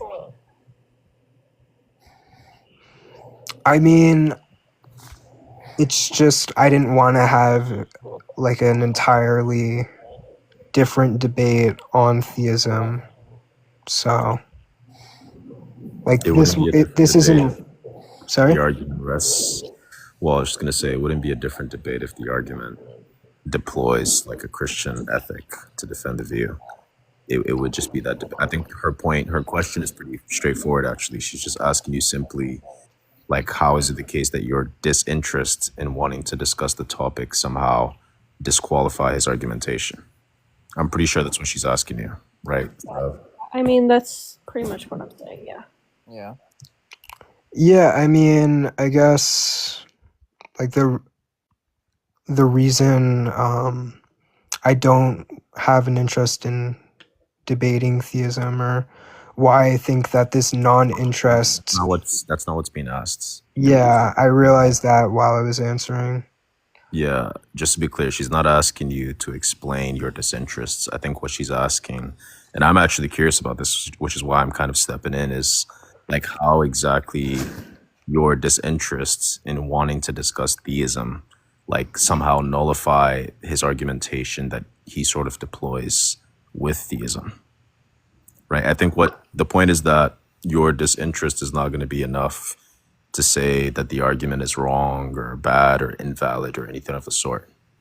Sure, I understand what you mean that it's like related to the argument, but I think that it delves into like a different conversation to where abortion isn't even really related at that point. Like at that point, it's just a conversation as to whether or not God exists, which I understand that's the presupposition for the belief, but it's not the fact of like trying to say if God exists or not. That's not what the debate or his stance was. We're not proving anything and we're not disproving anything. well, his argument is kind of like assuming Christianity to be true, or like God to be like real. Like this is assumed in the argument. So Yeah, so I mean, it'd just be like under like my worldview, right? That God does exist, and if God does exist, abortion would be morally permissible, or impermissible, right? This is why, like in the opening, I had given you the argumentation for God, right? And this is why I had prepped for why this argumentation for God, the specific one that Thomas Aquinas had even wrote, ties in with the Christian God, right? But the problem that we're having here, Bt3, and I hope that you do take this in consideration, is that you kind of more so whined about me arguing from this position instead of actually attacking the argument for God. well, I guess I didn't come prepared with an argument against God because, to my understanding, that just wasn't the subject of debate. Well, can I ask, when you go into like not this type of debate, like you're just hopping up in a live going on a debate, are you prepared for any question thrown at you at all times? No. So why did you need that preparedness? Granted, his name is Genesis. Because it's not like I was unprepared about like a hypothetical or something. It's like I was unprepared for an entirely different topic of conversation in which I really have no knowledge of. So that's why I don't have any interest in debating it, because I can't defend like why there isn't or is a god sufficiently enough, at least compared to like other people. So I don't really Is engage there in those anything? debates. Is there anything like inconsistent or incorrect about the argument that Genesis delivered that you were able to successfully point out? Is there anything No. incorrect? What do you mean? Well, I mean, it presupposes an entirely different argument. That's my contention with it. How Is is in that? order to How is that a contention? well, I guess my contention is that in order for me to meaningfully engage with this argument, I would have to grant something that I don't believe to be true, but would That's the whole. constitute like an entirely other unrelated conversation. That's the whole point of the debates, is that you two have opposing beliefs, and usually when you're sort of performing a specific style of critique, you have to operate off the assumptions that they have sometimes, right? Not all the time, but sometimes. Like, for example, you're going to assume semantic scheme that the person is deploying, like within the argument, for example, right? Like to sort of combat them on their words is kind of meaningless, right? But like, suppose that somebody's given an argument for abortion being immoral, but the argument like sort of rests on this notion of God that they have in the background. Sure, I mean, there's other ways to expose problems with the argument, even if you do grant that a God exists. That actually shows how weak the position is, because even granting the main premise within the argument, it still doesn't go through. That's the whole point of being a good debater and having a good contention, right? Is that even if you grant their view, it still fails. That's the whole point. Yeah, and I mean, I guess we kind of touched on that. Like, I granted that even if this were the case, and then I gave like some hypotheticals, but I'm gonna ask two questions, and then I'm gonna let you guys respond. And let Litz and the person at the bottom right ask a question. My question for Genesis first. You take this with a grain of salt. I think when you started the debate first, you said like you didn't have to give an argument. Can you like restate your argument real quick for God, if you don't mind? Yeah, I'm not by my notebooks. I'm actually smoking right now in my den. If you give me like 10 minutes, I can definitely do that for you. But essentially, it's just going to be the case that we're all made in the image of God. And so abortion is going to be the action in which is... Yeah, I'll need my notebook again for this. I have a bit of a headache. But I didn't necessarily say that I don't need to give this argumentation for God in the argument or in the debate itself, just more so in the opening, right? I was just being gracious to give the argument in the opening right off the bat. All right, fair enough. Ask Bt3 question. So you said the parts of like you started talking about like if our country like basically a pragmatics you're stepping into, and then Genesis said like the percentage like I it was like 83 or 85%.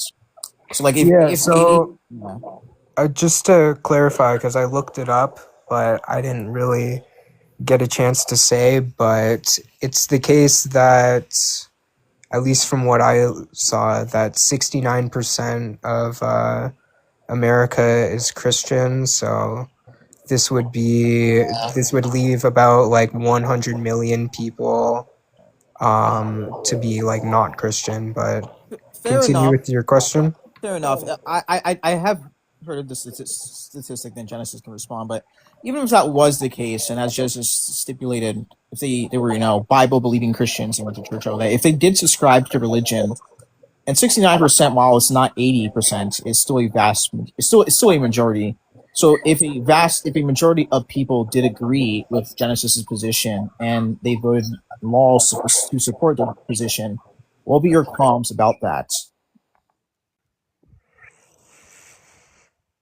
If a majority of people said to structure legislation off of like the Bible, Yeah. what would be my problem with that?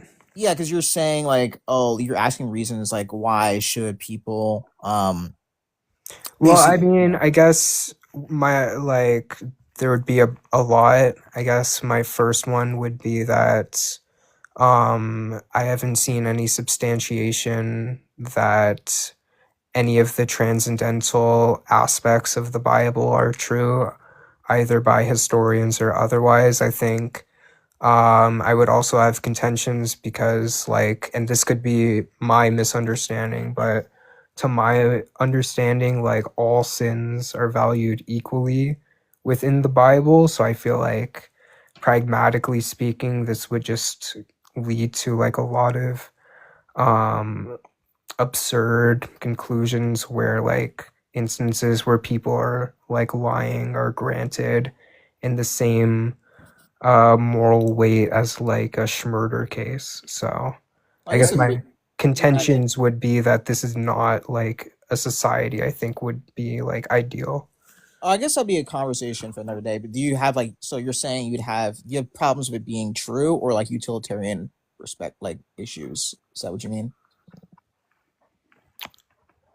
What was the first thing you asked? You said utilitarian, but what was the The first? first one like is like for example, if Christianity isn't true, would you like have problems with people believing in something that's not true, or do you have like utilitarian problems with it? People voted and put this into law. I mean, I don't have problems with people believing it. Like, I think people can believe whatever they want, but I don't think that any religion or any, like, one secular belief should have any part in, like, legislation because I feel like ultimately it's predicated on faith. And like I said earlier, I feel like it would just lead to a lot of, like, absurd, pragmatic realities. That's not even, oh my gosh. There's so much wrong with that. I would press more on that, but like I said, I don't want to make. Yeah, I'm curious, like, what would Well, what no, would be no, I don't wrong? want to like. I don't think this is not the kind of live for that. So I think the host has like a program that he's trying to run here. So if you want, we can have that discussion separately. But yeah, there's a lot of issues with what you're saying. You just have a misinterpretation. And that might be the case, so I'd love to hear why you think that afterwards, if it's all right with the host. By all means, if everybody asks a question, I will by all means allow it. I do have the argument now. If you want to protect. Hold that tight. I want Lit and the person at the bottom right to say their pieces on the debates. To let you know. I'm just up here to beat the lag. So I don't know how to pronounce your name at the bottom right, but like, do you have any comments or any questions about the debaters? I just think that I kind of understand Bt3's like perspective on it because when you make that type of claim, you're kind of like insinuating something else, like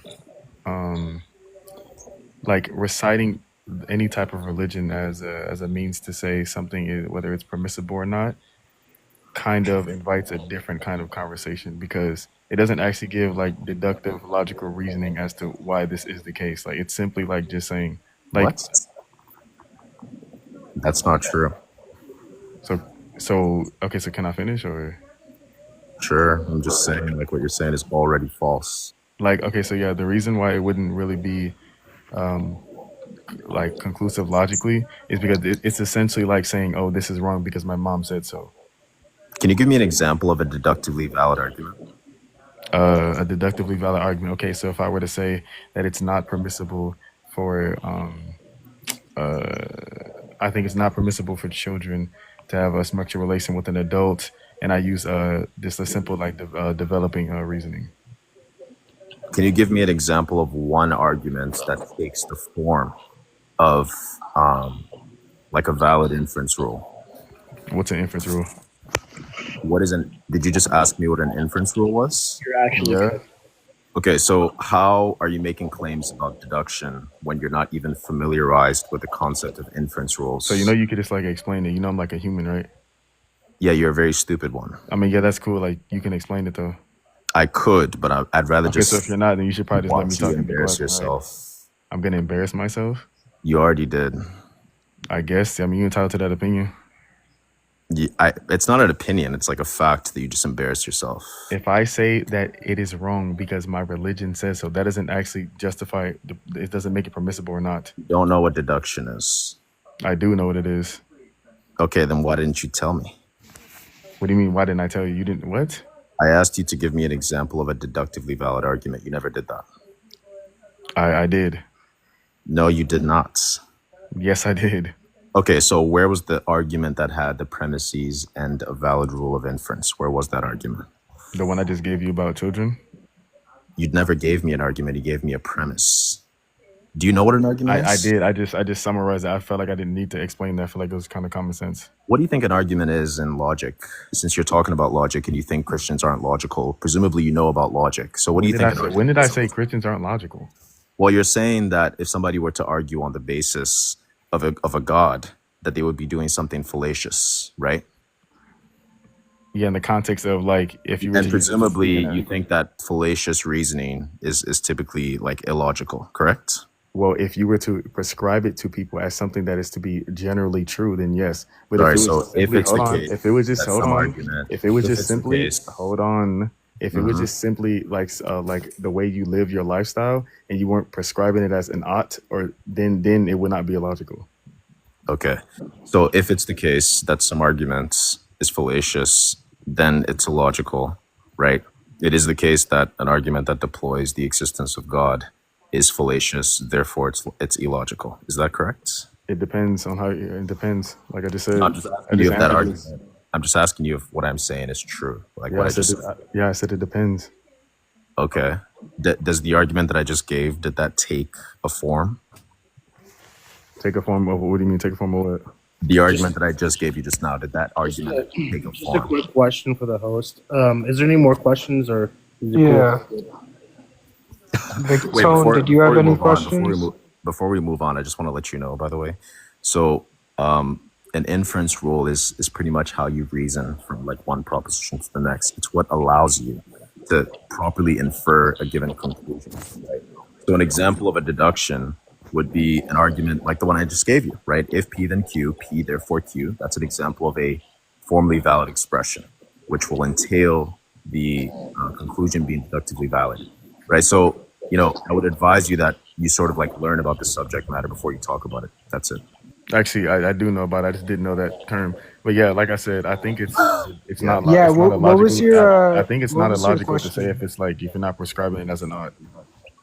All right, we'll have to hold on to this thought. There's any more questions? Genesis, I'll ask him to bring up his formal argument real quick. I'm not going to press on it. Just wanted to ask, and then any more questions, you can go ahead. So, sorry. Are you wanting my formal argument to why abortion's bad, or my formal argument? No, just like your argument for God. That was.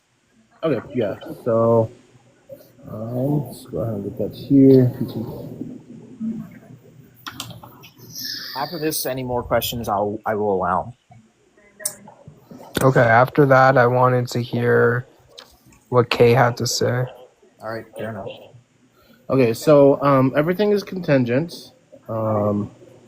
Then if everything is contingent, then at some point in the past nothing whatsoever existed, and if nothing ever existed, then nothing would exist now.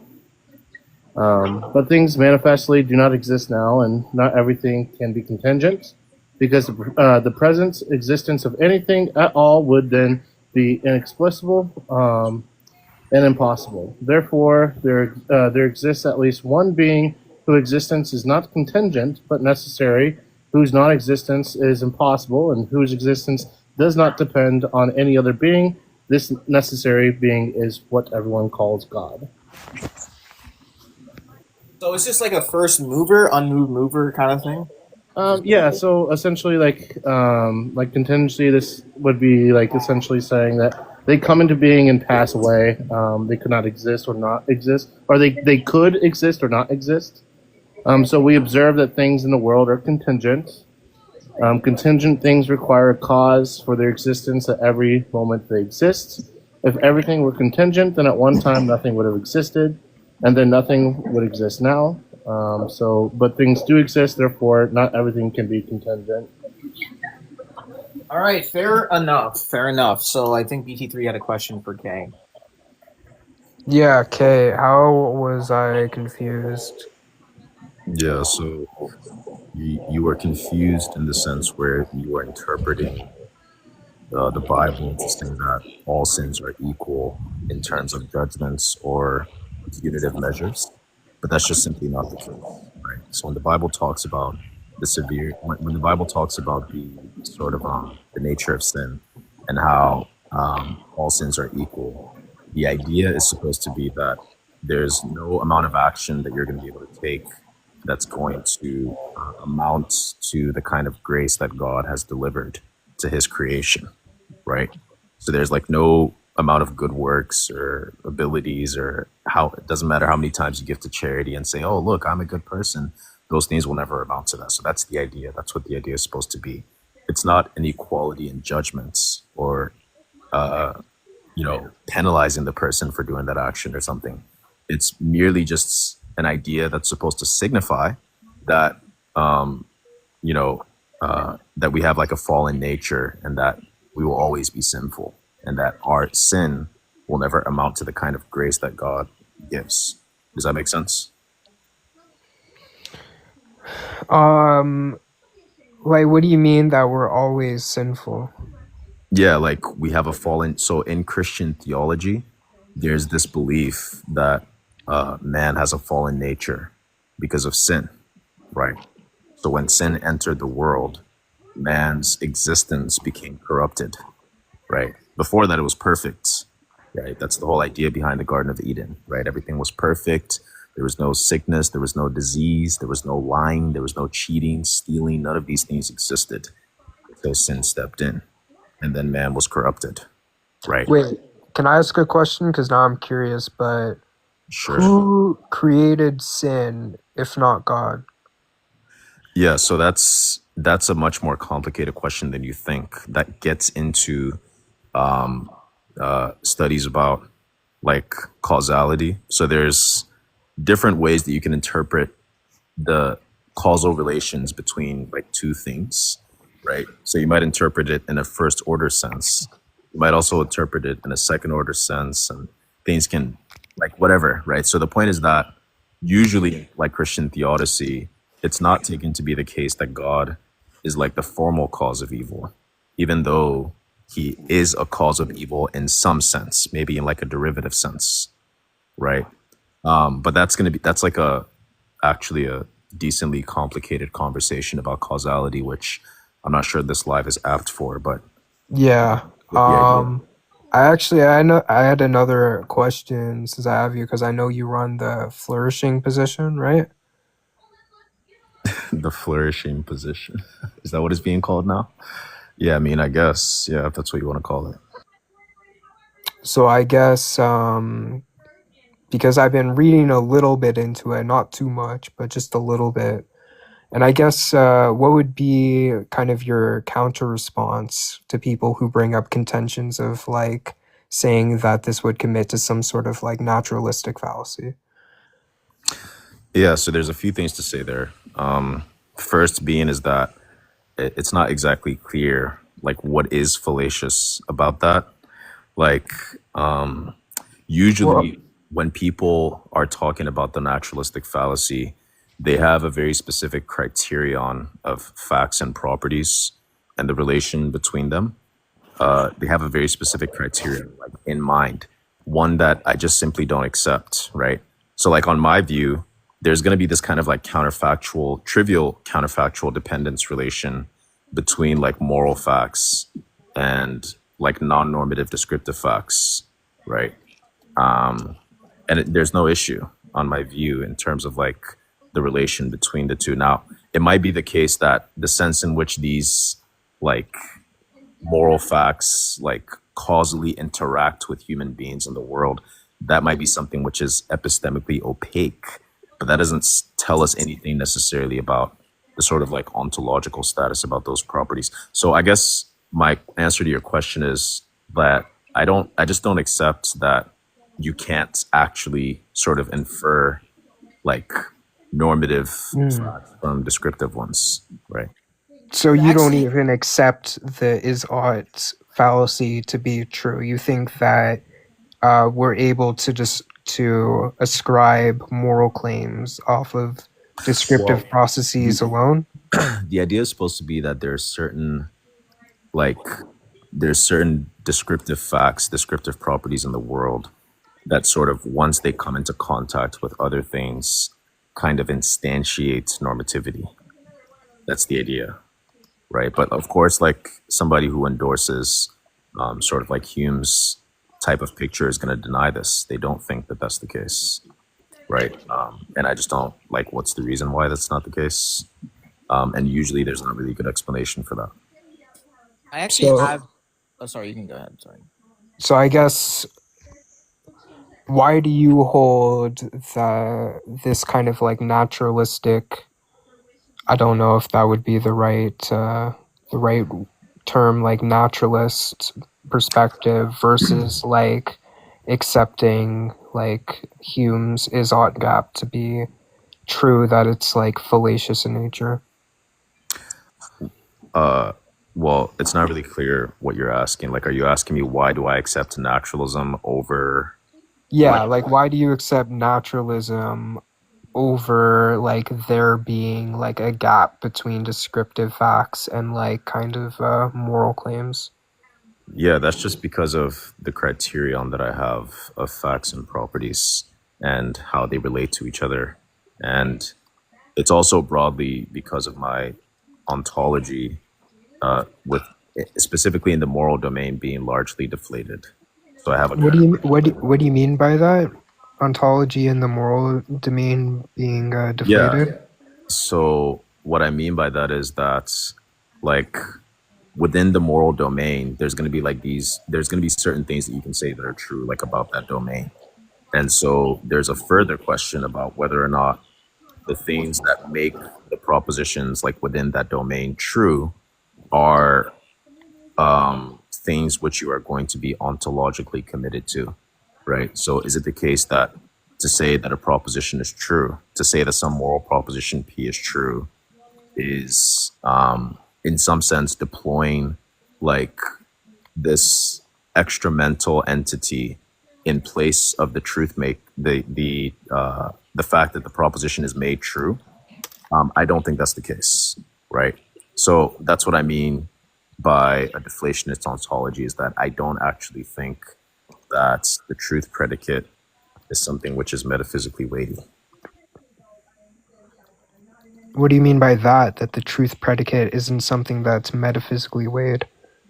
Yeah, so the idea is you can think about truth in a multiplicity of ways. So there's more substantive theories of truth, under which truth is going to be interpreted as a deep substantive property.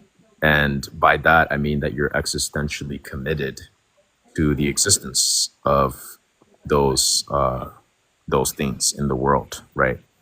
So what would be an example of this? I guess, like a pragmatic example, if you could think of one.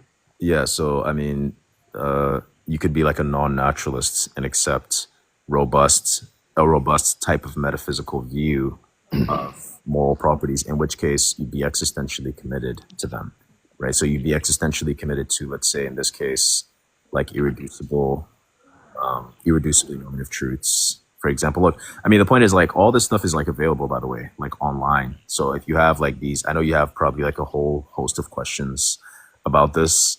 I can sort of like sit here and run try to answer every question that you have, but I don't think anybody else in the live is interested in sort of listening to that kind of discussion. So if you want and you have like more like individualized questions that you want to run through like about these topics, like we can do that. But maybe just like not when there's an audience that's trying to listen to the debate. You understand what I'm saying? Yeah, 100%. If you want to like I'll DM you or something because I do have some more questions about this, if you don't mind. Yeah, that's totally fine. But I did want to debate this guy though at the bottom right. I don't know if the host is okay with that. I guess you'll have to. Absolutely. I mean, if we're moving, I have a question for Kay and Genesis actually. I can answer a question, but I did want to say, Kay, if you're open to it, I'd like to pick your brain on a couple things. If you would mind adding me on Discord. Yeah, sure. Cool. Absolutely. I would like Kay and the guy at the bottom right to engage, but I want to let him ask a question and op. I want the comments. I have asked this question with Bt3. I think that's a good question he asked. I asked the same exact question to Link and Litz about that. So thank you for clearing that up. So I'm gonna let Op or Oop ask this question. What do you say about what you heard? Any questions for debaters? Yeah, do you hear me? Yeah. So yeah, I really like the prompt and it just makes me think. Kind of just like I agree that abortion isn't moral, but then my brain starts like wondering like what is morals? Like, what came first, religion or morals? It's like if you believe that.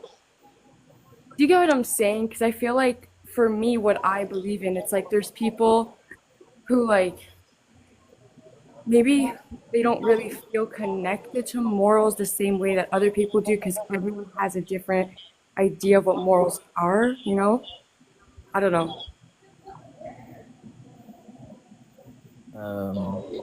Yeah, I'll just leave it at that. Yeah, I can kind of understand. I'll just leave it at that. So I think the guy at the bottom right had some questions, and we'll go on to Kay and their conversation. Yeah, I have a question for Genesis and Kay. I'm like slightly familiar with some scriptures, but I wanted to ask, in any type of form of Christianity, what is the Christian God's justification for abortion being non-permissible? Yeah, I mean, it's essentially so. Just to be clear here, I am an inquiring Orthodox, so don't take my word for face value. Go to like a church father just to confirm, right? But based off of like I don't go based solely on the scripture alone, but also the teachings of the church fathers as well. It's going to be understood that we're all made in the image of God. We all have a necessity to be in communion with God in order for like salvation and achieve theosis. And so anytime an individual enacts and deprives this this ability to be in communion or work towards theosis is going to be the equivalency of a moral sin. And doing this action would be impermissible. Okay, so in scripture, right? In scripture, is there a scripture that like explains the justification of why abortion is non-permissible? Yes, so again, I don't go by scripture alone. I can point you to where God acknowledges that he knew us and knit us in the womb, and that we were made in the image of God. Like, for instance, in Genesis 1:26-27, we're made in the image of God. Psalms 139:13-16, where he knit us in the womb. Jeremiah 1:5, where it's going to be he knew us in the womb. I'm not sola scriptura, though, so it's not going to be the case. I think that everything that is true is only going to be in the Bible. Okay, so I think that this is kind of okay. So I would actually say that. So if I'm not saying that it doesn't exist because, like I said, I haven't read every religious book ever. But in the terms of like the Christian belief, if it was the case that there isn't actually a scripture that explains the justification of why it's not permissible, what would fundamentally be different from you saying God says it's wrong and me saying my mom says it's wrong? Is that a serious question? Yeah. Wow. I also had a question, just one question for Genesis after. Yeah, I also have a question for the both of you, but I think the guy at the bottom right, I think you had a question for Kay as well. Can you answer my question though? Okay, sure. Yeah, can you repeat your question? Sorry, I got So sidetracked. yeah, if it's not the case that there's a scripture that explains the justification of abortion not being permissible, what is fundamentally different from you saying God said it's wrong or it's wrong to God, and me saying it's wrong to my mother? Yeah, because your mother's fallible. That's why. Okay, so you do understand this kind of like suggests a positive claim, you know that, right? Yeah. Does your mother make errors? Sure. Yeah, she's infallible. There we go. Okay, well that doesn't debunk what I'm asking at all. So Mhm. whether or not she can be So wrong why should I take the word of your mother if she's prone to being incorrect? I didn't say you should take the word of my mother. That's not the point I'm making. What I'm saying is, right, in order for you to have some type of belief for it, like I would say that in order for it to be considered logically sound, some Mhm. type of reason would have to follow it, right? Because essentially, if you don't have an actual scripture that supports this kind of claim, it would essentially just be you saying God says it's wrong. What's the argument for that? So yeah. So if there's not something that shows That's a why the person, repetition. What's the argument for the claim? well, the claim that wait, which claim? The one that you just made. Okay, yeah. So if a statement is made or any kind of claim is made, right? In order for, Repetition again. Do you have an argument? are you gonna let me talk or what? Are you gonna stop repeating yourself? Yeah. So if any kind of claim is made, right? I guess he's in not order for himself. in order for Yeah, go ahead and repeat yourself for a fourth time. Yeah, I'm going to. So yeah, and if any kind of claim is made, right? Any kind. So in order for us to determine whether or not this is logically sound, would there not have to be some type of reasoning following it? Nice. Now, are you ready to answer my question? I mean, you can answer mine. Oh, so you're dodging my question. My question still hasn't been answered. You dodged my question. I've been asking the same question for like 5 minutes and it hasn't been answered. What's your question, dude? Okay, so again, if it is the case that there isn't a scripture that actually explains the justification of why it's not permissible, wouldn't this essentially just be saying that it's wrong because God says so? No, Josiah. No, it wouldn't. No, Josiah, you're And doing why sola is there not scriptura the case? again. Wait, Because he already are you told making- you he's not sola scriptura. You're the one He that's already making told you the he's claim. not sola scriptura, bro. Wait, hold on. And, Let and Kay you're respond to still that. critiquing sola. My Yeah, bad. you also made a positive claim that it is identical to just your mom saying that it's wrong. So what's the argument for that? I did not say that. You did. No, I said what? No, I did not. I said what? So did you? So you did not say. Just to be clear, you did not say specifically if it's the case that there's no verse for this, right? You don't know. You're not saying that it's impossible. You haven't read every verse in the Bible, but you're saying that if this verse is not in there, then that's just equivalent to your mom saying that something is wrong. You did not say No, this. that's not what I said. I said I'm about to say it. I said if this is the case that there isn't a scripture that justifies why abortion is not permissible, what would be fundamentally different from God saying it and my mother? He already answered this question. Okay, but that's not a positive claim. Okay, your mom is fallible. That's the answer to your question. Can you answer mine? So what's your question? Yeah. So what's the argument for the claim that you made previously? Which one?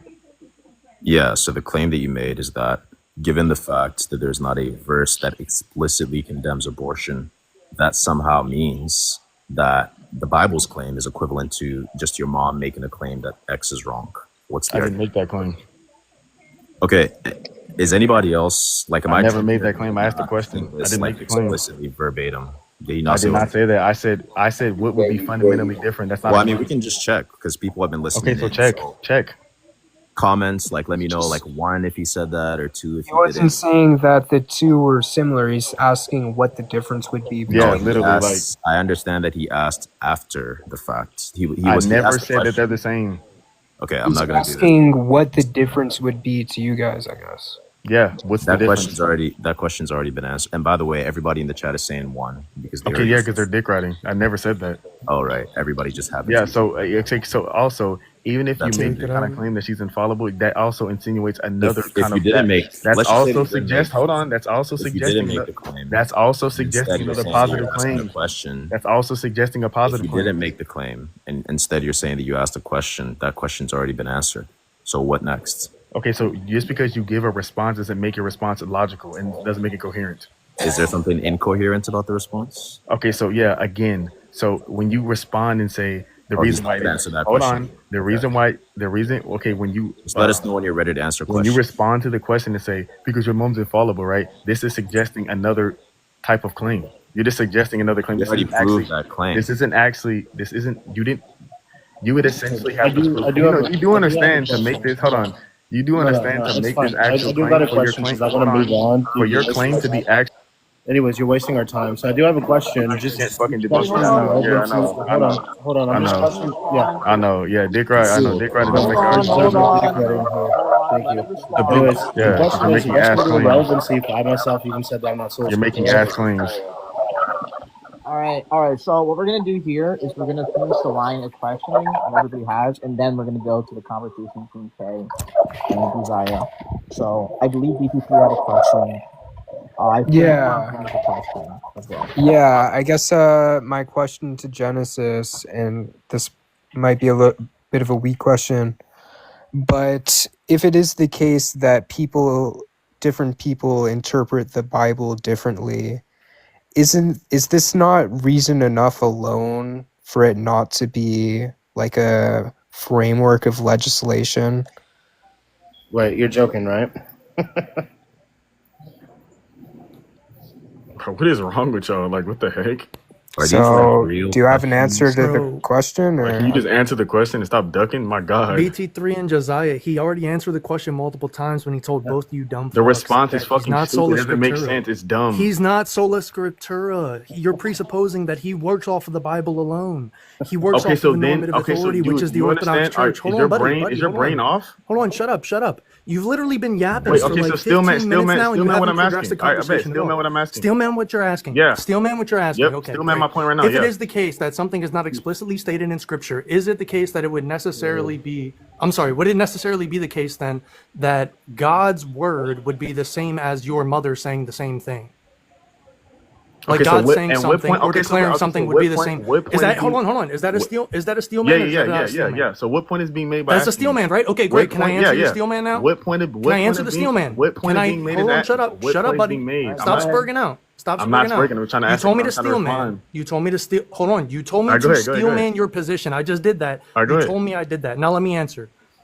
He is not working off of Scripture alone. He just told you, he is an Eastern Orthodox inquirer. He's working off of a normative authority, which gives interpretation of the Scriptures. It is not each individual person interpreting the Scriptures for themselves. It's the church as a whole, from the beginning of the institution of the church at Pentecost, to interpret the Scriptures through the Holy Spirit and the guidance of God, right?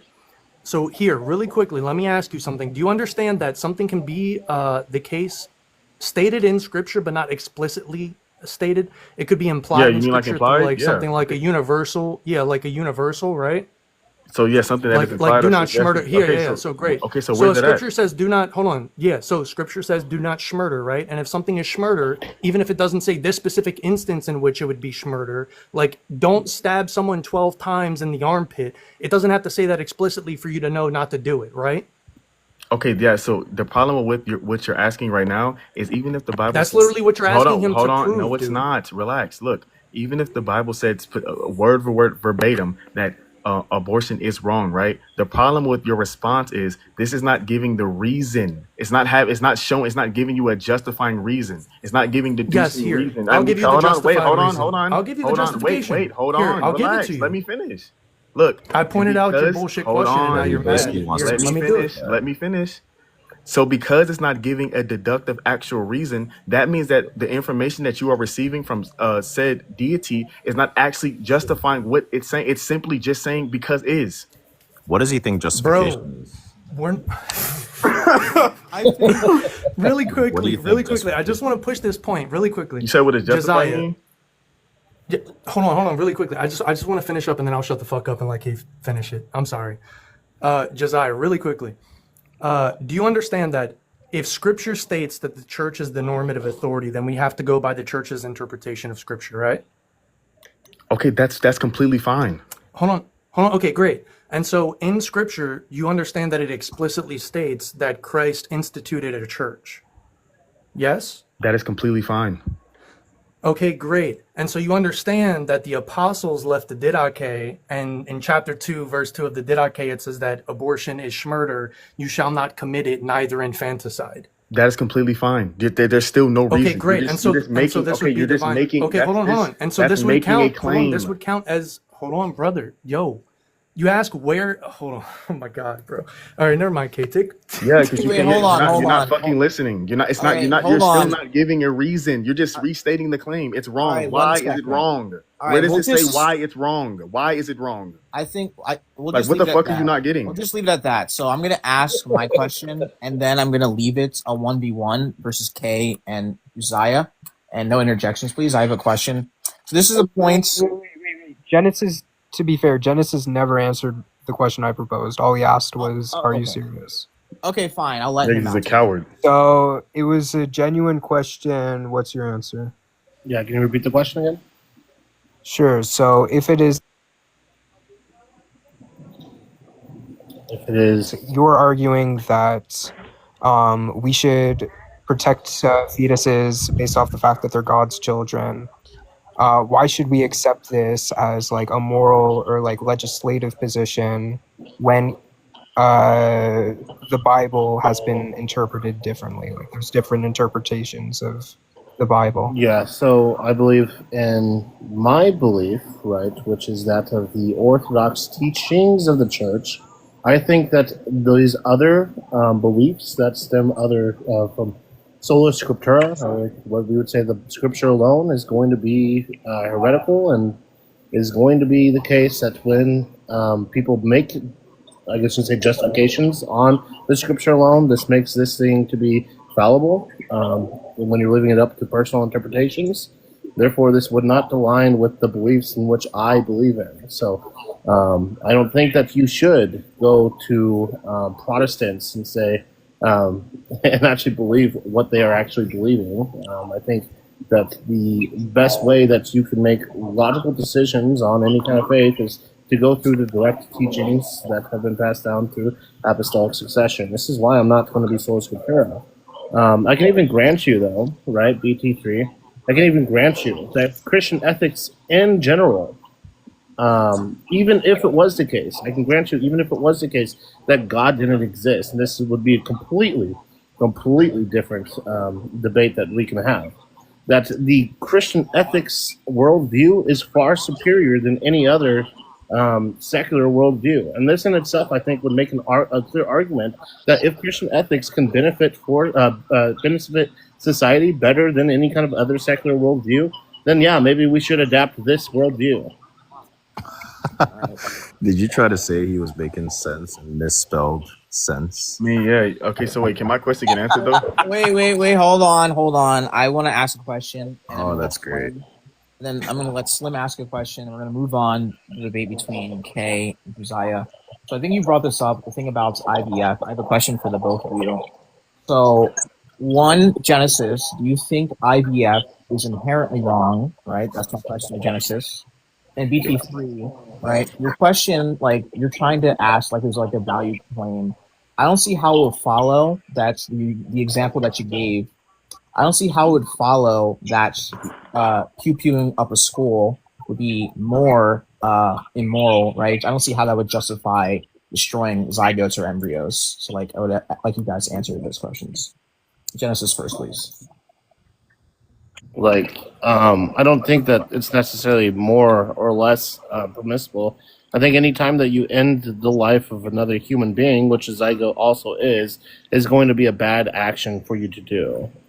That's exactly the answer I gave during the debate, and that's what I'm going to hold to now, is it's still morally impermissible to do so based off of the fact that you are depriving this thing from having any kind of communion or working towards theosis with God. So I probably should have like elaborated more, like Genesis, like what I was asking, right? To you, like, do you think like it'd be like inherently wrong for like IVF, or do you think the way it's done. Or the way that IVF is done now, the fact that they just toss out embryos that aren't needed, I think this is completely wrong. Yeah. All right, fair enough. So Bt3, if you don't mind me asking the question, like, Yeah, can you restate the question just so I'm clear? yeah, so you asked him, right? So like, if you asked him a question, is like, is it equally wrong to pew pew up a school, or and destroy up like zygotes and embryos, right, in like an IVF clinic? So even if he said it was wrong, what do you think that would accomplish? Do you think it would follow that because one of them is more wrong, the other one would be justified?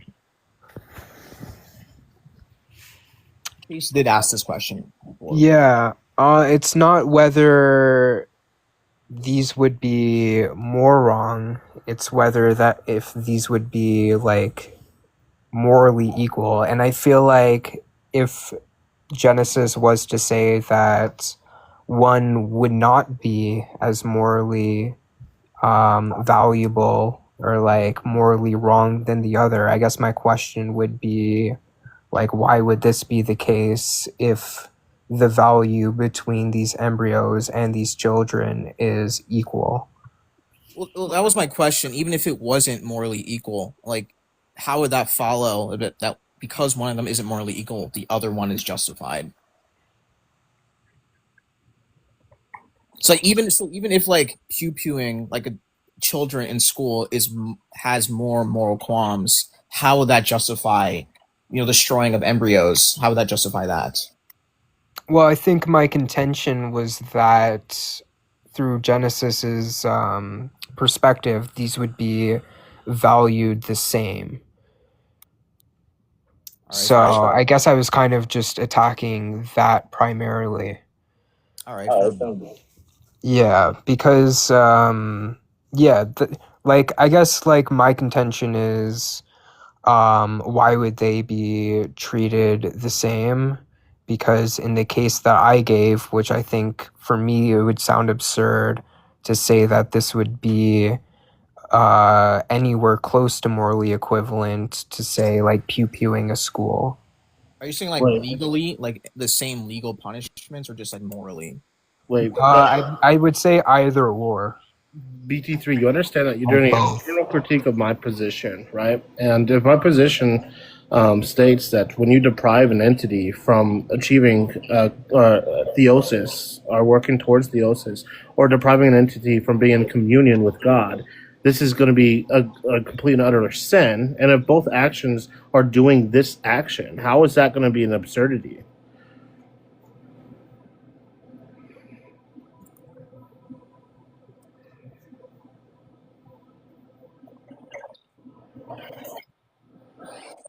Yeah, it's an absurdity if you take your view to be true, just like, or no, it's not absurd if you take your view to be true.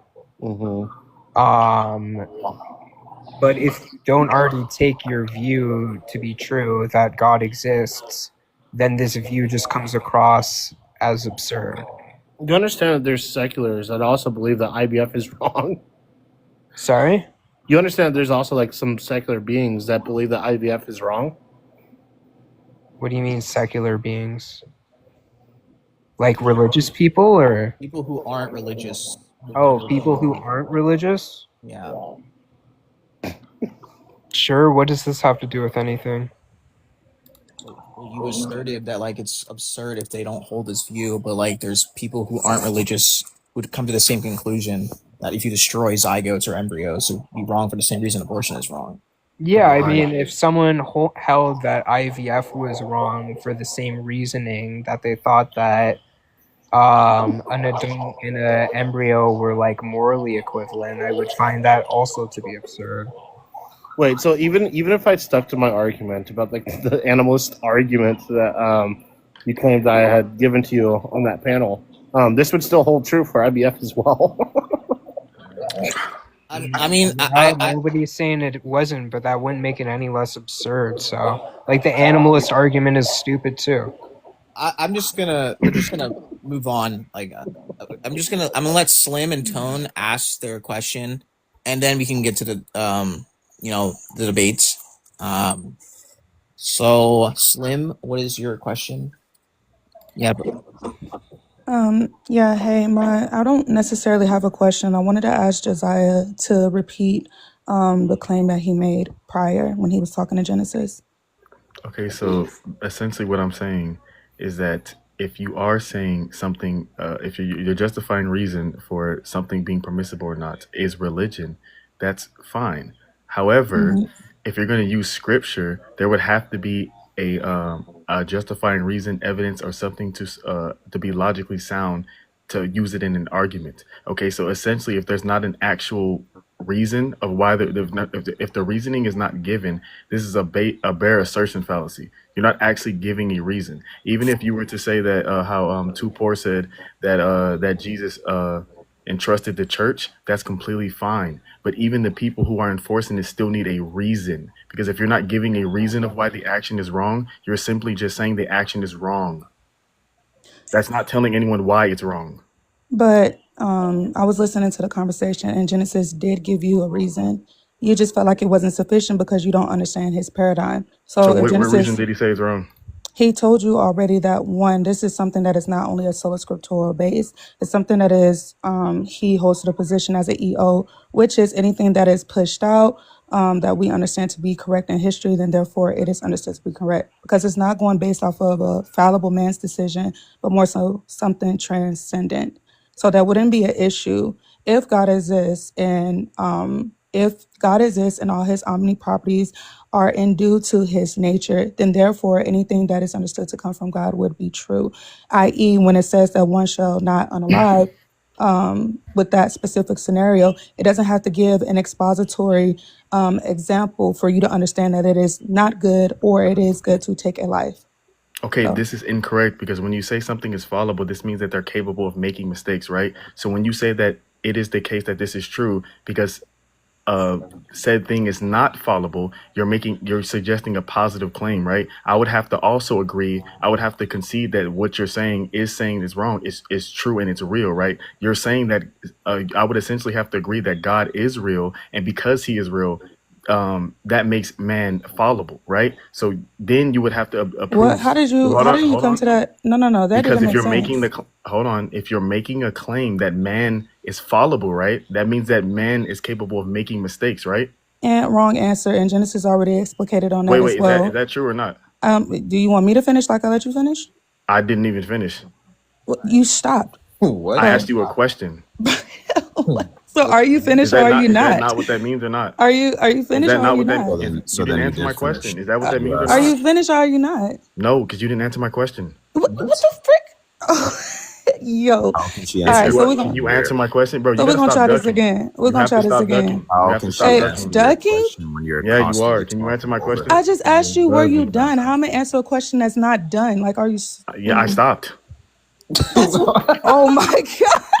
All right, just wrap this up, and then Yeah, let's move on. Yeah, move on because you can't answer the question. Okay, then. So I'm gonna go ahead and expound. So, like I said, what you said was 100% incorrect. If Genesis already explicated once that one, it's not only based on the assertions of what the church father says, but it's something. Can you answer Are my you? question? Do you not have the brain capacity to listen? You're not answering my question. Bro, You're this like guy is. ducking. Why does everybody There duck, is no bro? Like, way. All right, just let her respond. holy shit. Bro, this is willful ignorance, bro. It's I not know. even ignorance. It's cognitive dissonance. Yeah, Like ad at this hominem. point. Yeah, ad hominem. Just So You're answer my not answering his question. question at all. BT3, You're I not don't even answering think it at you've been all. tracking You're for the literally just past 10 minutes, rambling. please. All So I'm right, gonna go ahead and answer his question. Once again, if we're speaking about the church fathers and representative to what has been pushed out, it's not only alluding to one specific thing that men are fallible, but as what is understood in the Eastern Orthodox position is that it is guided by the Holy Spirit in order to explicate certain things that we understand within the church, which is why I expounded on that earlier. And if you couldn't track that, because I didn't just say, oh, men is that fallible, but they wrote it, so therefore they say God is real, therefore it's true. We said that they were guided by God himself in order to push out these very things for understanding. Did you Okay, like that's track okay. that? One, that's not what I asked. Oh my God. That's not what I just asked you. bro. Okay, Oh my. restate I your asked you. Okay, I question. can repeat the question since you This clearly can't man. hear English. All right, just restate your question, please. Okay, so yeah, if you say the words, if you make the claim that man is fallible, right? This is also making another claim by saying that God is not, right? My God, yes. Right. Okay. So in order to make this is a positive claim. So in order to What make was the this, hold caveat on, that I gave you to that?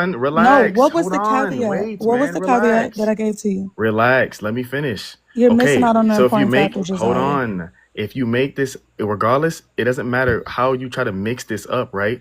What? When you make this positive claim, you have to prove this claim, right? Because then What was someone the is, caveat, Josiah? are you gonna let me What? finish? Which claim are you asking to Why be are you proven? asking me a question while I'm talking? That's crazy. Which claim does he want to be proven? Wait, can I finish it? We How can, you asking me a question yeah, while I'm talking? yeah, let him. This guy is so fucking annoying. Yeah, I'm Exactly. annoying because you can't fucking act because you're fucking All right, dumb. all right, just Okay, so yeah, restate. so yeah, if you're making if you're making a claim to say man is fallible, right? You're saying that man can make mistakes, and obviously this is in you're making this relative to well, not relative, but you're suggesting that God is not fallible, right? He's not one to make mistakes, which is why His word is truth, right? This is also suggesting a positive claim. So now you have to prove that God is real to make this statement true. That's not true. That is true. What? That's so brain dead. Yes, the fuck it is. How is Let me that not just be true? let me just be clear. Your argument specifically is that in order for you to make the claim that humans are fallible, you have to assume God exists. That's what you're saying. To make it objectively true, yes. Oh, now you're modifying your claim. Even your modified claim is false. No, it's not. Okay, so explain how it's false. Yeah, so there's no contradiction entailed from making the claim that humans are fallible and God does not exist.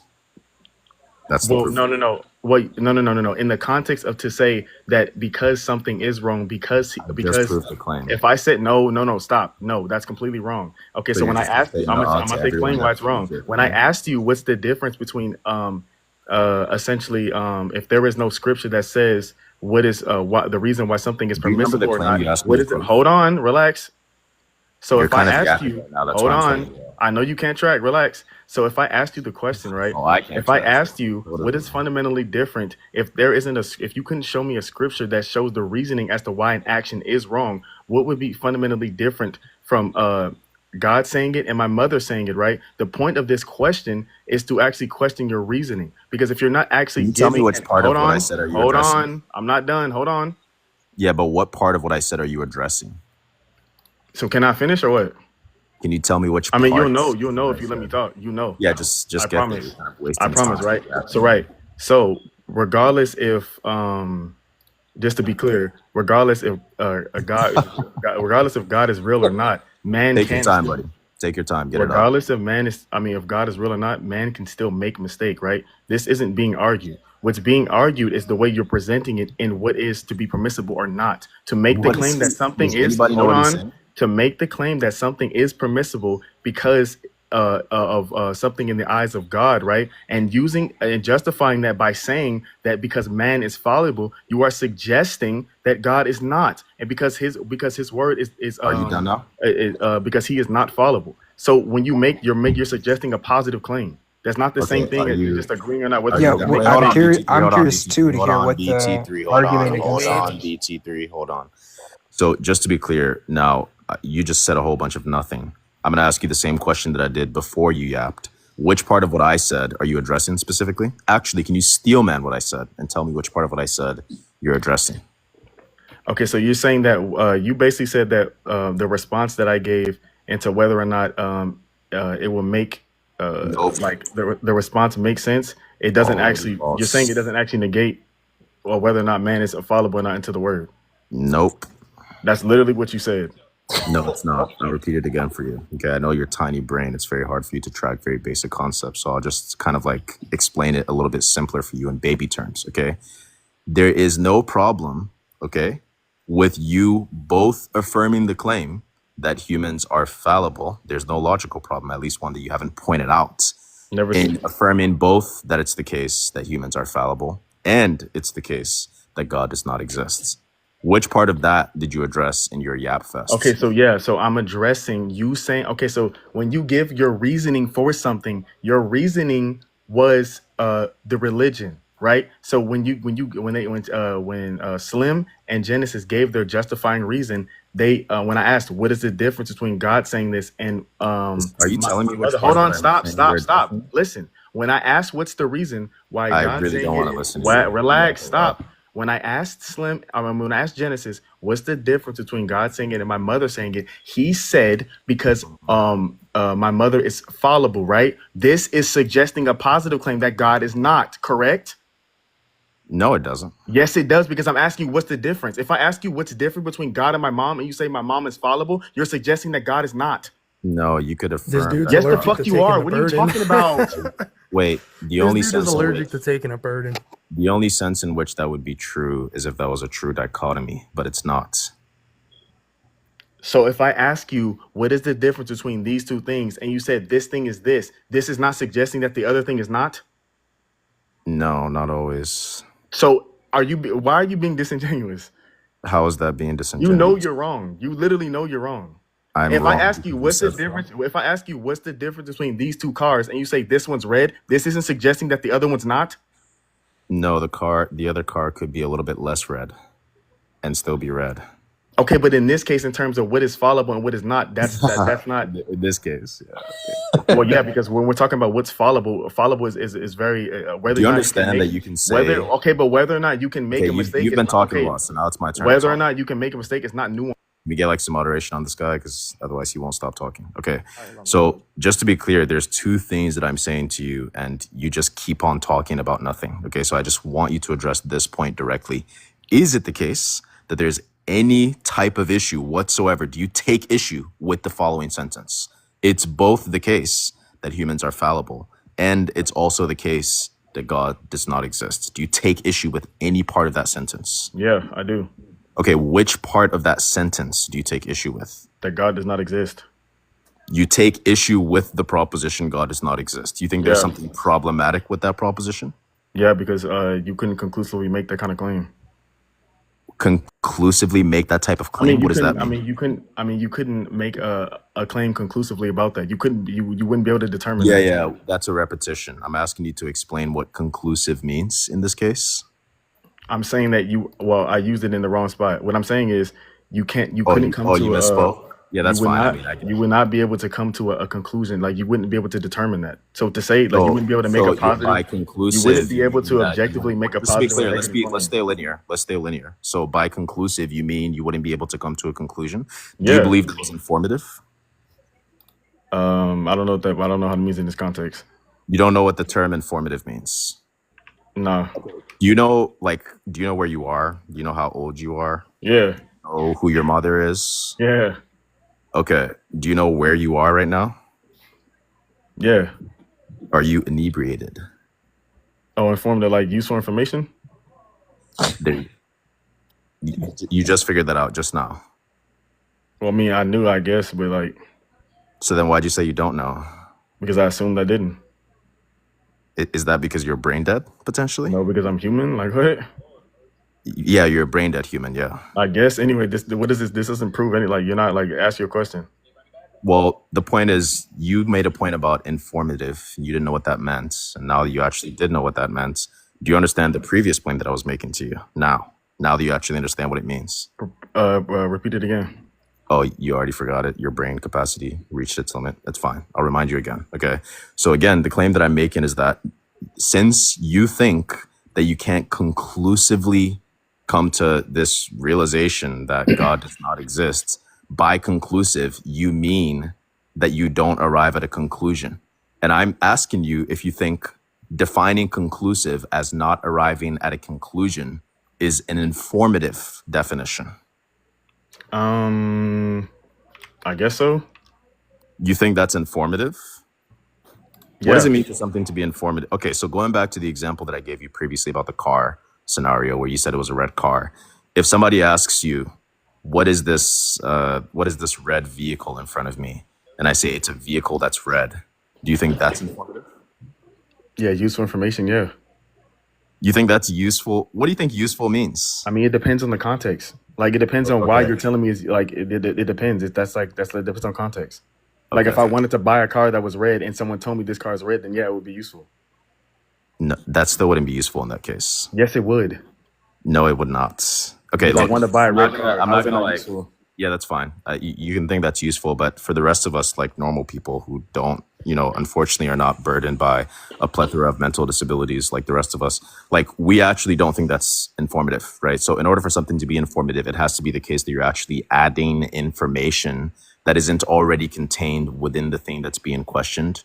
This is like very basic, right? They teach you this in like middle school, maybe like elementary school, right? Like the idea behind additional information is that it's providing something that isn't already found within the thing that's being placed into question, right? That's the whole fucking idea. I Okay, thought but you would this, know this. yeah, Now going that's back to completely the fine. claim, it's not the case. Now This going still does back to not the this doesn't initial claim debunk that you my made, claim at all. it's not the This doesn't case. answer the question at all. Going Still back to doesn't. the initial, stop talking. Going back to the initial claim that you made, it's not the case that you do take issue with that sort of proposition because you're an atheist, by the way, right? I'm not an Presumably. atheist. Okay, are you agnostic? This is irrelevant. Get to the point. No, it is relevant. You're talking No, about it's your not. brother. Wait, so when you said you take issue with the proposition, you didn't give me an attitude? What does that have to do with whether or not that has no correlation to the point I'm making at all? It does. Whether or not Because you just said that religious stance has no, it does not. Do you know what? Okay, when somebody I asks, could be a Christian and saying this. I could be atheist. I could be agnostic, still saying this. This shit is irrelevant. I can tell you why it's relevant. Can you argue my claim? Stop saying shit that doesn't matter. Yeah, that's what I'm doing right now. You're not trying. Me being Christian or not does not argue the claim. Then why'd you give me an attitude when I questioned you about a proposition?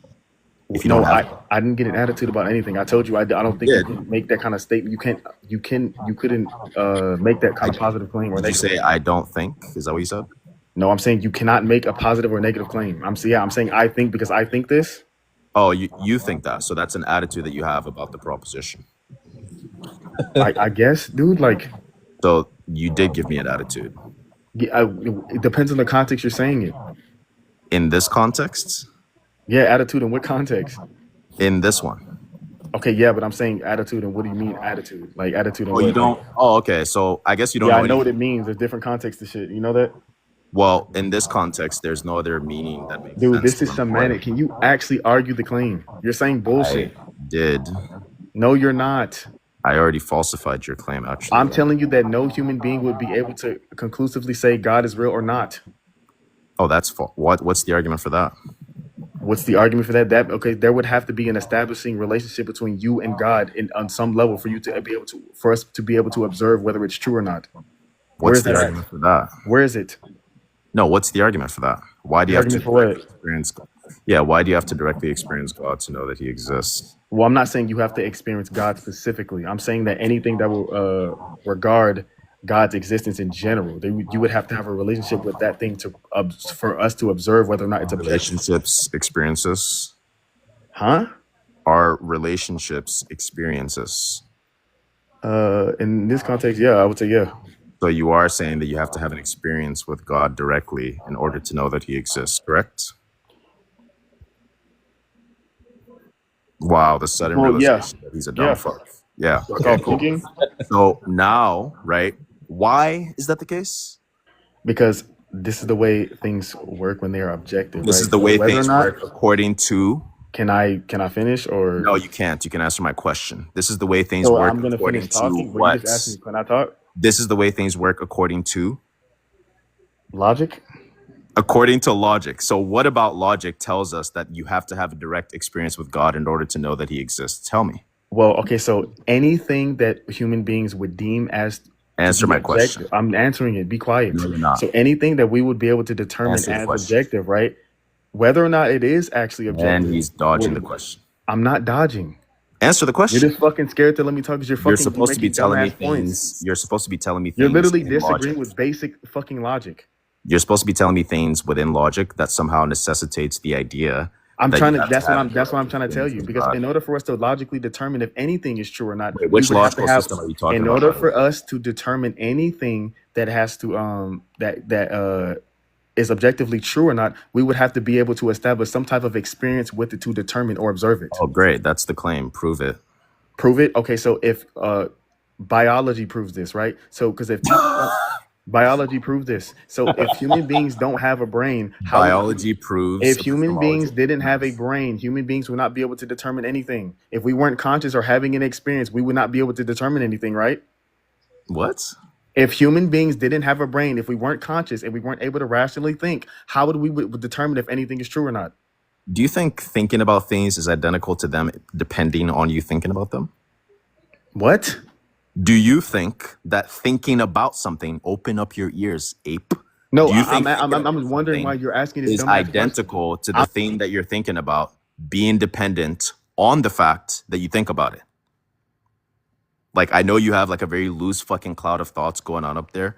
Gather your best ones and Okay, answer the so question. again, I'm gonna say this one more time because you're too fucking dumb to get it. In order for us to deem something as objectively true, we have to observe it in some way. Okay, In order nice to job do repeating this, the claim in again. order to do this, we have to have a conscience. This supports the Can you idea. answer my This question? supports my claim. We are unable to do this. This You're is why dodging my newborns. question. This is why newborns are not able to have This conversations is the about their third moral question structure. that you dodged This tonight, by the way. is why newborns are not able to have conversations about their fucking moral structure This is because the they haven't third developed. question. They haven't developed the Can necessary. you answer my question at any point? Your question is fucking stupid. Which question was that? All of them. All of my questions are stupid? Tell me the most recent one they're that I fucking asked dumb.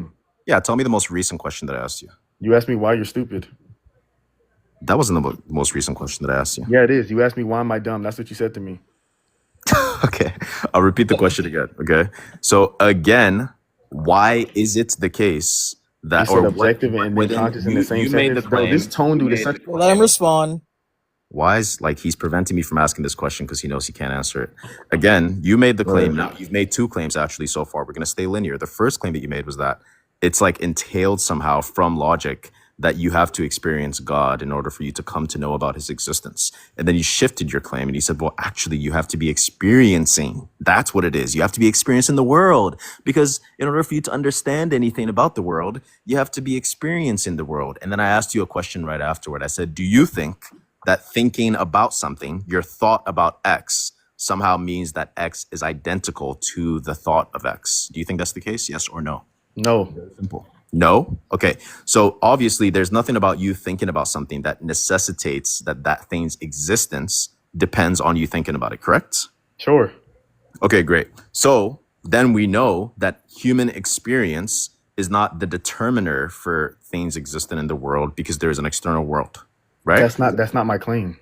I'm not mentioning anything about your claims. I'm asking you a series of questions and I'm seeing if you sign off on these very, very basic points that nobody disagrees with, by the way.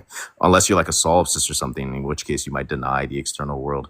I don't know. Like you might be genuinely that brain dead. It's very possible. But get to the question. Presumably like you don't deny the external world, correct?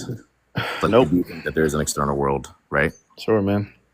Okay, great. So and you don't think that the external world depends on your mind, correct?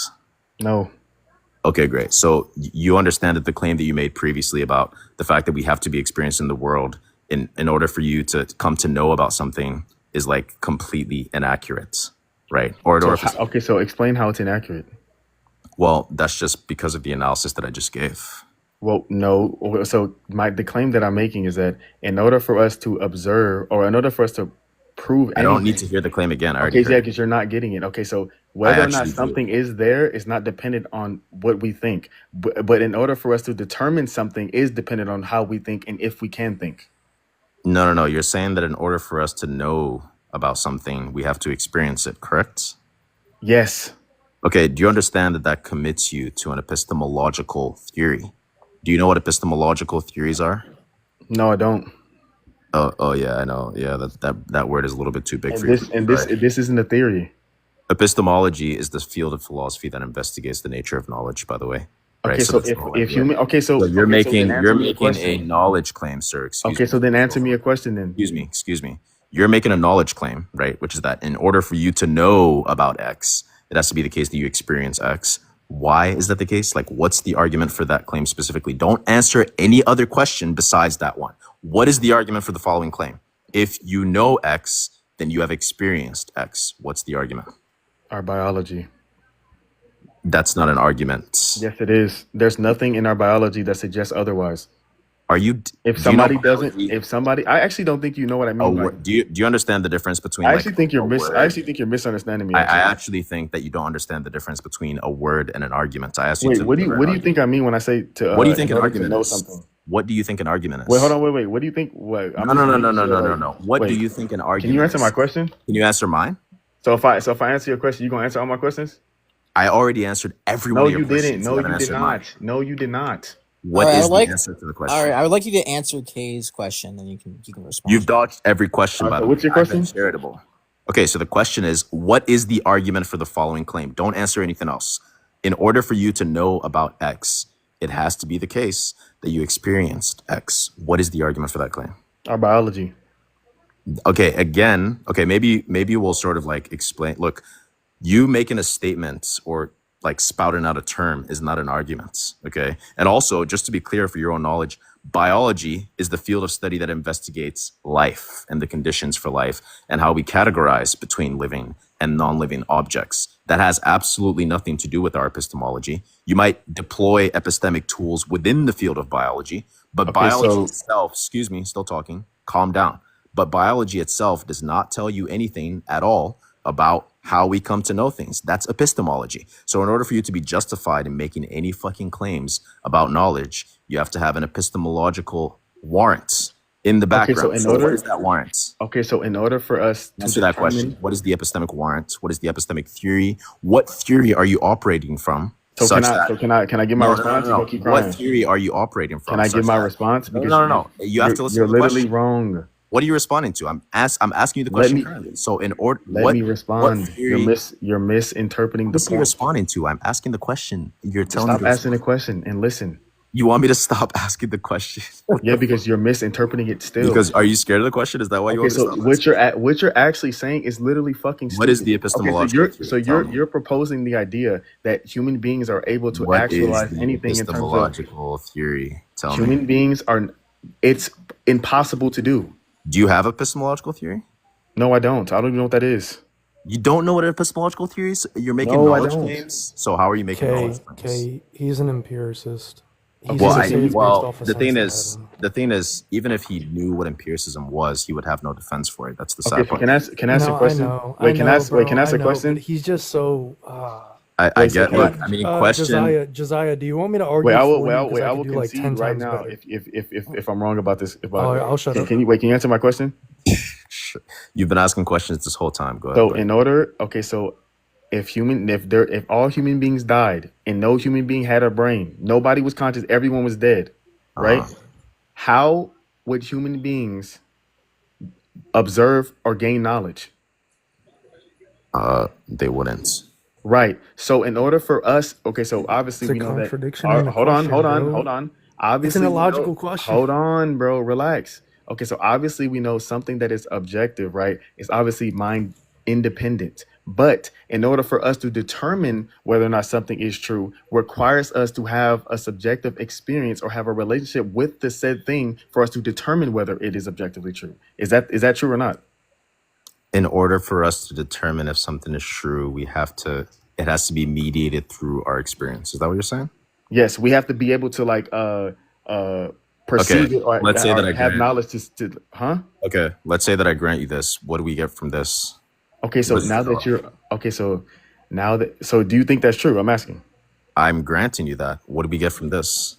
Okay, so if this is the requirement, so if we know that we have to be able to consciously think about things to determine whether they're true or not, I'm correlating this to the arguments about God, right? So if you're going to make the type of positive claim that it is the case, that it is true, following this logic, this means that you would have to have some type of subjective experience in relation with God to determine if it's true. Yeah, that doesn't follow. And yes, it does. How does that not follow? Yeah, because the fact that your knowledge about things in the world, the fact that you come to know things in the world is mediated through your experience does not suddenly mean that knowledge itself is identical to your experience. Okay, that actually supports what I'm saying, actually. No, it does not. It actually yes, it does. Yeah, well, I'll tell you how it doesn't. Okay, so your claim that you're making is that you're applying the same logic in the case of God to say that given the fact that, our knowledge of the world is mediated, keyword mediated, right, through our experience, that somehow means that in order for you to come to know anything about God, you have to be experiencing God directly. And what I'm telling you is that that's false, because a mediation through experience is not identical to the knowledge itself being the experience. Okay, so if there was a way for so if It's not we identical. They're two so different if we things. were so if we were You're just wrong about this. if someone was to prove God is real, wouldn't they have to have some type of a relation with a God in some way to determine if it was true or not? Because how else would they would determine it? There's a lot of ways you can go off an inference. How? You can go off of an inference. And how would that prove God is real? How would an inference prove God is real? Yeah. If the argument is valid and sound, it would prove God is real. If something is valid and sound, that proves it's real? Yeah. That's not how that works. Oh, really? How does it work? Because first of all, that would be something. Can you tell me what validity and soundness is? That's suggesting a truth. That's not proving a truth. No, tell me what validity and soundness is in the first place. Validity and soundness? Yeah. Essentially, since you're saying that's not how it works, you know how it works, right? Yeah, when something of validity and soundness is essentially just saying that how would I describe validity? Like it would be another ChatGPT. Something that you're saying. It would be essentially something that you're saying is take your time, get it all, buddy. What word would I use to describe validity? Like none, because you're brain dead. Hold on, validity like I wouldn't say truth. This is so bad. How are you gonna tell me that's not how it works and you're struggling this fucking badly to tell me the basic? What word would I use for that? If like I know what it means, but like what word would I use to describe validity? You know what it means, but you have to look it up quickly. It's fine. I'm not looking it up at all. I'm thinking. Did he say validity? Validity, bro. Validity? Who is Lily? Like not like righteousness, like bro started thinking about his ex. Righteousness? It's like importance. Did you of just say something, validity? Like, not like importance. And then like you said something, righteousness? Bro, get your ex out your head, bro. It's not the time, bro. Oh my god, so much with this guy.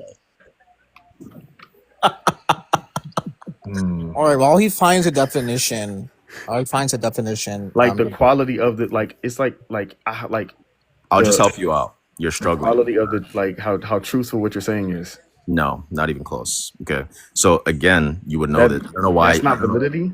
No, it's not. It's not even close to what validity is.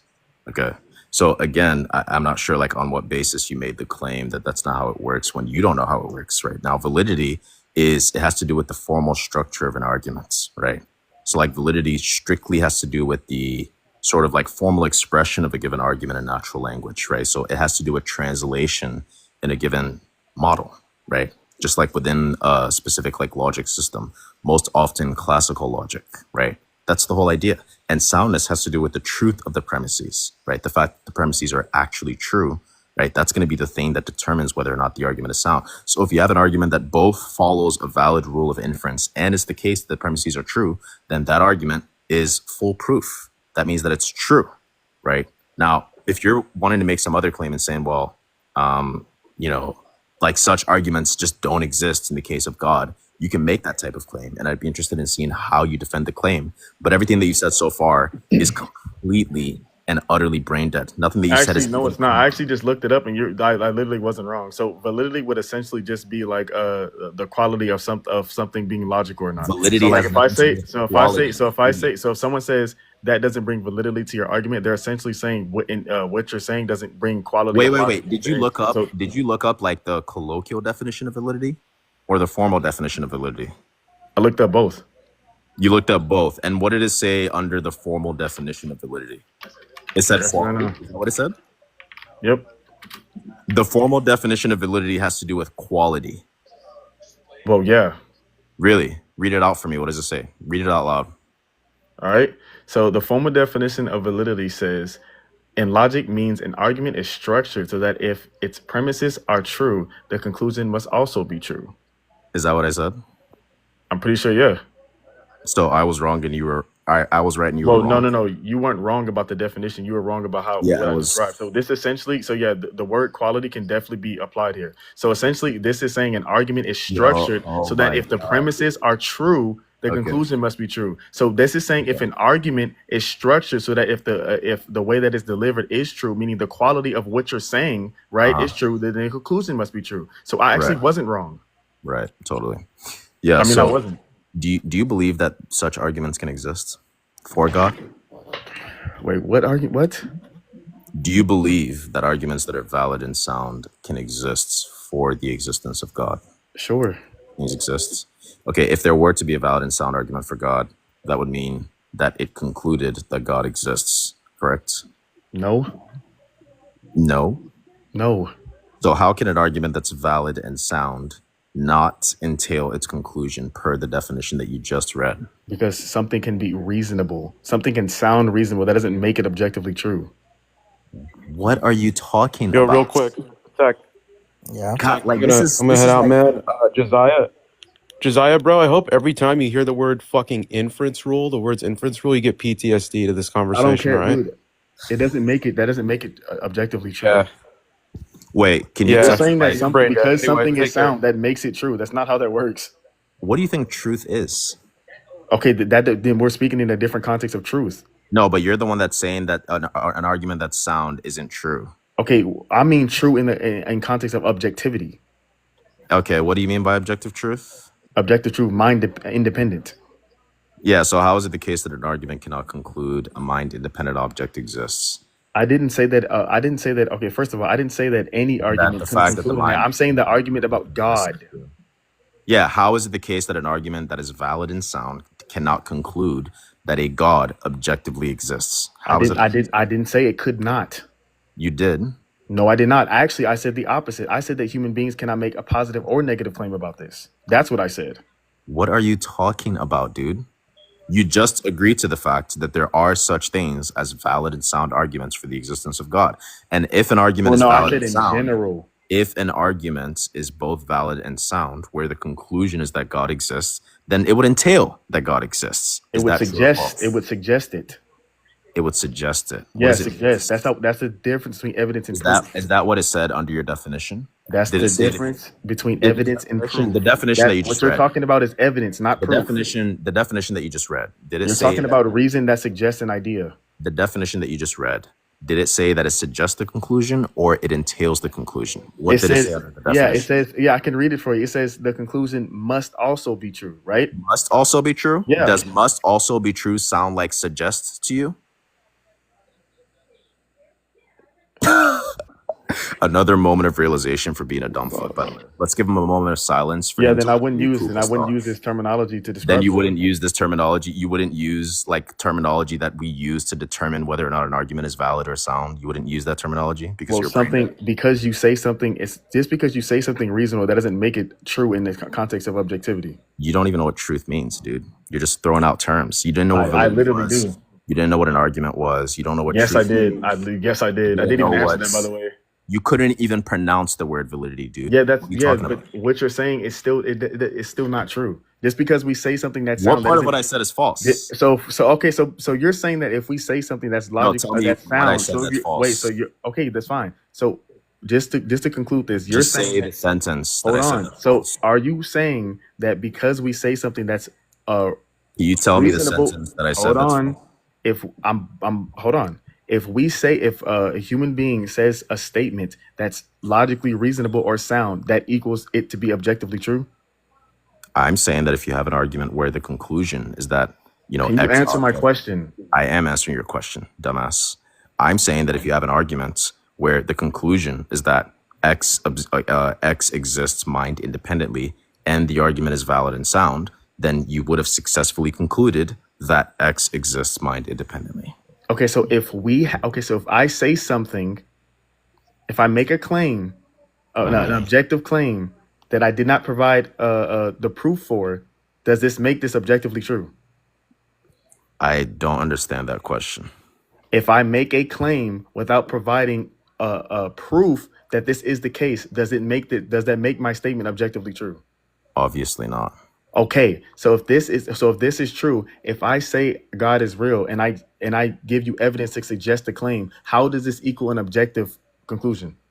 Because you can have evidence for objective claims. Okay, so just because you have evidence does not suggest proof. Evidence could just be something that's suggesting an idea. That doesn't mean that doesn't make it objectively true. What do you think evidence? Okay, look, the reason why I keep asking you Evidence is not proof. No, just relax. The reason why I'm having to ask you, by the way, this is like one of the most boring debates ever. The reason why is because you're so confused on literally every single term. And I have to ask you, each time that you deploy a new term, I have to ask you if you know what the term means because you misuse it consistently throughout I'm not your misusing anything. Right now, again, do you understand that evidence, like you can have evidence for objective claims? Are you denying this? Yeah. Okay, so what's your argument here exactly? Okay, so what I'm telling you is there isn't actual evidence that so in order for us to determine in order for us to use evidence as a determining factor to make something objective or not, right, we would still have to have a relationship with the said thing to have enough evidence to make it objective. What I'm telling you is that there isn't actually no, what's the argument for that? The argument for what? That in order for you to have, quote, enough evidence, you have to directly experience God. Because I already answered this. No, you did not. Try again. So so you already agreed earlier that in order for us to determine, I'm not hearing you give an argument. Okay, so you already agreed to this. In order for us to determine something to be objectively true, we would have to have you just agreed, dude, that you can have evidence for objective claims. Like, for example, it's under a condition. Look, what do you think the entire fucking field of science? It's under a fucking condition. Is it objectively true that the Earth is round? It's under a condition. No. Answer my question. Is it objectively true that the Earth is round? Yes or no? I don't know, man. You don't know if the Earth is round? No, I don't. You don't know that? No, it could be a square. Yeah, I grant that. I grant you would think something like that. Okay, so can you stop being a fucking idiot? Answer my question. Look, for the rest of us who read, we know the Earth is round, but we don't know for a fact that the Earth is round. We just have a lot of strong evidence to suggest the fact that the Earth is round. This is very, very common. In fact, most things that we believe in are not going to be able to be proven in the strict sense, right? Because proof is constructive, right? Those are typically emblematic, or they find themselves within the domains of mathematics or things of that sort, right? Now, in terms of metaphysical claims, or unless you have some type of special case proof or something, most of the time you're going to be operating off of a probability, right? A probabilistic inference, right? Now, there's absolutely nothing wrong or problematic at all with probabilistically inferring the existence of God. Let's say, for example, via Bayes' theorem, for example, you can use a Bayesian line of reasoning to conclude that God exists, right? Okay, so in order, if I have a chip bag in my room, let's say if I wanted to prove water is you keep real, throwing this proof word around because you're not listen, bro. Just listen. If I wanted to prove, using terms, let's say if no one has ever seen a rock, if no human being has ever seen a rock, right? But we had evidence to suggest that rocks may exist. Do you understand that because we don't have a relationship with the object, we would not be able to determine if it was actually objective? This would just be evidence to suggest the claim. So when you say evidence can be evidence, okay, when you say evidence can lead to a proof conclusion, yes, that's true. But there would have to be a determining relationship between you and the said thing to get there. If we don't have that relationship, you can't determine that. You've repeated yourself now. But you're saying dumb shit. I'm saying dumb shit. What's if we have no instance of ever seeing a unicorn, we would only be able to come up with evidence to suggest that it might be real. We wouldn't have no relationship with it to determine if it was objective. We can know. Do you think you can know things for a fact without ever experiencing them? I think that depends on the context. Actually, no. No, you don't think you can know anything for a fact unless you've directly experienced it? Yeah, I don't think that's possible. You don't? Have you ever directly experienced slavery? Yeah. Have you ever? Let me modify my question since you're bad faith and you're a piece of shit. Have you ever directly experienced chattel slavery? No. Do you know for a fact if chattel slavery existed? No. Okay. I think I'm fine. Just ending. How would I know that? Yeah, no, that's it. Yeah. I mean, this is a comedy. I think this might be. That was just stupid. He doesn't know for a fact that chattel slavery existed. So how do you know for proof that it happened? He does not know this. How do you know that? Bro, you're done. No. You're right. The rest Answer of my us. question. How do you know that? No, we're living in La La Land, and you So got it. wait, so did you experience it or was it told to you? No, you're woke. You're Wait, woke. did you We're all experience it? just- How are you determining? No, whether it's listen. true? I'm telling you're woke, and we're all just. How are asleep. you determining if it's true? We can't. You're the only one that No, can. Figure it out. because you're fucking dodging. Yeah, right. It will be completely dependent if I believe it, if I agree to it or not. This is so bad, bro. I cannot objectively say anything has Bro, happened. there's nothing you can Josiah, say now that's Josiah, gonna help you. Now, Josiah. just stop, bro. You're literally Josiah, fucking wrong. Josiah, You're literally I want fucking to wrong in understand your you're dick not riding. different. You're literally wrong in your dick riding. Yo, just All right. I think that's enough. Josiah, hold up. So I'm if trying to somebody help him. told you a war happened 10 years ago, how would bro, you just decide save or not? yourself. Hold on, Josiah. Wait, so Josiah, answer my stop, question. Stop. Hold on. Bro, chill. You're Answer my struggling a little bit. question. Look, I'm trying to help you. I don't need your Look, help. I need you would to you answer my like me? question. Hold You're on, dick hold on. riding. Answer Would my you? question. Hold on, How do you know it bro. happened? Hold on, let him I've been respond, quiet. and then I've been quiet the whole time. Could I, please, Josiah, help you make your argument better against Bro, Kay? just answer so my that question. I'm gonna bridge the gap between you. I'm just asking. Would it be okay with you, sir, my good intellectual interlocutor here, if I could just bridge the middle ground between you and Kay? Because He I think needs to Kay's Answer talking my. over you. If you answer my question. Bro, still trying to get. Sure, I'll answer your question. What's your question, Josiah? Go ahead. Repeat your question for me. I'll answer it, and then I'll help you understand your question better than you understand your own question. I don't think there's any point in helping him continue. Bro, at this point, he needs mental help, bro. Well, I mean, if y'all are gonna kick him, that's fine. It's just Okay, so what? dude's okay, been up so here what- forever, wait, and I'm how do just you know? so sick. Wait, how do you, that form of slavery that he mentioned? How do you know that it happened? Oh my god, bro, just stop. Yeah, bro. yeah. Answer my question. Stop being a bitch. No. Answer my I agree with question. you. I'm gonna take your position. Hold on, Josiah. Answer my question. Yeah. So I'm gonna say, yeah. I don't know 100% that it happened Never, at all. never. I'm gonna take your Okay, position. goodbye. What the fuck is going on with that guy? Josiah. So I'm gonna agree with you.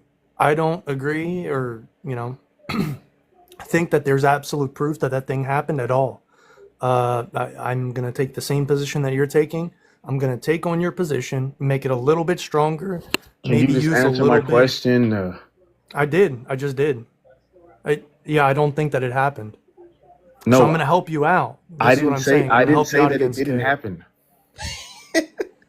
You said that you don't have proof that it happened. I agree with you. We don't have any definitive proof that it happened. That's correct, right?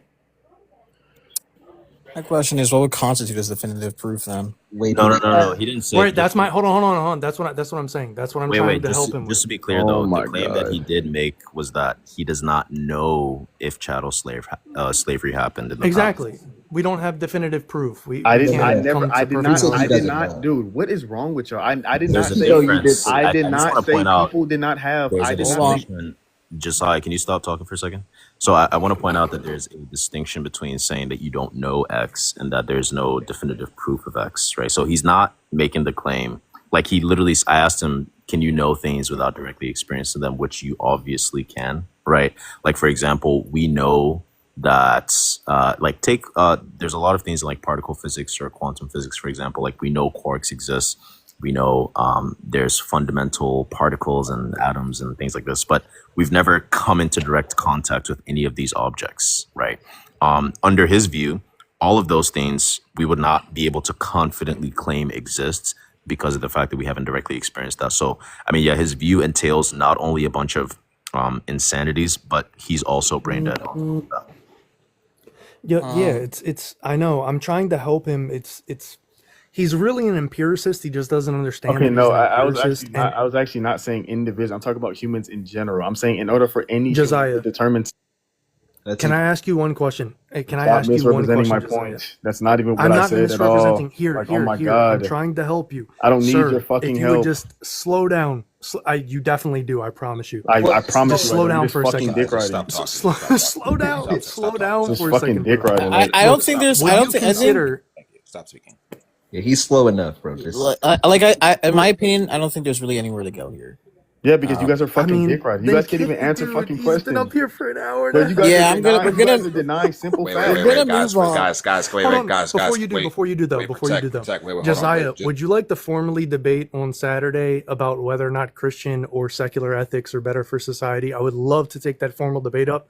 I haven't No, had a dude. formal debate in like 4 months.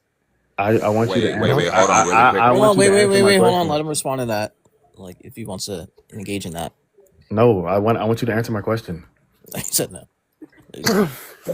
Wait, Never guys, really mind, quickly. bro. This is Hold on. BT3 all over Hey, again. too poor for Wagyu. Is that who I think it is? Yeah. No. Yes, I know that voice, nigga. What's up? All right, fool? we'll just leave it that it is. There's I know no that point. voice, nigga. What's up? All Nigga, right, how all you right. We'll been, just leave fool? that it is. There's no point in continuing the conversation. Like, does anybody else have any questions? I guess we're just gonna move on. That's the second time on the panel. I was trying This to help guy him. has I was been. trying to help him. I don't need your help. We're just gonna move on. You just You denied do. that human beings You need don't all the need to. help you can You get. just denied that human beings don't need to have some type of experience with said something to justify whether or not it's true or Don't not. go through this again. Just stop. Yeah. Like, I'm just gonna drop. Like, I can't take the suffering anymore. I was like, this is the second time he's debated K on here, and it looked bad. Wait, he's done this before? Yeah, You've done this before? yeah, on my Yeah, he did. panel with I did K. last time. Yeah. See, the thing is, like, it's like he's so bad. I'm literally laying on my back, like half asleep, debating this guy, and he's still losing. Like, this guy is complete dog shit. It's absolutely fucking terrible. Yeah. Goddamn shame. Yeah. Wait, Tone, did you have a question for BT3? I mean, I guess they're not here anymore, but like, It wouldn't even matter. okay. Plus, I have no proof that they even debated today. I don't know that. Yeah, we don't know anything at all. Yeah. Wait, really quickly. Yo, I know that voice. What's up, my man? All right. What's up, brother?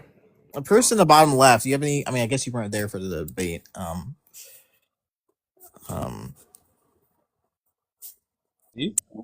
Yeah. Yeah, I came late. Yeah, but I got the little gist of it though. But that guy was so bad. Holy shit. Yeah. Yeah. I And I'm couldn't like take the that. worst debater ever. So like he really did bad. I thought that the conversation was going to be like, because I think that he did ask. Well, BT3 asked like, that the more interesting question was God the cause of like evil? That's a conversation I wanted to go into, but I guess that's for another time. Just to be clear, I don't think like the question or the cardinal question and of the whole conversation honestly had to be like the dumbest the dumbest question ever. I'm not gonna lie. Like that was, and it was answered multiple times. They just don't understand. And they, like I said, I think it was just like extreme ignorance. Like that there was just really bad. Like I think BT3 did better than the last debate I had on the panel. That last one, I don't even know why I entertained that. I don't even remember what it was. Well, I don't even. It was Dodes. Remember, it was Dodes. I don't even know why you had that as an hour. That was an hour of just complete torture. Like, why would you don't ever do a formal with an hour cross exam ever again? That's what they agreed to. Don't ever do that shit. This shit was so bad. A lot of brain cells listen to this. Hey, if you want to make yourself look like a fool for an hour, go ahead. That's what they agreed to. I'm not gonna lie. I probably would have left. I'm not gonna lie. If I was that guy, I probably would have left. Like, I would have just been like, yeah, fuck I off. watched the first like 45 minutes of it on YouTube, and then I realized it was so bad that it probably surpassed me versus BT3 the first and second time, honestly. That dude. Too poor for Wagyu. Your voice sounds familiar. Is there another account that you have? No, I don't have any accounts. I've been off TikTok for a long time. Okay. Yeah, I was just curious because I could have sworn I heard your voice somewhere, but maybe I'm tripping. You came in a very long time ago. Came in and was in the Q&A panel for me versus a chick who thought that God's nature meant the birds and the trees and the concrete. if that jogs your memory. If it doesn't, I don't know how else to Oh, jog yeah. your memory. I remember. Yeah, I that remember. was the beginning of my debate I see. experience, and I see. I didn't choose that format. Yeah. I see. Yeah. Yeah. Okay. Makes sense. Any other questions? Genesis said he's gonna have another debate with Meatball. It's gonna be after the holiday. Setting that up. Sorry, host. Can you explain to me like just like the Bt3 versus MyGenesis? Like, just give me like overall what does the prompt entail? Yeah, so obviously this is a debate we had earlier. It's gonna be posted on YouTube in case you guys missed it. Both of them, how the format was, they had 10-minute introductions and 10-minute conclusions, and both of them had a proposition to defend. So BT3 went first. BT3 was offending that abortion is permissible, so they had 30 minutes, and then Genesis had his own argument that abortion was impermissible. So there you go.